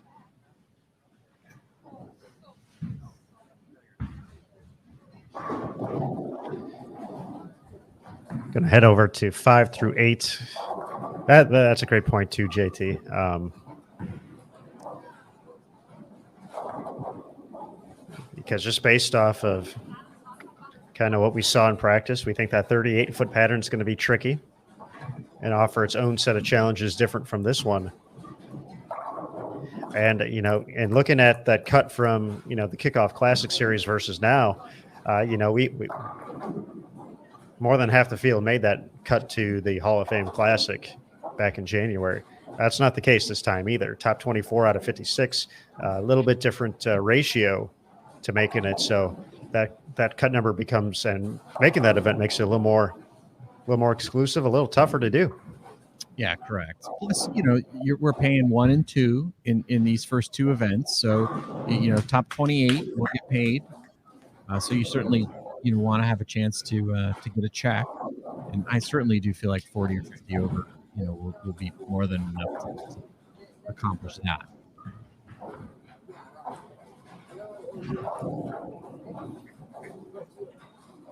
And, the way these events are built, you cash in one of the 3, and you have your week paid for, and then whatever else you make is gravy. So you get 3 checks, it could be a nice week for you.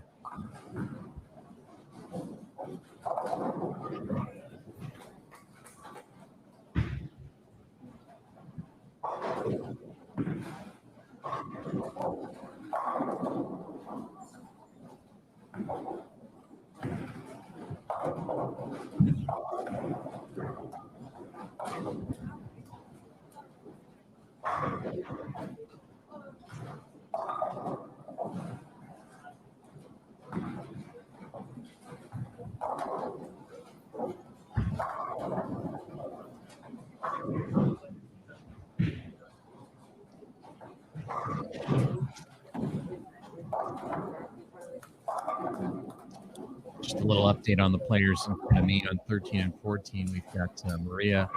She was at plus 39. And she's currently on a 186 pace through 5.5 frames. Jordan Richard at plus 45. She can still shoot 269. She's got a ways to go. She's in the 7th frame.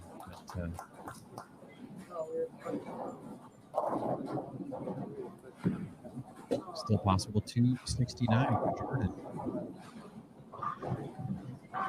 Josie Barnes was at plus 41. She's on 11 and 12.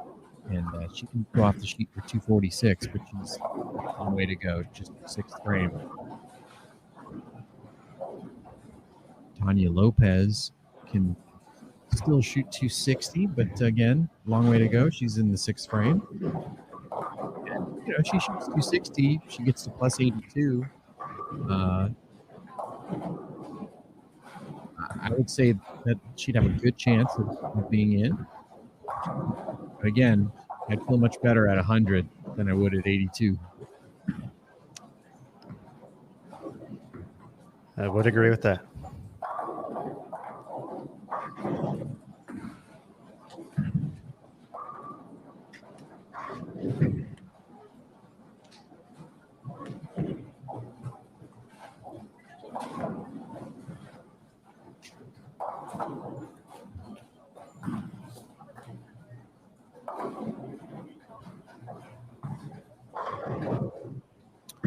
Yeah, folks in the chat kind of wondering about the start of our next squad, and it is scheduled to start at 4 p.m. Central Time.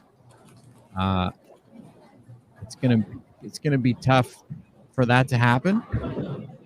So my guess is that would start a little bit later than planned.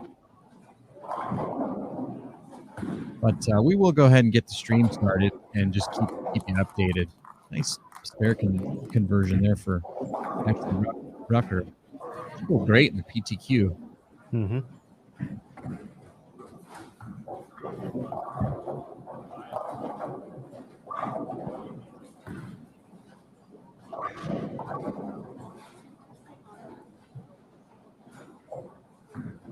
The good news is they only have 14 lanes to oil, so that can be done very quickly. Yeah, they get off the lanes in another 15 or 20 minutes. Quick re-oil. I mean, we'll probably get started not too much later than the originally scheduled squad time, but it has taken quite a long time, to bowl these 9 games. Yeah, this has been a different type of test for these players. Our standard event schedule, although they bowled more games in the day, it's got that it has the break in between the 6-game blocks. So it's 9 games consecutive, a little bit different for the players, and as far as just kind of trying to keep the energy going, keep the shot making going for that long is definitely a little more challenging as well. Yeah, I mean, we're going to be pushing 6 hours by the time they're done. I mean, think about how often you eat. Just sitting at your desk all day, right? And they're bowling. They're doing it. So you've got to plan. You're eating. You got to keep your energy going. It's a long time to be out there, competing at the highest level at something. A golf round is typically 4.5 hours on the PGA Tour and the Open PGA Tour. So we're playing longer than that. It's a long time to have your attention focused.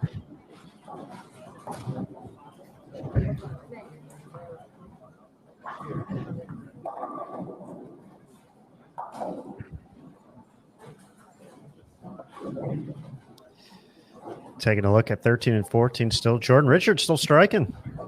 269 still out there for her. 8th, 9th, and 10th to go.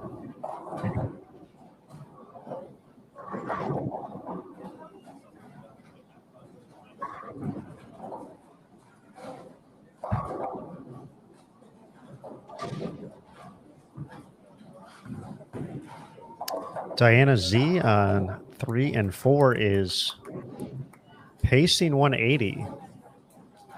Does have a strike up in the 7th, though. Her max is 226. So once again, looking in the grand scheme of things there. Started the game at plus 88. Would love to have a couple more hits.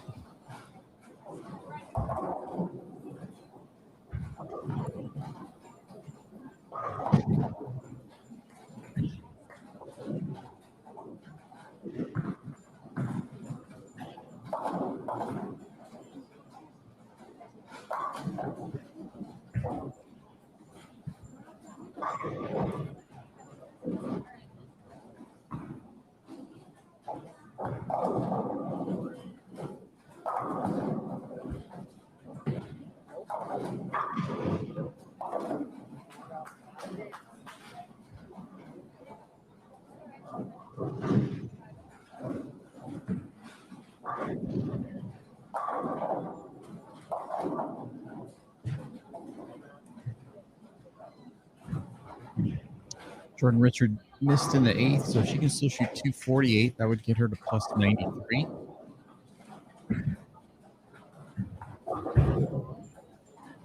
So big 9th and 10th frame coming up for Jordan.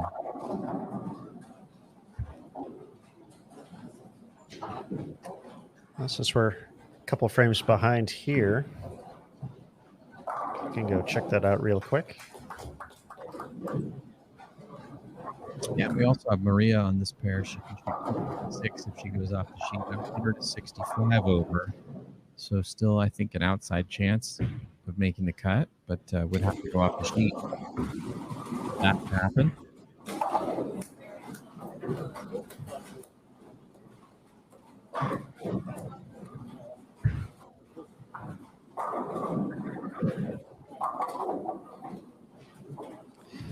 So over here on 11 to 12, Jennifer Russo, Kayla Pashina, Kara Mangiola, and Josie Barnes. Josie, the only player plus at the moment, plus 41. Working on 3 in a row. Jody Wessner, Giselle Paz, Jordan Richard, and Maria Jose Rodriguez. Maria up on the approach, 8th frame. Big double. Yeah, keeps her alive. I think she needs every one of these ones to have any chance.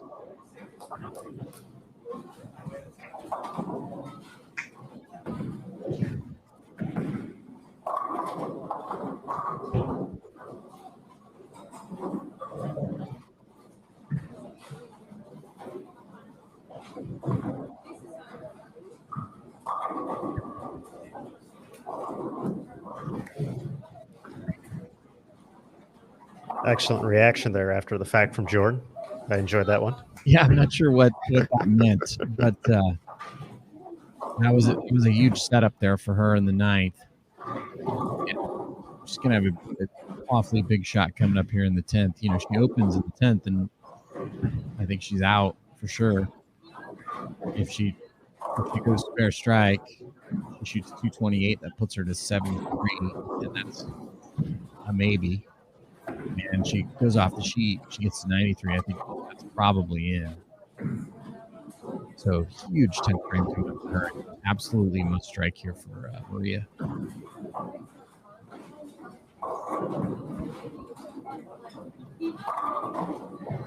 A good shot. Major Maria, 226. To play the waiting game. Yeah, you know, this is what it's all about. You know, you don't always have your best look every day. Sometimes you got to find a way to throw a 6-bagger to sneak yourself in, give yourself more time, especially in a cut like this where you have all those games tomorrow and the bonus pins.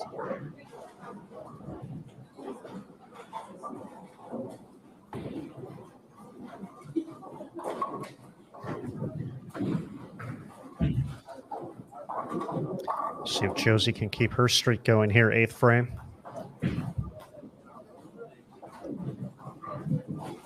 Yeah, big shot here for her.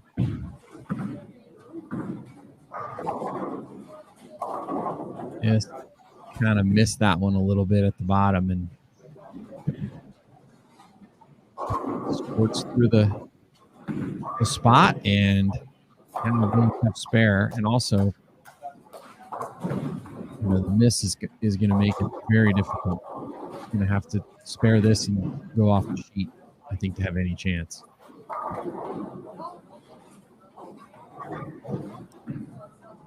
Daria Payuk still has 269 out there. Verity slowed down a little bit after a split in the 7th frame, so she's pacing 190 now, but above the plus 100 mark, that would put her right around 100 over.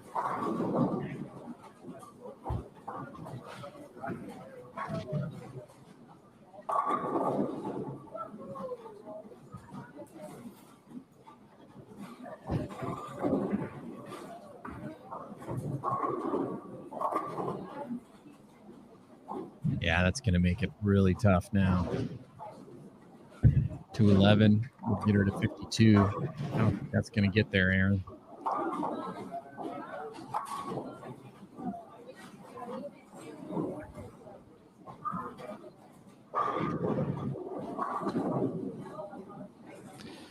Diana Z did deliver a double in the 8th.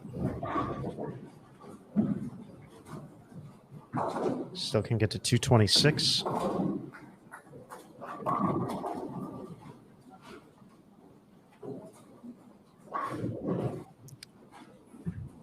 Big moment coming up here for Jordan Richard.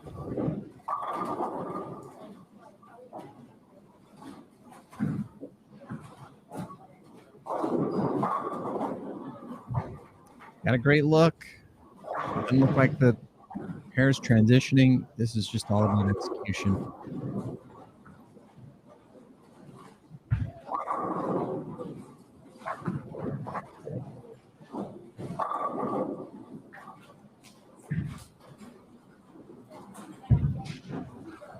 Just got a note from Tennille Milligan that we will be starting our next squad at 4:30 p.m. Central. Is that bowl for score or practice? That is bowl for score. Bowl for score. Okay. There you have it, folks. Oh, Man.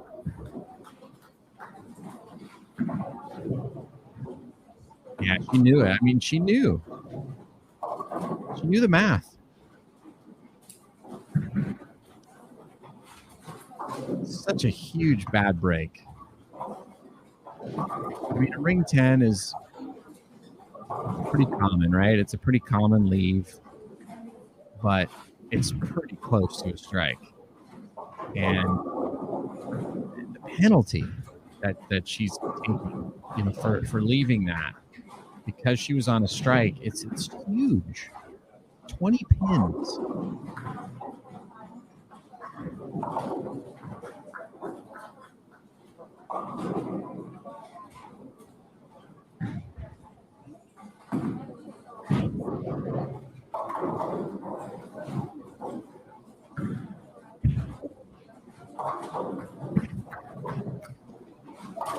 So strike here, that gets Jordan plus 73, and that's a definite maybe.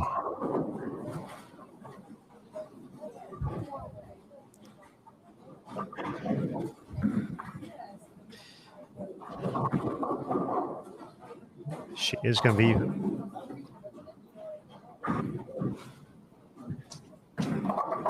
definitely behind a couple players here on this squad. Verity Crawley open in the 9th, can max out at 185 now. So she's still going to be hovering around that plus 100 number, but giving some pins back, though. Daria Payuk, however, might be the one to keep an eye on, making the big move here in the final game. She can still shoot 269 with the 9th and 10th left to go.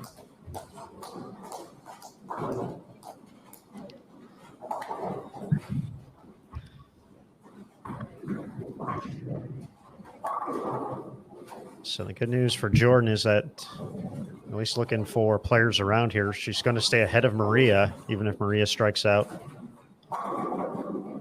Josie will not surpass her.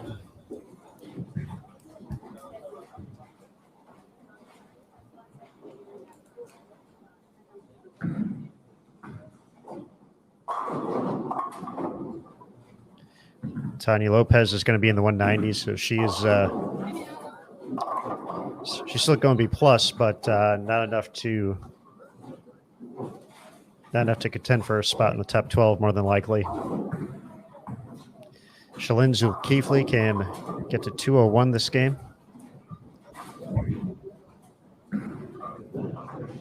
That would put her at plus 63.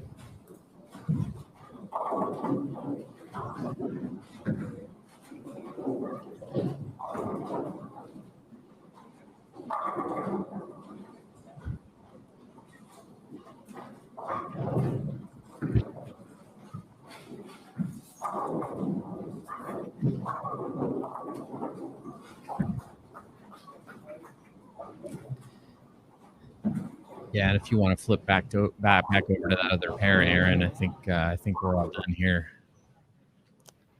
That will likely do it for Maria. Max out in the 2-0s.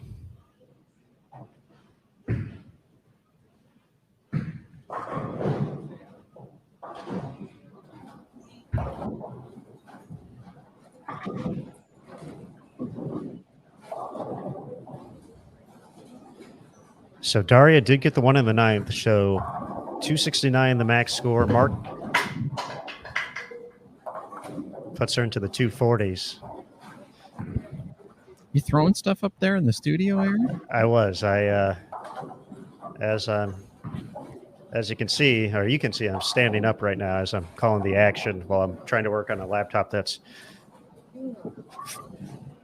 low enough down to where it gets to an awkward level, and I happen to just knock over my Snapple bottle onto the floor. So I thought you were rooting for Maria.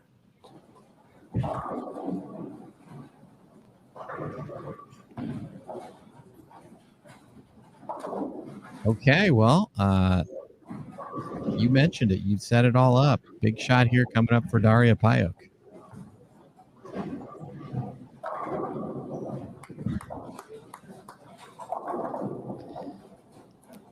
been very impressed with her in these last 3 games. Very impressed. She's been bowling very well as of late. She came out on tour and didn't look great, to be honest. Was very rusty, I think, from the ordeal of not being able to get over here, not being able to practice as much as she wanted to. And then, of course, everybody was rusty, just having not hold any tournaments for a year. But she has looked better and better as the weeks have gone on, and she's looking awfully good right now. And if you remember, power players tended to do quite well on this pattern, the shark pattern.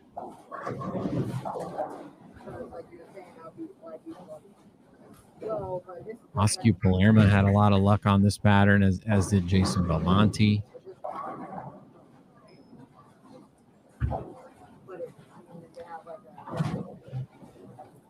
And Daria certainly is the PWBA's version of those two players. She is going to move into second place by my account here, with Verdi dropping back, and very quietly, and very importantly for Dasha Kovalova, she did not slow down. She is going to lead the squad by a decent sized margin here when it's all said and done. That strike there gets her into the 260s. She's going to be north of plus 200.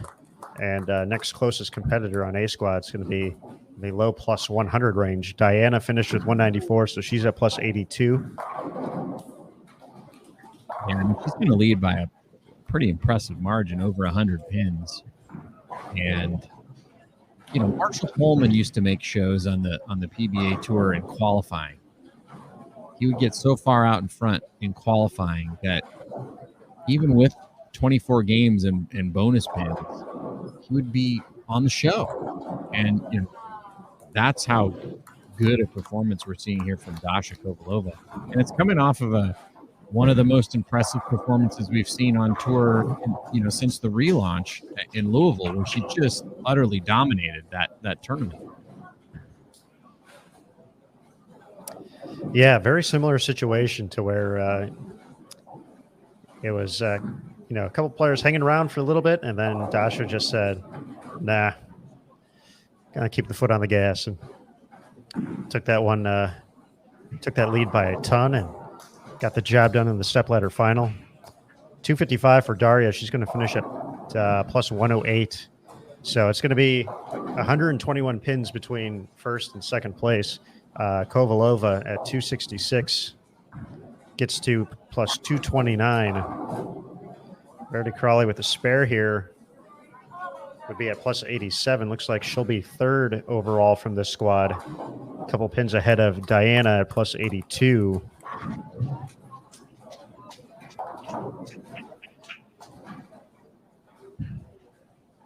Erin McCarthy still gets at 221 this game. That would put her in the plus 50 range. Plus 56 specifically.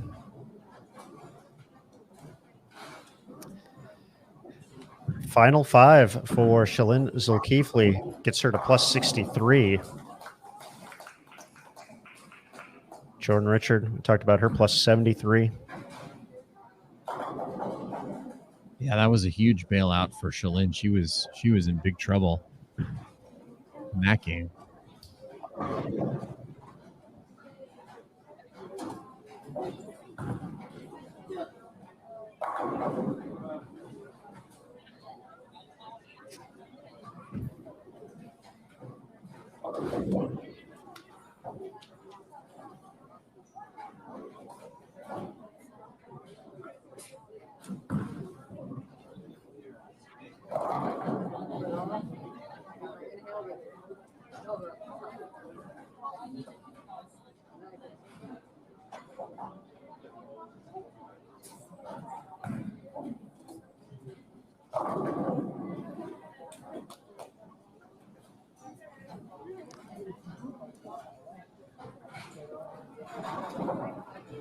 So it is setting up for a very interesting second round here.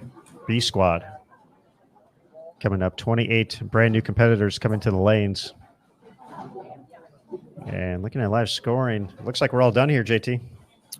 We are. They are done. I can see the oil machine being rolled out very quickly so that they can get these lanes reconditioned, and then also give the lanes a little time to set before B squad gets out on the floor. Tennille Milligan did mention to me that 4:30 would be our start time for the next squad, which was originally scheduled for 4 p.m. All right, folks, there's the news. So we got about less than an hour. We'll be back at it bowling for score here at the PWBA Go Bowling Classic. The story of the day, Dasha Kovalova so far. Just another phenomenal performance from her. Two-time titleist already this season, looking to add one more to the mix here this week at the ITRC. But with that, with the shorter break, we're going to go ahead and have a pretty short sign off. We're looking forward to seeing how B squad's going to attack this pattern with the scoring pace. So, if you're looking top six, it's all in that plus 70, plus 60 range here from A squad. Will scores be a little bit higher moving into the afternoon. You'll have to wait and see and watch on boldtv.com.